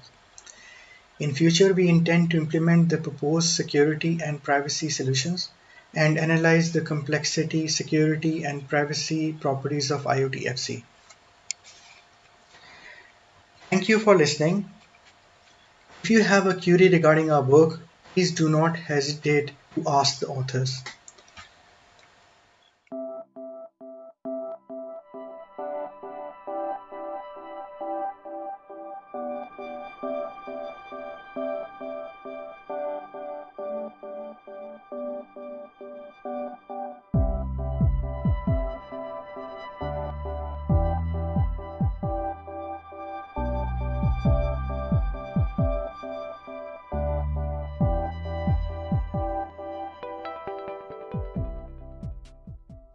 Hi everyone, my name is Dandan Liu. I'm from Shanghai University of Electric Power. Today I will talk about our work. The title is Research on a Hybrid EMD-SVR Model for Time Series Prediction. This is the outline. First I will introduce the background and then I will talk about this method for time series analysis. And at last, I will show our experiments and the results and conclusions. Why we focus on the prediction of time series? Because time series is a set of data collected sequentially, usually at fixed intervals of time. It's very common in real life. Basically, the goal of time series prediction is to estimate future values based on current and past data. For example, forecasting models of building energy consumption can provide more reasonable building management solutions for building managers. And some classic time series prediction models are based on stochastic process theory and mathematical statistics. For example, ARMA, ARIMA. These classic time series prediction methods have achieved good prediction results in many fields. However, it's hard to develop accurate prediction models for nonlinear and non-stationary time series using these classic methods. So, we focused on the machine learning algorithms. The machine learning algorithms were applied to predicting nonlinear and non-stationary time series. The SVM algorithm is one of the most effective machine learning algorithms and has been widely verified in various fields. However, it is still complicated to develop accurate prediction models for nonlinear and non-stationary time series, even using SVM algorithm in some fields. Then, some hybrid algorithms that can decompose and predict non-stationary time series were discussed.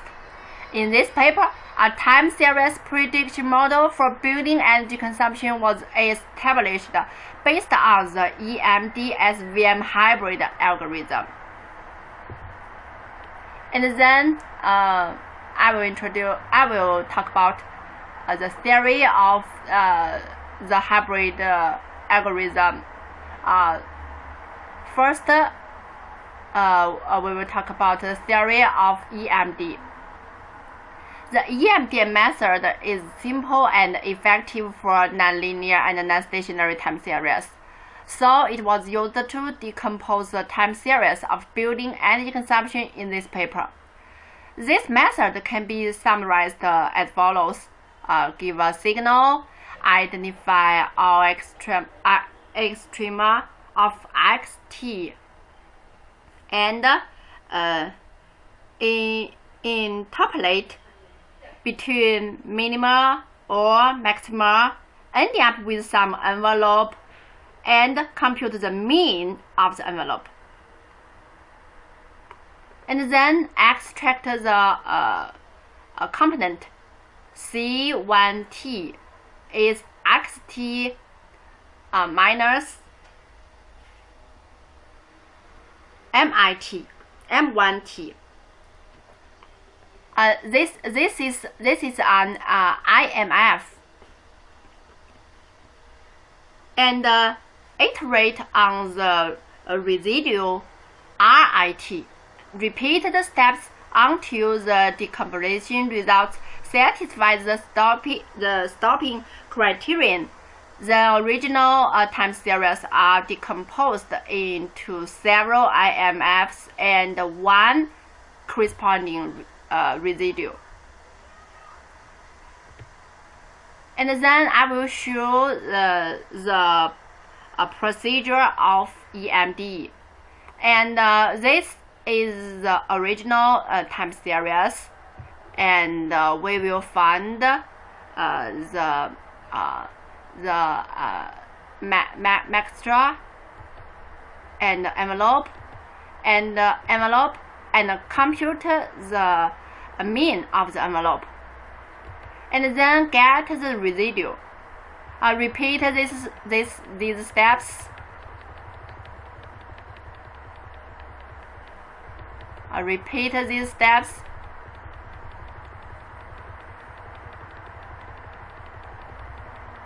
Finally, we will get the results.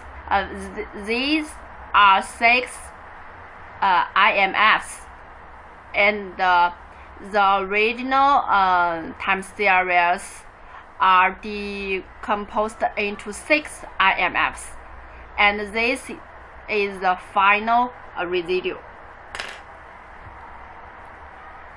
So we can see EMD algorithm is very easy to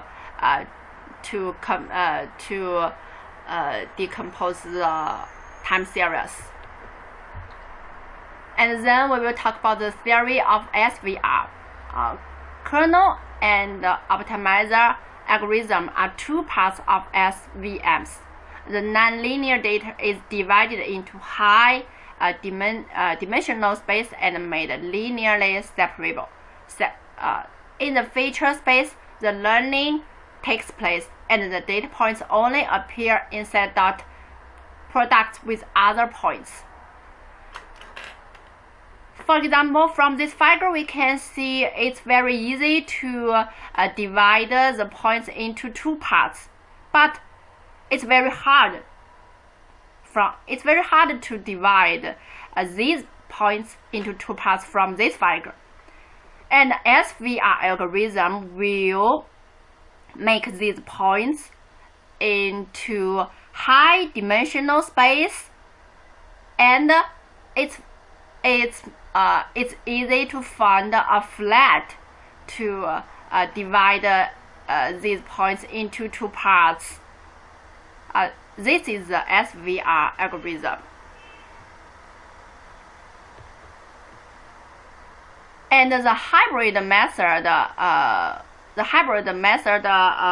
procedure can be seen in this figure.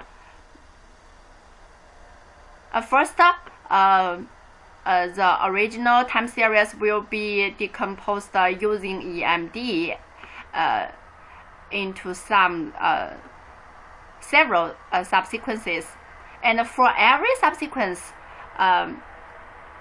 the SVR algorithm will be used to develop the prediction model, and then all the forecasting results will be added and get the final results.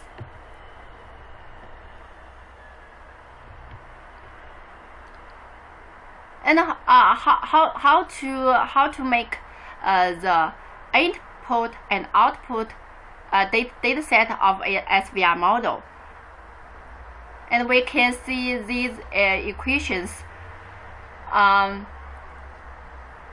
Suppose that yi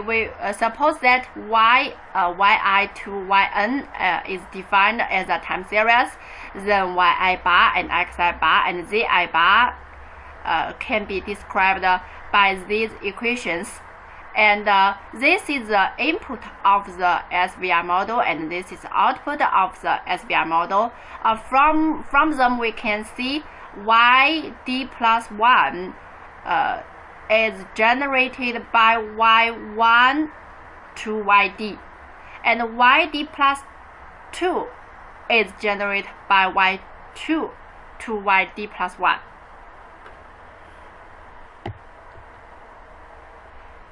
And how to evaluate the prediction model? We use two parameters, MSE and R square. The lower MSE and the higher R square will be accepted. And the close, for example, for R square, the closer to R square is a number between 0 to 1.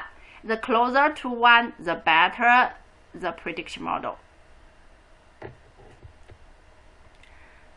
And this part is our experiments and results. In an office building, the energy consumption data was collected. There are 120 data in one series because there are 120 working hours in 1 week. After ADF test, the non-stationary time series was selected to verify the EMD-SVR algorithm. And from this figure we can see this is the original signal, and these are subsequences that decomposed by EMD algorithm. And then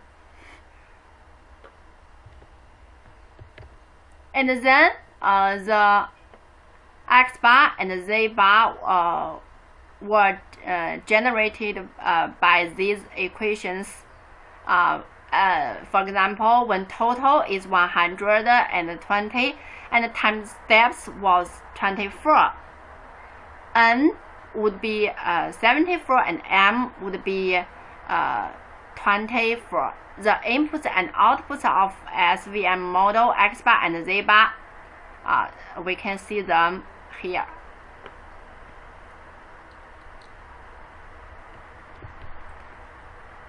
And from this this table is the prediction results between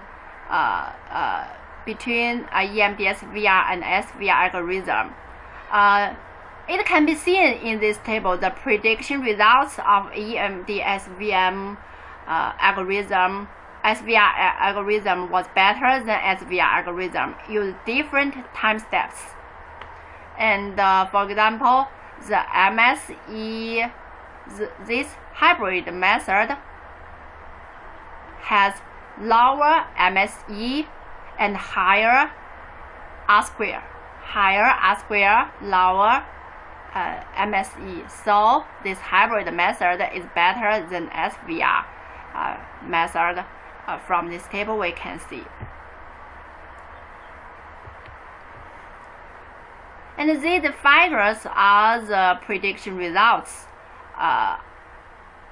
This figure is the prediction results for training dataset, and this figure is the prediction results for test dataset. From this figure, we can see the forecasting curves were very similar to the active curves. Next, we will learn the noise-resistant capability of different algorithms. The datasets that added outliers instead of original datasets were generated to simulate abnormal energy consumption. Suppose that the dataset contains 8% outliers, and there are n data in this dataset, and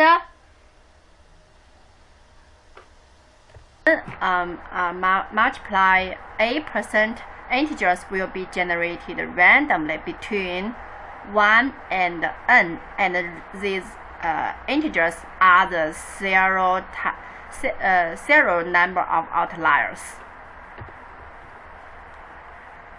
This is an example of time series with outliers.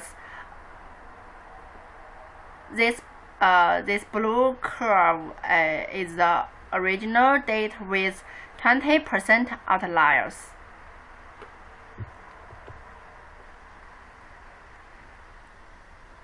And this is a comparison of prediction performance between SVR and hybrid models for building energy consumption dataset with 10% outliers.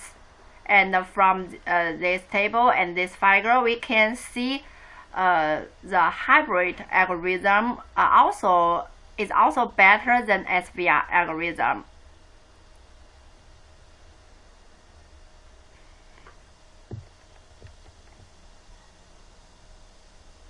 And this is a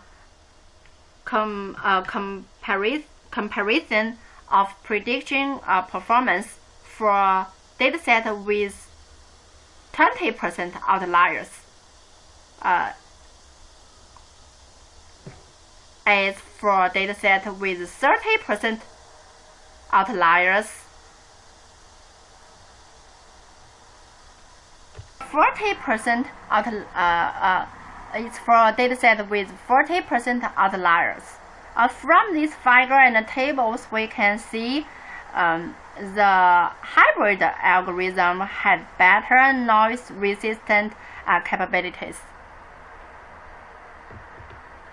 Conclusions. The forecasting model of energy consumption can be used to learn the law of energy consumption and save energy. In this paper, the prediction models were developed based on EMD-SVR algorithm and time series analysis methods. This method was applied for non-stationary and nonlinear energy consumption series. The results showed that the EMD-SVR method was better than SVR algorithm. This method was used to the dataset with outliers for verifying the robustness of the algorithm. The forecasting results of datasets with outliers showed the hybrid algorithm was more robust than SVR algorithm. That's all. Thank you.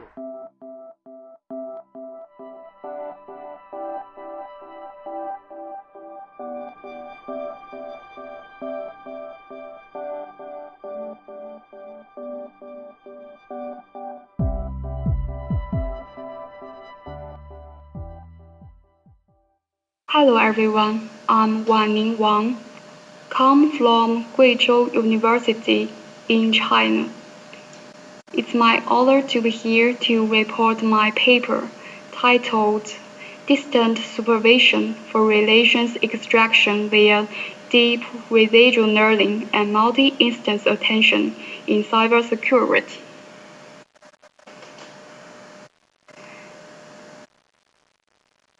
I'm gonna take my report into 5 parts.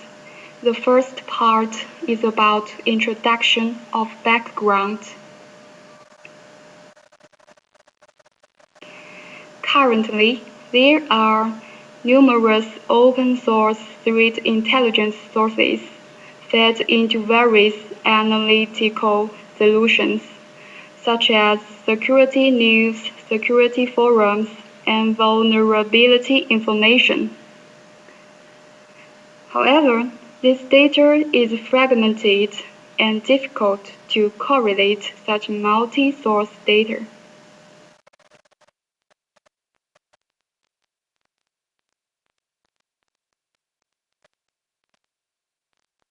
Cybersecurity Knowledge Graph is a powerful tool for data-driven threat intelligence computing.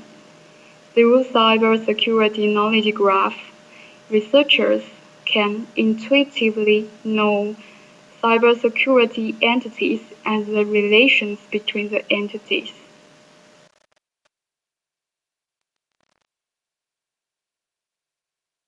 But at present, there is still a lack of dataset about Chinese security entity relations in the field of cybersecurity. A common technique for coping with this difficulty is distant supervision in natural language processing.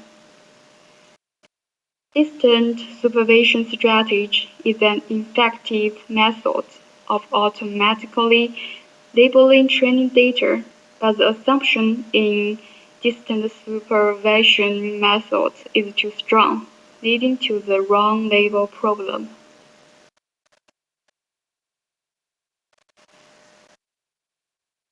There have been several cases about data-driven cybersecurity analysis, basically based on structured cybersecurity graph, get cybersecurity entities and relations, model threat discovery as a graph computation problem for threat intelligence.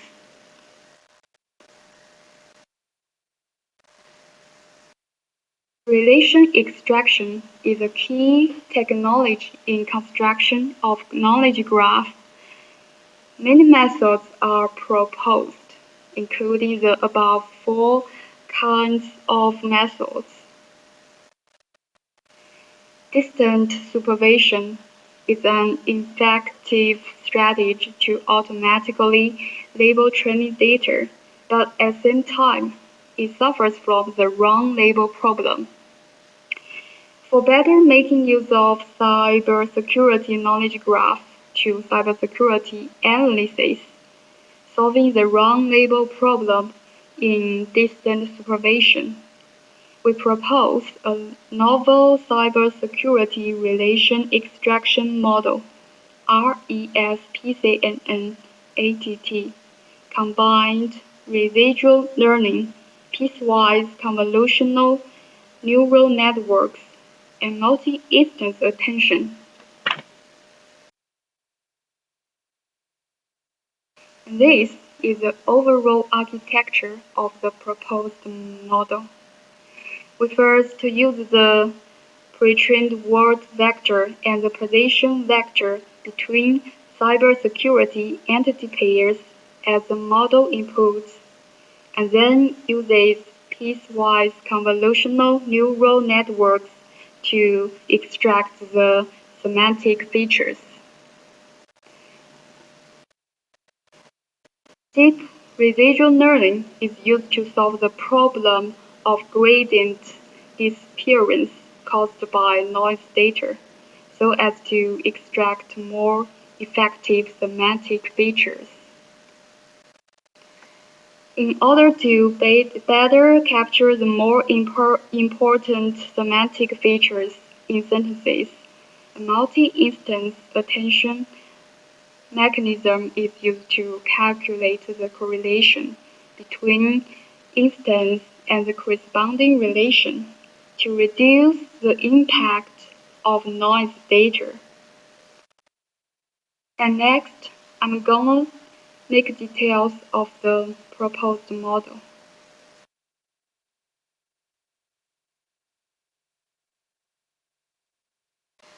Firstly, the vector representation layer in the model mainly includes word embedding and position embedding.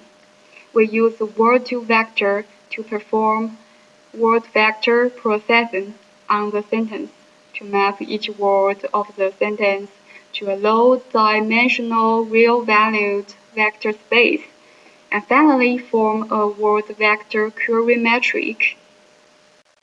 The dimension of the word vector is this. And entity pairs are stitched and converted into a vector representation through embedding. The dimension of the position vector is this. So we get the dimension of the sentence vector in here.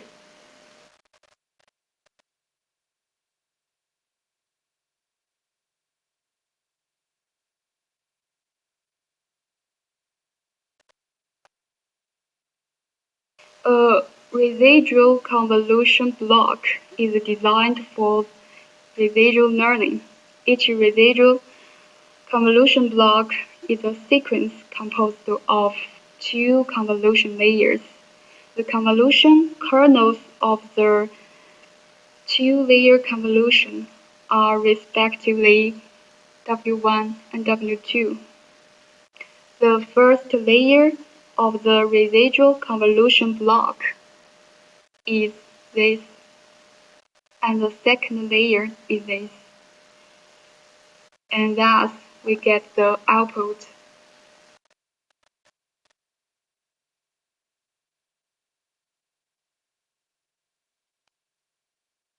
In the relation extraction model, sentence-level attention is built on multiple instances, dynamically reducing the weight of noisy instances.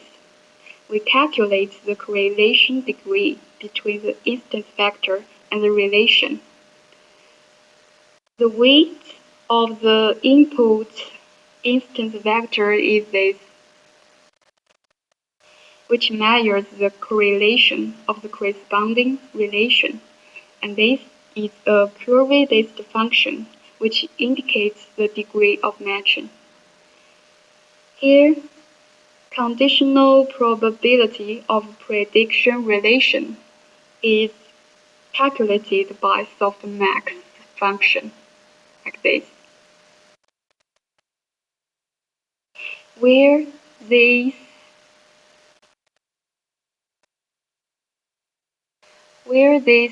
is the relation metric and B is the bias vector.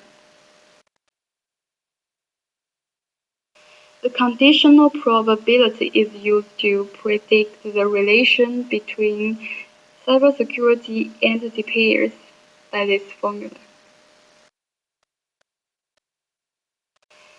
In our experiments, dataset CSER contains 10 types of relation, including the special relation NA. The training data contains 57,550 sentences, 11,230 entity pairs, and the test data contained 10,267 sentences and 2,596 entity pairs. Evaluation indicator contains precision, recall curve, AUC value, and average accuracy. Different performance convolutional neural network algorithms are used to encode the training data. Based on the experimental comparison of how to use the information in back. The information in back is processed in 3 different ways, namely AVE, 1, and attention.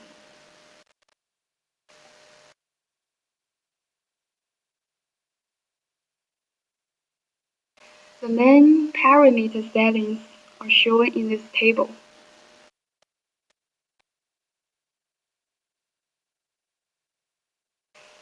The results of different models on the dataset CSER are here. The first 3 figures show the PR curve of the results on model CNN, PCNN, and RESPCNN with 3 different back methods.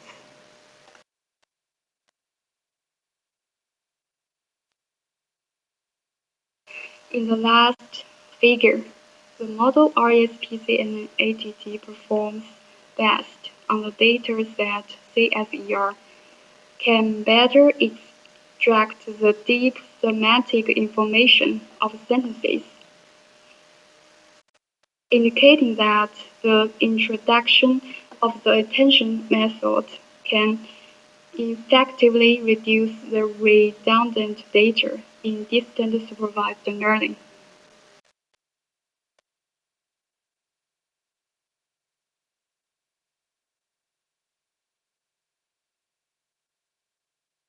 Comparing the accuracy of the first 100, 200, and 300 relation instances on the dataset CSER, the relation extraction accuracy of RESPCN ATT is the highest, which reaches 32.67%.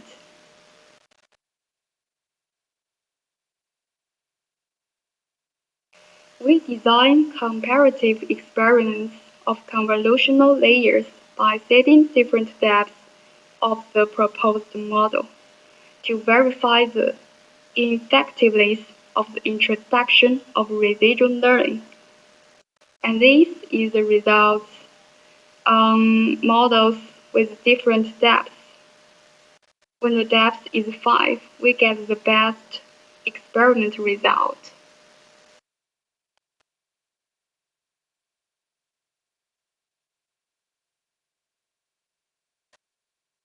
Finally, 11,847 relations were extracted and stored in the graph database, covering 9 types, namely ownership, affiliation, initiation, kindred, utilization, inclusion, composition, location, and employment, as you can see from the figures. And last, I'll make a short summary. In this paper, we introduce a novel distant supervised cybersecurity relation extraction model, RESPCN ATT. An algorithm RESPCN is used to extract semantic features. Deep residual learning is introduced to solve the problem of gradient disappearance due to noise data. The mechanism calculates the correlation between the instance and the corresponding relation to reduce the impact of noise data. The experimental results show that the model proposed in this paper has the highest accuracy of relation extraction compared with other model methods. In the future, we intend to use reinforcement learning to further solve the problem of noise in the training data automatically generated by the distance supervised method.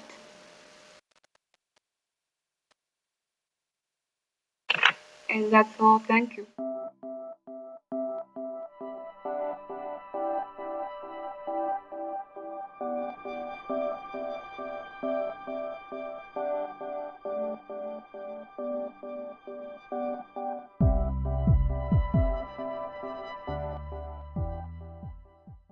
Hello everyone, my name is Guo Xiaoyu.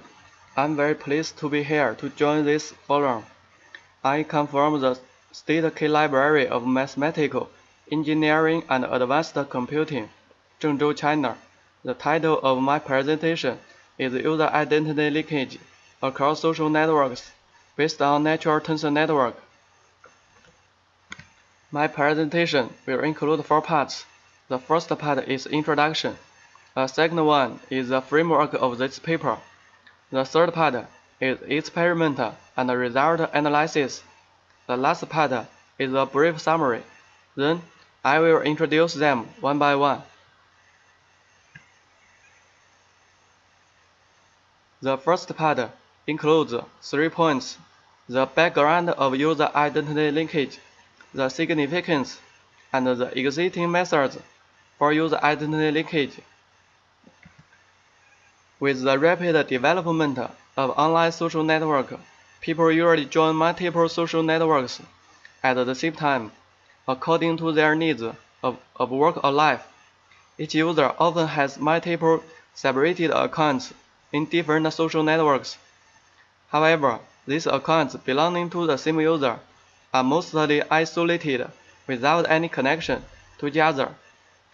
The topic The typical aim of user identity leakage is to detect whether users from different social platforms are actually one and the same individual, also known as account identification, anchor link prediction, and network alignment. Here are some terminology definitions. If a user has accounts in two social networks, then the connection between the two accounts is an anchor link, and the accounts are anchor nodes, like the capital letter B and the small letter b. The corrupted anchor link is a connection between two accounts which don't belong to the same user, like the capital letter A and the small letter b. Then we can formally define the problem of user identity leakage. If two accounts VA, VK, the file VA, VK is 1, then we can say that the two accounts VI and VK belong to the same individual. As soon as the problem of user identity leakage appears, it has attracted wide attention. It's a prerequisite for many interesting Internet applications, and the user identity leakage plays an important role in social network analysis, such as user behavior prediction, vendor recommendation across platforms, and so on. Early research uses the public attributes and statistical features of users to solve the user identity leakage, such as username, user hobbies, language patterns, and so on. However, the correctness and richness of users' public attributes can't be granted. Compared with users' attributes, the connections between users are reliable and rich, and can also be directly used to solve the problem. Therefore, the methods based on network structure are receiving more and more attention. With the development of network embedding, many people use network embedding instead of traditional feature engineering to save the structural features of social network. The method not only reduces the complexity of the algorithm, but also improves the accuracy of user identity leakage. But the existing methods generally use a linear model and standard natural network layers to measure the correlations between users after obtaining the low-dimensional vector space of social networks. However, the relationships between users across social networks are extremely complex. Traditional methods can hardly model the complicated interactions between them. In the second part, we mainly introduce the framework of our model, including three parts: network embedding, modeling relations between identities based on natural tensor network, and matching identities based on multi-layer perception. Furtherly, network embedding, such as deep work node-to-vector, to embed users into a latent space, we first generate a multiple social sequence for each user in several random walks. By random walks, we encode the social relationships among users in the social network. All the sequences are called corpus in natural language processing. After getting the corpus, we apply the skip-gram model to generate the vector representations of nodes. Skip-gram model is originally used to predict the context of a word by maximizing the average log probability in the domain of word representation. The specific process can refer to the deep work model. We apply the network embedding on the source and the target network, respectively, to obtain the corresponding vector spaces of the source and the target network. Secondly, modeling relations between identities. In deep learning literature, natural tensor network is originally proposed to reason the relations between two entities in knowledge graph, or used to classify relation between two entities. Natural tensor network mainly include two parts, the tensor layer and the standard layer. Given two entities, E1 and E2, represented with d-dimensional features, the goal of natural tensor network is to predict whether they have a certain relationship R. Specifically, natural tensor network computes a score of how likely it is that these two entities are in the certain relationship R by the following function. The natural tensor network models the relationships between two entities with a bilinear tensor product. We can naturally expand this idea, modeling relations between users, one from the source network and another from the target network, based on the natural tensor network model. Specifically, for any pair of users, VM and VN, we model the relationship between them according to the following equation. Through the natural tensor network model described above, we represent the relationship between a pair of nodes as HNTN.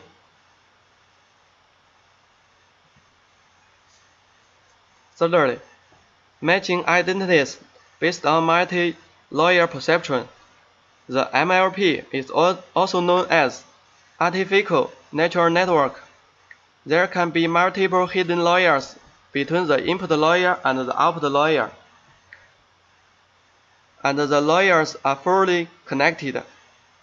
In addition to the input layer, each node is a neutron with a nonlinear activation function. The basic problem to be solved by neural networks is the classification problem, and the classic neural network model is MLP. In this paper, we apply MLP to transform the problem of node matching across social networks into a classification problem. Specifically, for any pair of nodes, VM and VN, with the ground truth label G, we use natural tensor network structure to model the complex interactions between them as a vector HNTN, and then we input it to the MLP, and output the predicted label P to achieve a binary classification. Part 3. Experiments and analysis. In this part, we compare our model with several state-of-the-art models on a real-world dataset, including 3 parts: dataset, baselines, and discussions.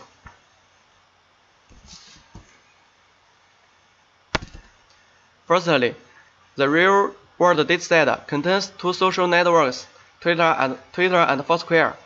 The number of anchor links is 1,609.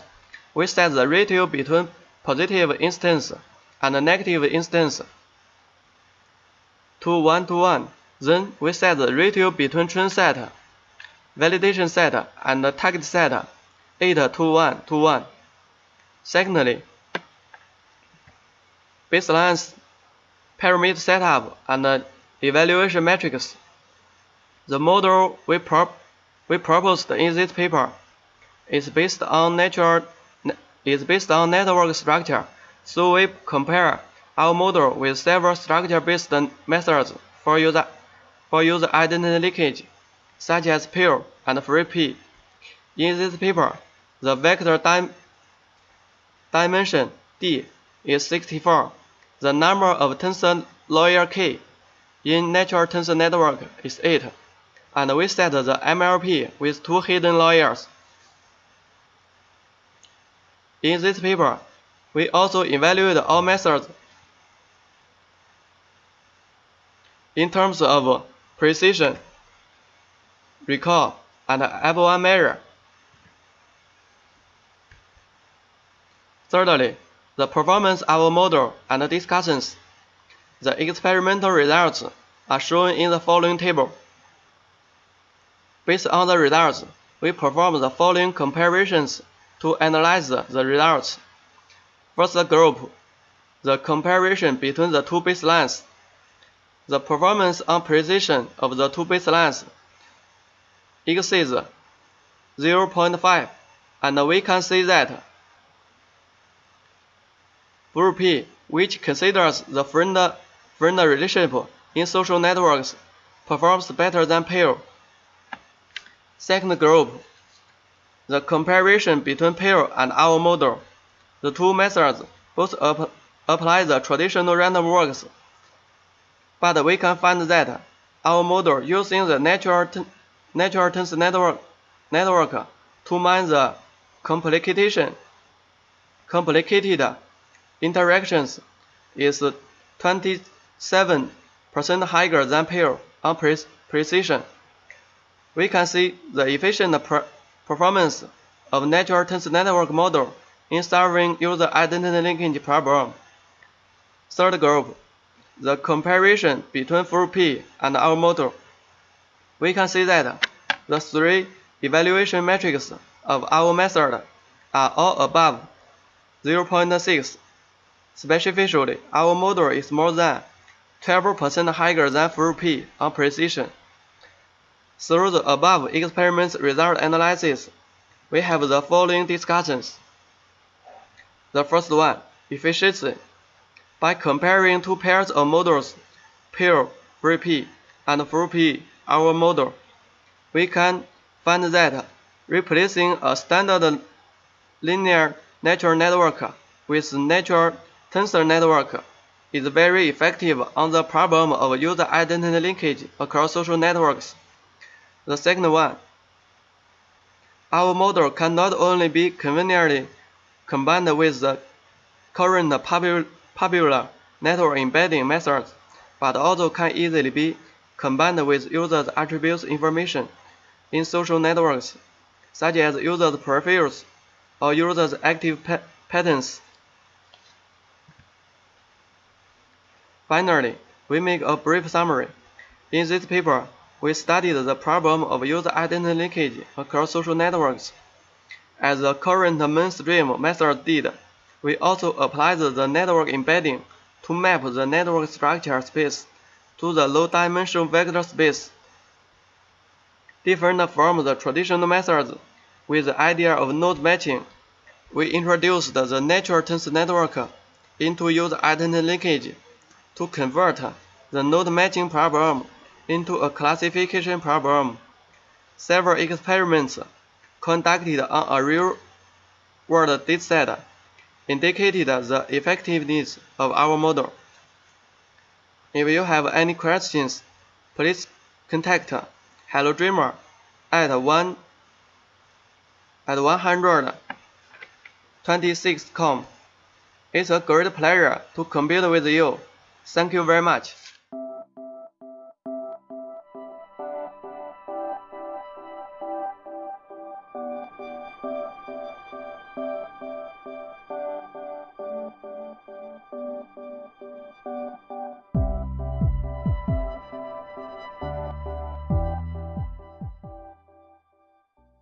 Hello everyone, I'm Yu Chen from Hubei University of Technology.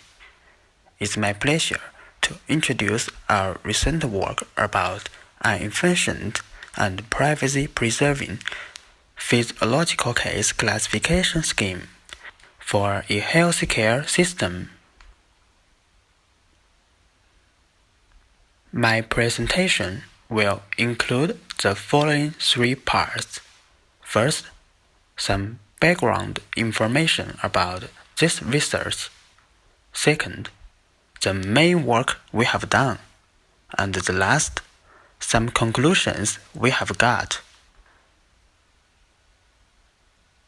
In this work, we propose an efficient and privacy-preserving physiological case classification scheme for a healthcare system, which enables to classify the patient's data without compromising their privacy, and improve the efficiency of online diagnosis of PUs in a healthcare system.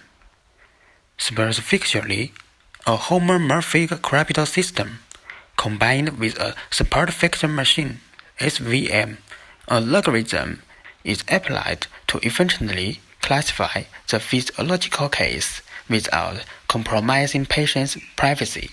In addition, the security of data, which means system parameters belong to HC, should be ensured. Let's see our system model. The entities in our system model include a healthcare sentry, namely HC, and a patient user, namely PU. PU encrypts his or her physiological data into a physiological case with the homomorphic crypto system and sends it to HC through Wi-Fi technology. After receiving PU's physiological case, HC normalized this case and then classifies the diagnosis results quickly. Finally, HC returns the diagnosis results to PU. PU decrypts these results and obtains the classification labels responding to this case. In system internalization, HC randomly selects two integers A and B to meet the following two conditions. We can see the value of A is greater than B, and secondly, there is a size limit between A and B. The above conditions are used to protect the classification labels so that PU cannot infer the original classification label from the diagnosis results. Since the data in our scheme is high-dimensional, HC also chooses a decision function with linear kernel function as the following questions. After internalization, PU generates his physiological case by encrypting all data based on OU crypto system and generates the signature based on BLC signature scheme. Because the OU crypto system does not support non-integers, and the test samples and variables in SVM classification are continuous values, PU's physiological case should be quantized to the nearest integer value by HC before classification. For example, HC computes the scaled physiological case through a value 1,000,000, and the following equation is based on the additive homomorphism of OU crypto system. In the classification phase, PU only considers whether the physical condition is normal.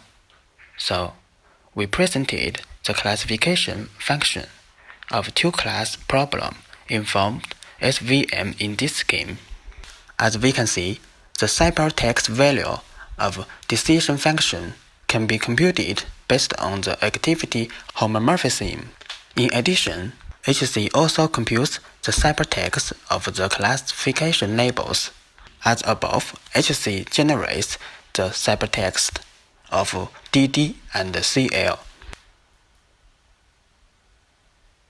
The specific protocol of our proposed EPPC scheme is presented in the following picture.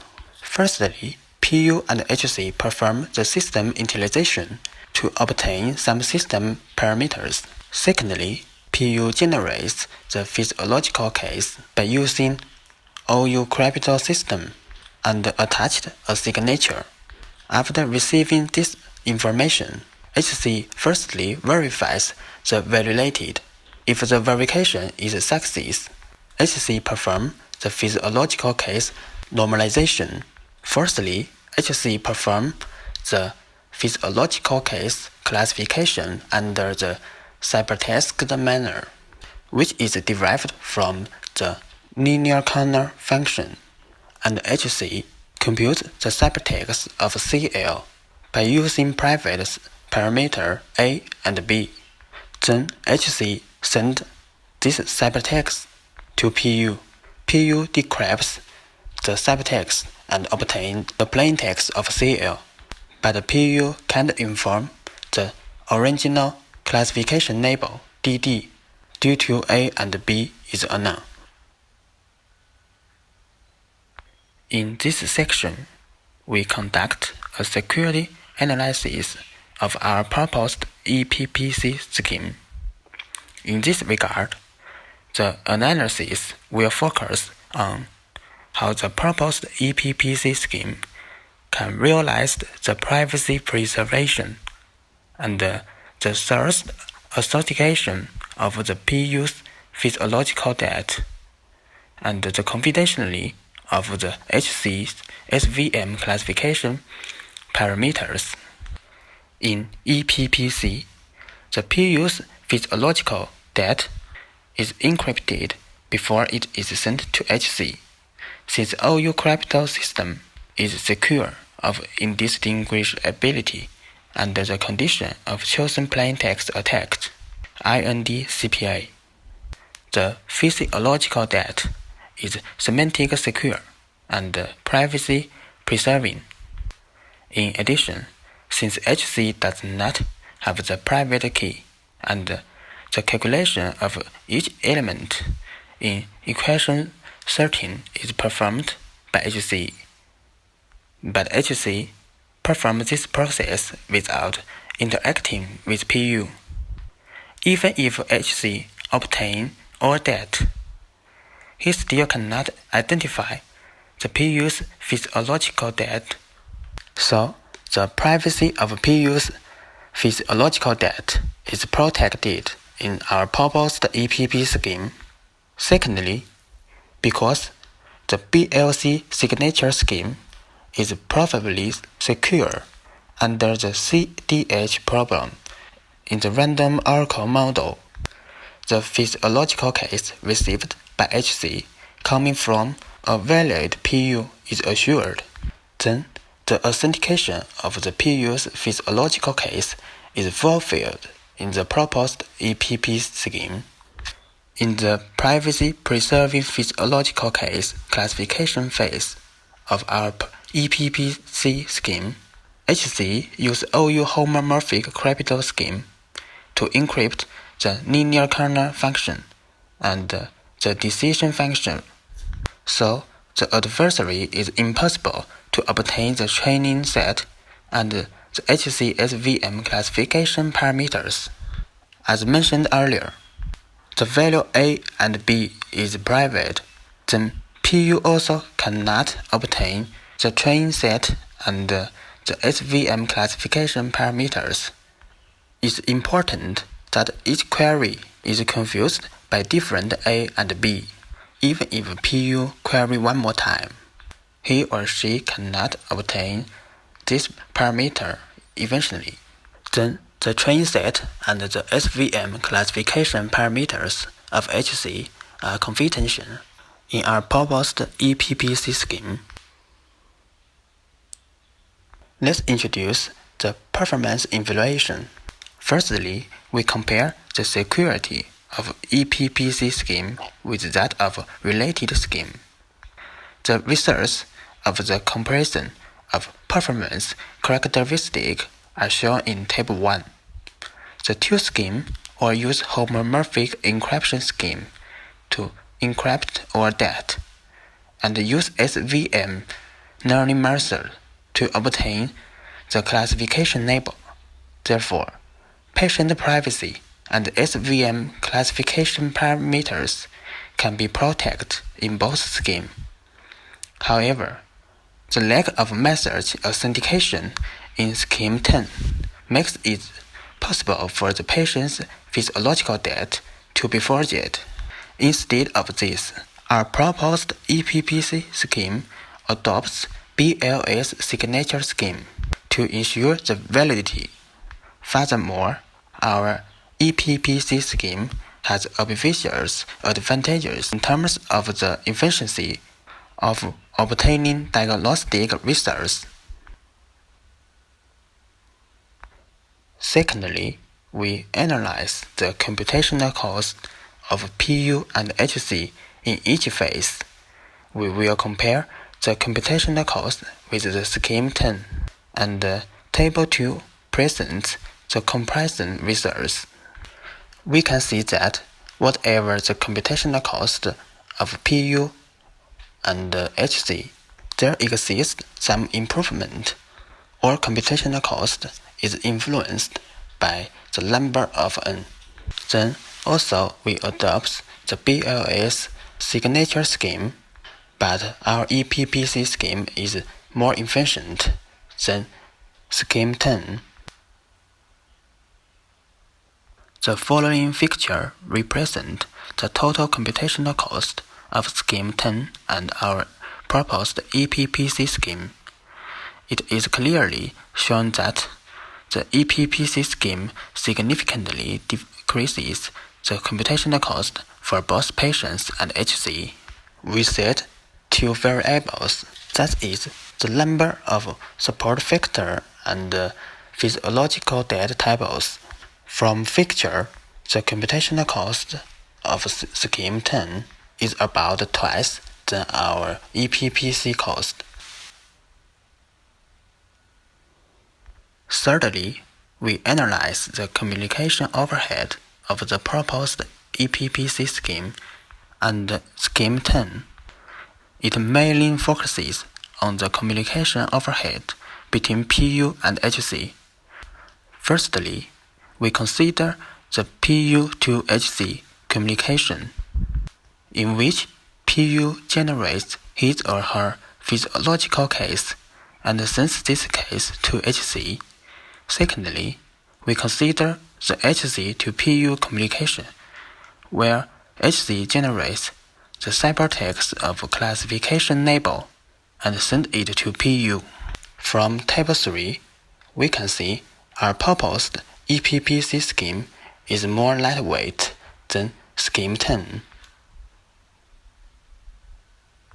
In this paper, we have proposed an efficient and privacy-preserving physiological case classification scheme for a healthcare system. This system employs the OU homomorphic crypto system to protect the data, the BLS signature system to ensure the validity, and the SVM algorithm to efficiently classify the physiological cases without leaking the privacy of PU, such as physiological data, and the parameters from HC, such as train set and SVM classification parameters.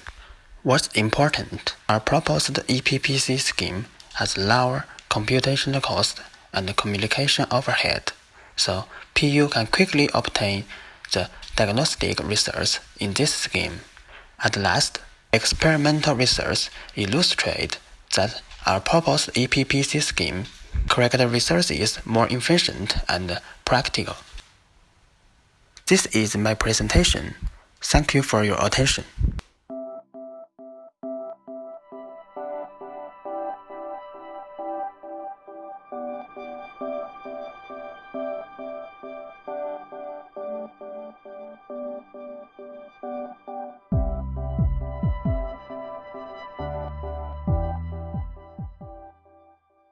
Hello everyone, my name is Qin Jiawei. I'm from Beijing University of Post and Telecommunication.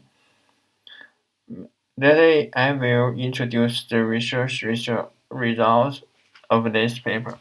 We made a paper titled "A Multi-Class Detection System for Android Malicious Apps Based on Color Image Characteristic Process on the Android app." Then combined with deep learning measures to achieve a multi-class verification for Android malware apps. Next, I will give you a detailed introduction from the following. First, the Android system is fragmented more seriously, and according to the CVE report, it can be seen that Android has many vulnerabilities reported. Many of these vulnerabilities can be exploited by attackers.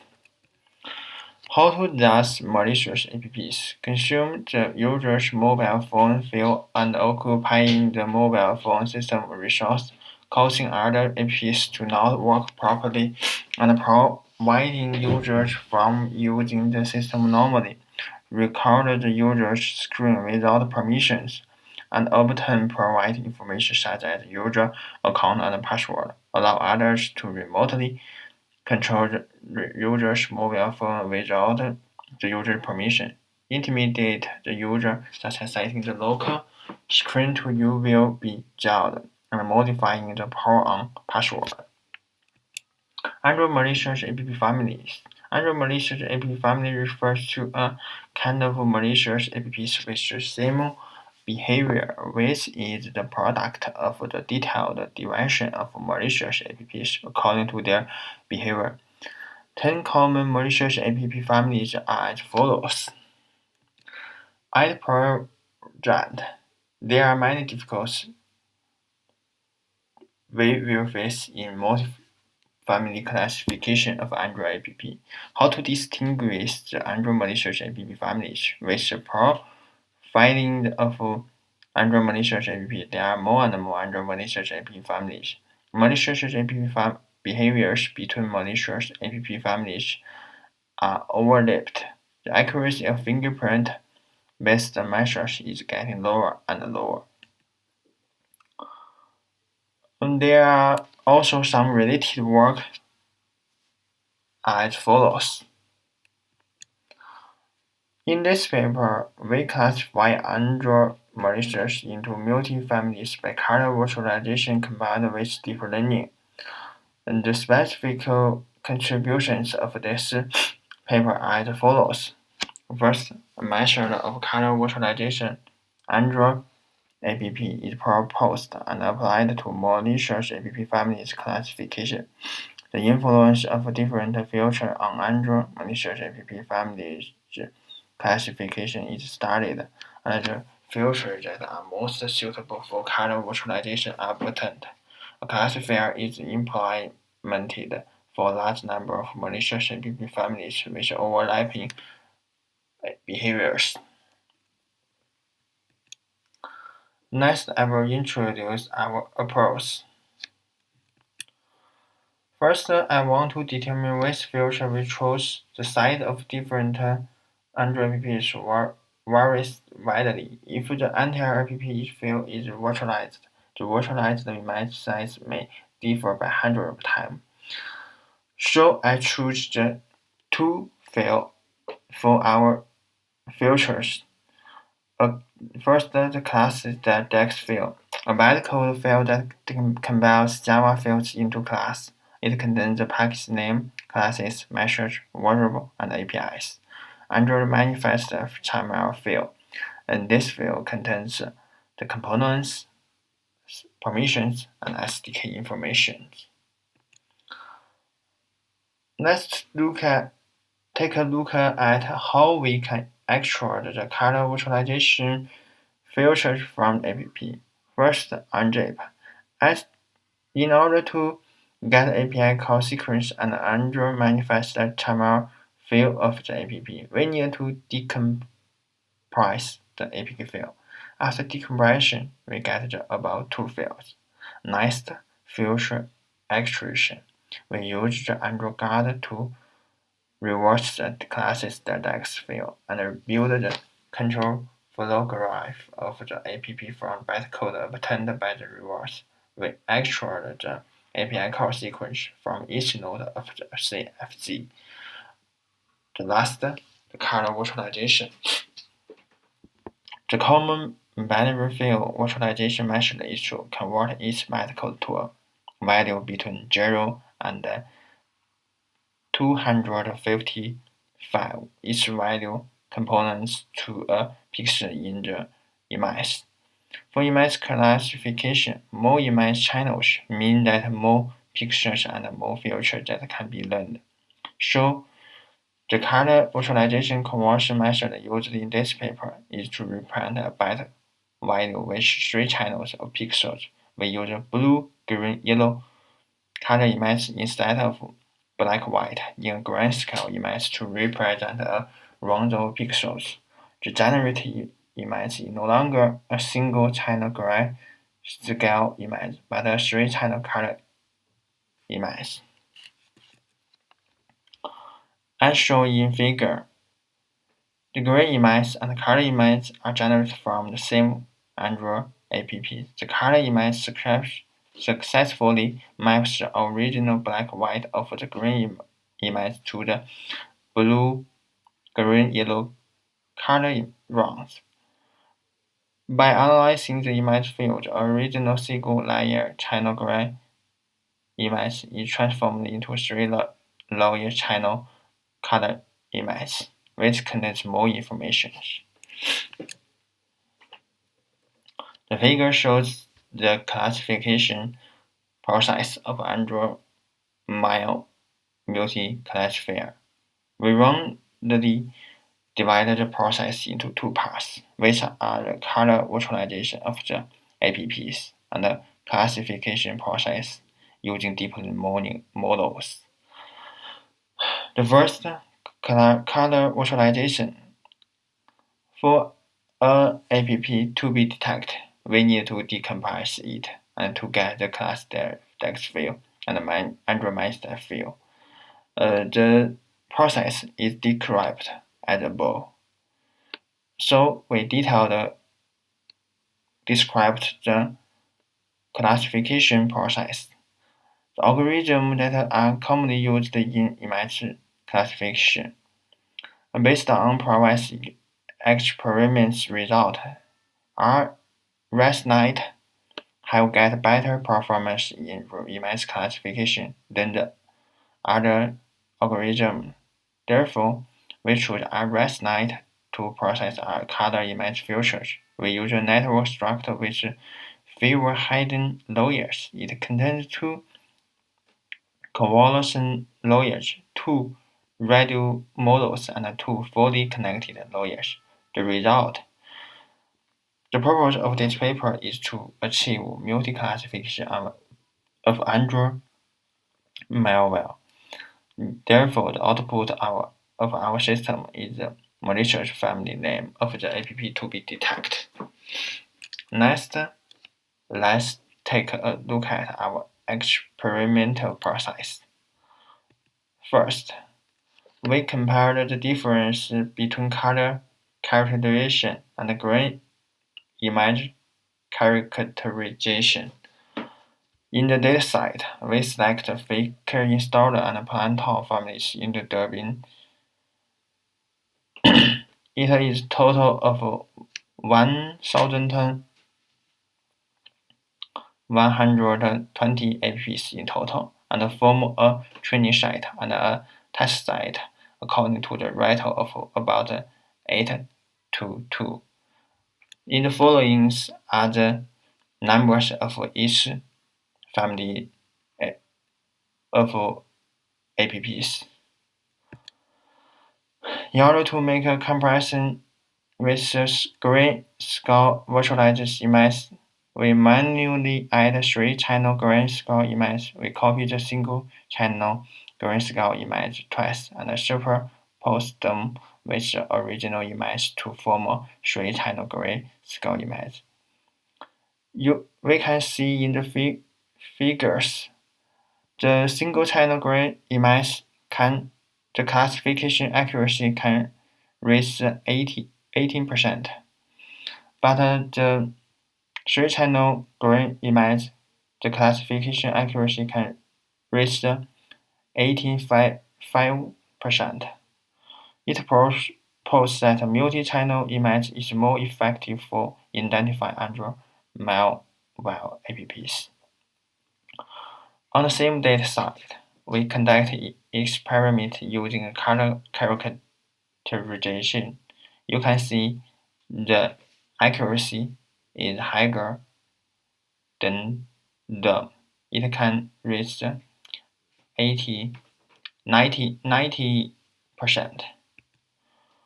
Let's take a look at the difference in the effect of using the same color virtual feature processing app on different models.